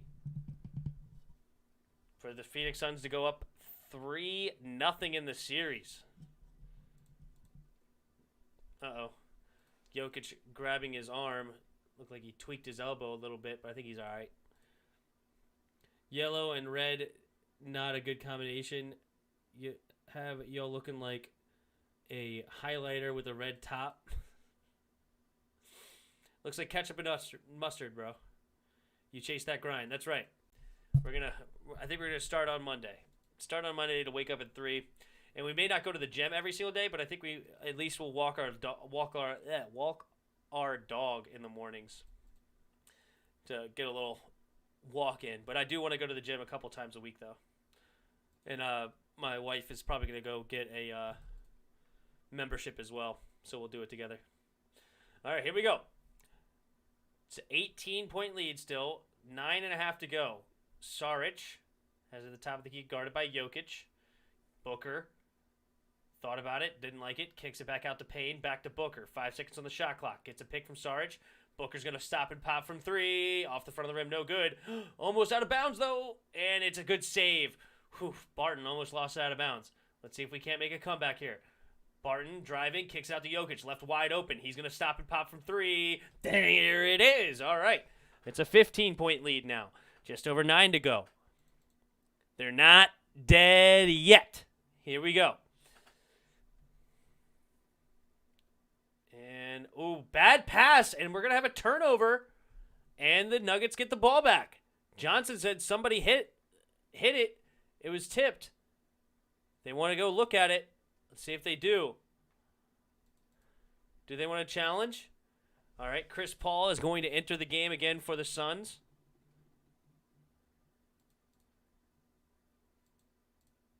They will not challenge. Jokic passes it in to Morris. A little under 9 to go, down by 15. They're not dead yet. Morris looking to get it to Jokic. Nope. Instead, drives the baseline. Stop and pop. And no good. But Jokic there for the tip-in. All right. And just like that, we're only down 13 now. Chris Paul bringing it up for the Suns. Aaron Gordon meeting him at half court. Saric coming to give him a pick. Chris Paul driving. Now stops. Up. Saric straight on 3. In and out. No good. There it goes to Green. Here comes Barton. Barton gets it inside to Jokic and almost stolen. Oh, they do save it, but it's right back to the Nuggets. Wide open 3, no good. And we're going to get We're getting Jokic on the ground. Everybody's on the ground. But then the Suns come away with it. Still 13-point deficit. Kicks it out to Craig. 3. No good. And Barton will let it go out of bounds. Denver's ball. Tim, I'll fight my team's designer if I'm you. Looking like clowns wearing all yellow with red boots. The worst. Don't forget your sleep. Yes, I know. I'm going to try to get 4 hours of sleep in the afternoon, and then I'm going to try to get 3 hours of sleep at night. So, yeah, like right now I'm up at 12:15. I will not be up at 12:15 on the weeknight. So we'll be cutting it off no later than 11:30 probably, so I can get to bed by midnight. Gordon, and he's going to get called for the charge. Good defense there by Johnson on the defense. Good defense there by Johnson for the Suns. Definitely had position. Gordon just barreling into him. Good D. Definitely no flop there. It was just not good. Not good move there by Gordon. So it's still a 13-point lead with 7.5 to go. Chris Paul kicks out to Jay Crowder. Wide open 3. Bang! Big 3 right there. Jay Crowder giving it the silent treatment, saying, no, don't talk. Stop talking. Jokic to Barton. Jokic. Nope. Back to Green. Green has it. Now back to Jokic. Jokic has it at the free throw line. Guarded by Ayton. Jokic driving. Spin move. Baseline fade away. And no good. And Suns the rebound. And it looks like the comeback might have already ran out of steam. They were on a 7-0 run, but that big 3 by Crowder. And then just Nuggets are just shooting terrible tonight. Ayton, he's going to stop and pop from the baseline. No good. Barton the rebound. Suns have gone cold a little bit, but the Nuggets just can't seem to find a groove. Barton, stop and pop, off the back of the rim. No good. Jokic fighting for the rebound, and he does end up with it. Nice pass! Barton slams it home. No look pass there by Jokic. But it's still a 14-point game. They're not dead yet. It's a long uphill battle, though, right now. It's 99-85. Suns on top. Chris Paul walking it up for the Suns. Chris Paul left wide open in the middle. Stop and pop. No good. All right. It's a 14-point game. Barton thought about a 3. Didn't like it. Jokic pump fakes himself. And it's going to be off of Jokic's leg. But Jokic is screaming, where's the foul?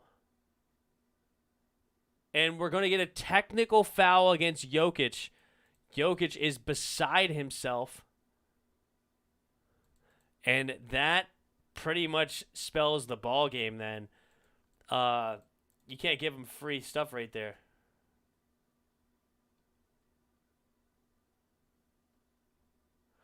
Ooh, he looked at the ref saying, what? Like, what are you going to do about it? Oh, my goodness. Would you fight your barber if he messed you up on purpose? Well, my barber's my wife, so no, I can't fight my barber, but... Oh, yeah. He has a point. Dude just went right across his arm and hit him in the arm. I mean, the frustration's real.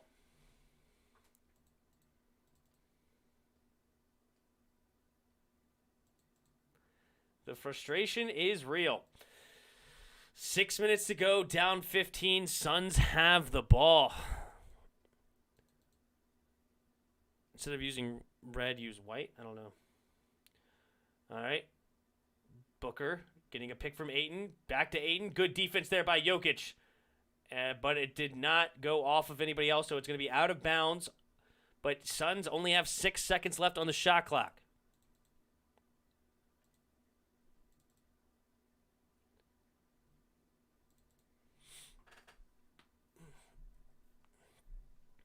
Chris Paul gets it inside to Crowder. He stops and pops quickly. No good. Jokic the rebound.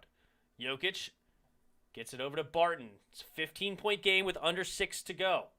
It's not looking good, but at the same time, it's not terrible. Oh, nice steal by Chris Paul. Yikes, man. Ugh, it just sucks, dude. It just sucks. Chris Paul has it at the top of the key. Gets a pick from Ayton. Stop and pop is good. And Nuggets just don't have enough, man. They have enough, but they're just not having enough tonight. It's just terrible. Jokic is going to stop and pop from 3. off the side of the rim. And that's pretty much all she wrote. It's 5 minutes left, 17 points.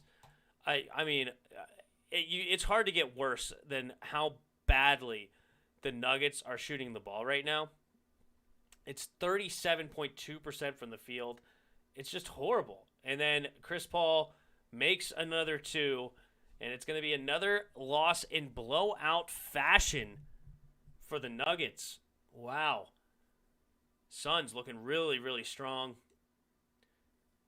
But the Nuggets just looking bad. You know, it sucks too. It's like, I'm not saying the Suns wouldn't win this series anyway, but it's one of those situations where it's not only are the Suns looking good, but the Nuggets are just looking terrible. Terrible. The Suns really could. The Suns really go a good counter the Nets besides the small forward.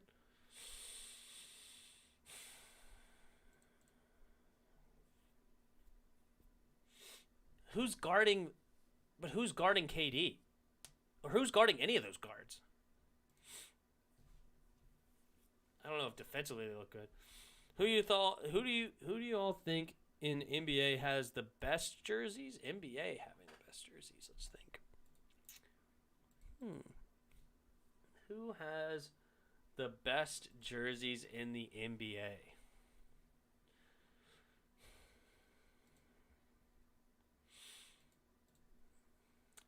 I mean, I like a few jerseys. Just trying to think of who has the best. Because I don't mind ours. I don't mind the Wizards. I don't mind like somebody like the Bulls. I don't mind somebody like the Heat or the Mavericks.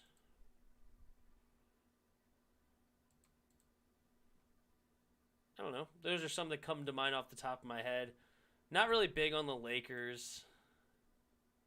The Warriors aren't bad. I don't mind the blue and gold look. Trailblazers are pretty cool, like the Rip City ones.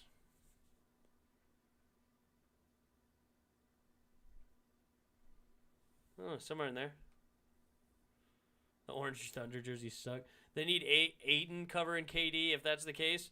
Yeah, well, Ayton's not covering KD. He's way too slow. No way. Paul on Kyrie, Booker on Harden. Yeah, no, that's not happening. Booker's great offense, but he's not a defender.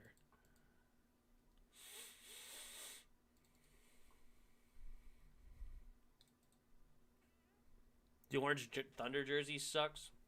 You like the Nets jerseys? I don't know. The Nets jerseys, I guess, are okay. I think Celtics, to be honest, they're simple and original. Celtics aren't bad, I guess. The green and white. I thought about the Celtics, but my inclination was initially no. I don't think I like them as my favorites, but they're not bad.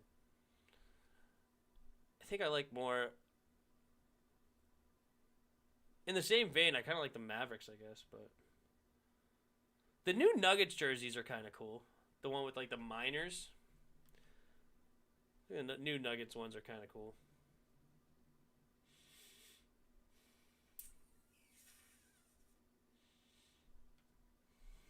I don't know. Somewhere in there. Ayton on KD? No, I don't think Ayton can guard KD. He's too slow. No way he guards KD. No shot.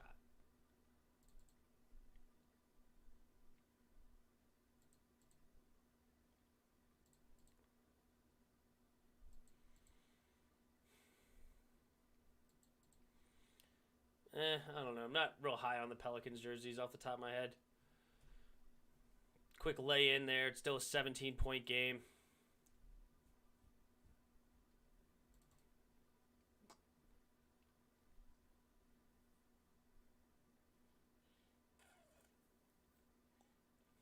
And it ends up in Crowder's hands.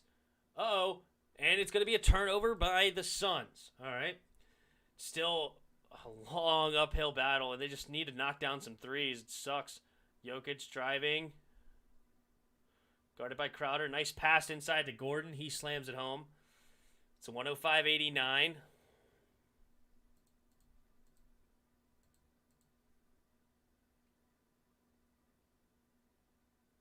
That's backcourt, is it not?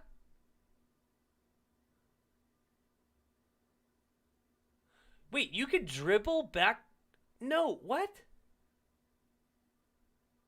If your feet cross and nothing...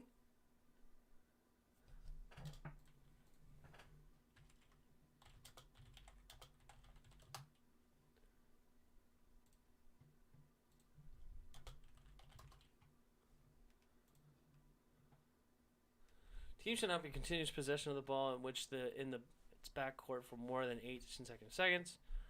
Exception: a new 8-second is awarded if the defense kicks or punches the ball. That's fine, whatever. Ball in the backcourt. A player should not be the first to touch. Blah blah blah. Whatever. Swinging of elbows.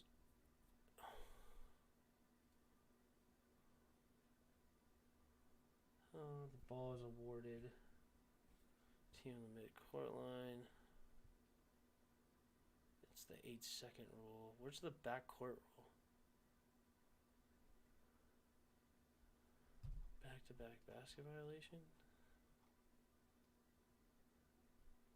Ball in backcourt. Just touch the ball if a teammate because the court jump ball, goal situation, blah blah blah. Front court, backcourt. Swing of elbows.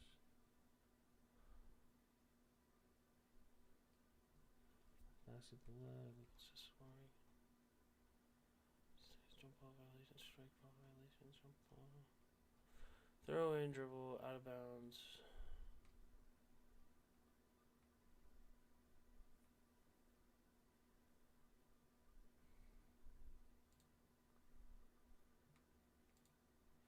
It's illegal play. The offense commits while on their own half of the court. Teams cannot commit backcourt violations by taking too long to cross the midcourt line or by dribbling or passing into the backcourt after they cross the midcourt line.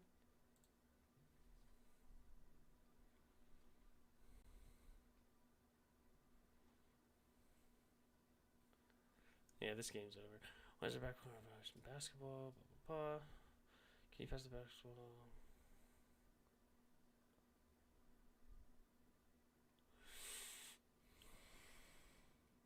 Over and back rule. Here we go. Passing to a teammate in the backcourt while you're in the front court, dribbling into the backcourt from the front court, stepping on or over the midcourt line while in front court, retrieving a loose ball. Some situations look like over and back violations but are legal. Touching the ball in the backcourt after the opponent deflects the front court pass, passing the backcourt inbound. Okay, this is a weird. That's a weird play. So, what has happened, and why I'm looking up this rule, is Chris Paul crossed the backcourt. Can I do like...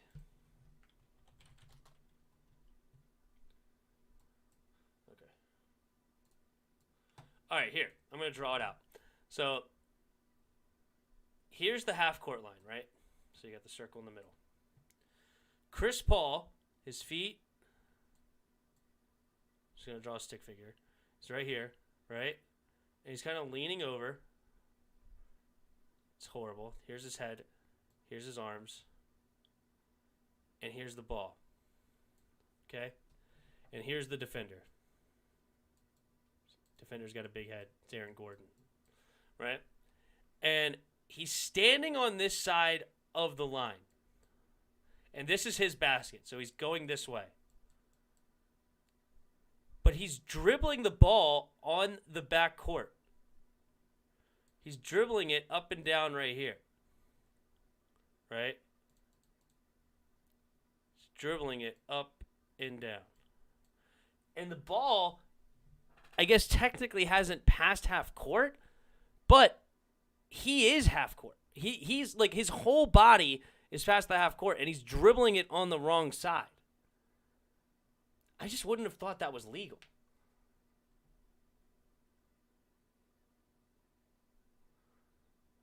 It's interesting.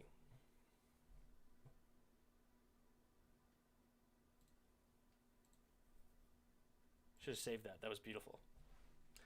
Campazzo 3, no good. Rebound. Jokic, he makes it, but it's still a 15-point game with a minute and a half to go. Let's go ahead and pull up the Cardinals.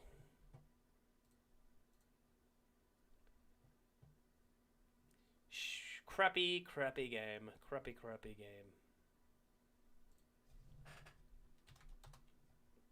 The Arizona Cardinals have been rocking the same jersey since 2005. Here we are in 2021 and literally nothing's changed these past 17 years. It's time to come out with some new jerseys. Give us a new look, give us a new identity. Go ahead and shift us into this new era of Cardinals football. We've had the exact same jerseys ever since I became a Cardinals fan, which was probably around 2007. I've been a Cardinals fan for a long time, through the Kevin Kolb and John Skelton era, the Ryan Lindley era, the Super Bowl era in 2008, and even when we made it to the NFC Championship in 2015. And there's been one constant through it all, and that is that we have had the exact same jerseys through every single year. How many times can you say you have the same jerseys? 35 seconds in, I think he's literally said it 5 times in 5 different ways. Let's restart. Rocking the same jersey since 2005. Here we are in 2021 and literally nothing's changed these past 17 years. It's time to come out with some new jerseys. Give us a new look, give us a new identity. Go ahead and shift us into this new era of Cardinals football. We've had the exact same jerseys ever since I became a Cardinals fan, which is probably around 2007. I've been a Cardinals fan for a long time, through the Kevin Kolb and John Skelton era, the Ryan Lindley era, the Super Bowl era in 2008, and even when we made it to the NFC Championship in 2015. And there's been one constant through it all, and that is that we have had the exact same jerseys through every single year. Well, technically, Larry Fitzgerald's also been a constant through it all because, you know, he's been here since like 2003, so you can count him as well. But if you go on any social media, whether that's Instagram, Twitter, underneath every Arizona Cardinals social media page, you will see the same comment, and that is that we need new jerseys. Okay. So obviously, 99% of Cardinals fans want to see new jerseys, and guess what? Even some star players like Kyler Murray and Budda Baker have commented on it multiple times. Kyler Murray's been really vocal about wanting new jerseys. He's even called them ugly, and he's also posted multiple redesigns on his social media pages. If the fans and the players both want new jerseys, hopefully the front office sees this and comes out with some new jerseys quick. This would also be the perfect year to do it because it seems like we're kind of shifting into a whole new era under Kyler Murray, so why not just rebrand the team completely? And when I say rebrand the team completely, obviously you guys know I'm talking about jerseys. I have seen some absolutely amazing jersey concepts, and I'm going to show you guys some of my favorites that I've seen today. Let me know down in the comments which one I'm going to show you today is your favorite. The first redesign comes from Twitter, and the guy who made it, his username is bio_1209, so if you guys want to check him out, that's his tag. Kyler Murray actually reposted this exact concept to his Instagram, and Budda Baker also commented saying that these were fire jerseys. And I kind of looks like Oklahoma, to agree with both of them. Which is funny. It's funny that's why that Kyler Murray would post that particular one because it looked like his Oklahoma jerseys. Check him out, that's his tag. Kyler Murray it almost looks like actually reposted this exact concept to his Instagram, and Budda Baker look at these. That looks just like Oklahoma. Also commented saying that these were fire jerseys. And I have to agree with both of them. Here's what it looks like, and honestly, I absolutely love it. I love the Arizona flag on the shoulder, and I don't know what it is about the black and white jersey, but it's just so clean. Although these jerseys are fire, I'm not sure how I feel about the red face mask. I honestly don't know what color you could change the face mask to besides red, but I don't know how I'm feeling about it. It kind of sucks though because you can only have one helmet for the year, which makes it way more difficult to match with every single jersey. Because if you could rock black helmets on black jerseys and white helmets on white jerseys, that would make everything so much better. You could also get the face mask color to complement it as well, but like you have to stick with one helmet throughout the entire year, which is just so stupid in my opinion, and I don't even know why that's an NFL rule to begin with. Now for the second redesign, I like this one a lot as well. They're simple, there's nothing flashy about them, but they're also super clean. It reminds me of kind of like the old throwback jerseys from the early 2000s, and I kind of love that concept. I wasn't alive to be a Cardinals fan then, so I didn't get to see these kind of jerseys being rocked, so if we kind of bring like a little retro aspect back to it, I would not mind that at all. The only thing I'm not a fan of is having the color rush be the exact same as the away jerseys. I don't know who made this, but literally they just copied and pasted the away jerseys as our color rush uniform. Now personally, I love the black alternate and black color rush jersey, so if we were to come out with a brand new jersey redesign, I hope that black stays our color rush color. But besides that, I love these jerseys. I love the flag on the shoulder. I love how simple and clean they look. Like, I wouldn't be mad if these were the jerseys the Arizona Cardinals came out with today. Now, the final jersey redesign I'm going to show you is by Spida Graphics on Instagram, so go ahead and check him out, but these are the jerseys right here, and they honestly might be my favorite of the video. I'm not sure how I'm feeling about the logo, but these jerseys right here are just beautiful. Plus, you have the state flag on the shoulders, and by now you guys could probably... I didn't know what that was, so that makes sense. The state flag. tell, I am a huge fan of the flag on the shoulder pads. These are just so clean, and whoever's in charge of redesigning jerseys for the Cardinals, hit this guy up. If the Cardinals fail to come out with new jerseys or just come out with ugly jerseys in general, I'm gonna be pretty upset. I just showed 3 really good designs, and if the Arizona Cardinals design team can't come up with something equally as good or better, it's a lost cause. I'm just so sick and tired of looking at the exact same jerseys, so please, Cardinals, come out with some new jerseys. Everybody wants to see it. Now, I also want to touch up on... I mean, personally, I'm somebody that just does not give a crap about this. Like, on the totem pole of things I care about when it comes to sports, like, I mean, you could do bad jerseys. Like, don't get me wrong. Like, there's jerseys that you could just, like, flop on. But as long as your jerseys look okay, I really don't care. You know, like, the gold color rushes, those are bad. But the Arizona Cardinals jerseys that have been there forever look fine. I'm kind of on board where it's like, why fix what ain't broken? Like, what's wrong with the jerseys?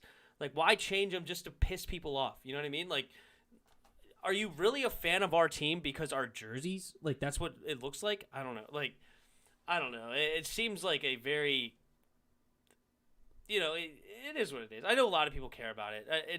I'm in the minority. I understand that. But I just don't really care. Imagine winning a ring in an ugly jersey. Guess what? I'd take it. One more thing about this third redesign, and that is that the sandy gray jersey is probably my favorite of, like, every single jersey in this entire video. I don't know what it is about it, but for some reason, that is the... You know what it is about it. You know what it is. Just say it. You know what it is. You've been saying it the entire time. You don't even care what the jerseys look like. You just care that the jerseys are new. And this color has never been used before, and then, what do you know, that's your favorite. I mean, that's just what this guy is. This guy just wants new jerseys, period. He doesn't like the old ones, so he wants new. This color is new. The flag on the shoulder is new. And look at those are the things that he liked the most. It's because it's new, and he wanted new. And that's fine. I mean, cool. But that's why you like him. Is because this color, never been used before, and now it's your favorite because it's new. Most clean jersey I've ever seen. That color right there needs to be the color of our jerseys. Like, I'm telling you, for some reason, that is the best jersey I've ever seen from a Cardinals redesigner. Wait 5 years, and then he will not like this one anymore. They'll come out with some new red or new something, and then those will be his favorite. So, Cardinals designers, if you guys are seeing this video for some reason, please take notes. Now that's going to wrap up today's video. If you guys did enjoy the video, consider hitting that subscribe button. I post NBA and NFL content, and I'm also a huge Cardinals fan, so I'm going to be posting a lot about them as well this offseason. I'll start... Very cool. Very cool. I like that, Yuki. Find me other small channels like that for other teams, because I am trying to talk to other YouTubers when the season happens. I need to find a good one for the Chargers. A good, smaller YouTuber, anywhere from, like, you know, 1K to 5K, somewhere in there, that would be interested in coming on and, like, having a conversation with somebody from the opposing team. I think that could be fun. Talk about the guy who want the clown fit gone. What are you talking about? The clothes makes the man, right? Yeah, hey, if you look good, you feel good, you feel good, you play good. If you play good, you win, right? If you look good, you feel good. I'll see if I can find some Chargers videos. Yeah, exactly. Try to find another, like, a Chargers fan just like that. That guy had 1.2 thousand subs, big Cardinals fan. You know, somebody along those lines would be a good one. You know, anywhere from, like, that 1K to 5K, maybe more like 3.5K, I don't know, somewhere in there. You'll get the idea. That somebody like that, kind of down to earth, that could be good for a conversation. That guy might be a little bit too young, but nonetheless, I'll still talk to somebody like that. It's fine. Because that guy said he was born in 2007. Oh my god, that guy was 14. Might be too young. Big Cardinals fan who wants new things. Yeah, exactly.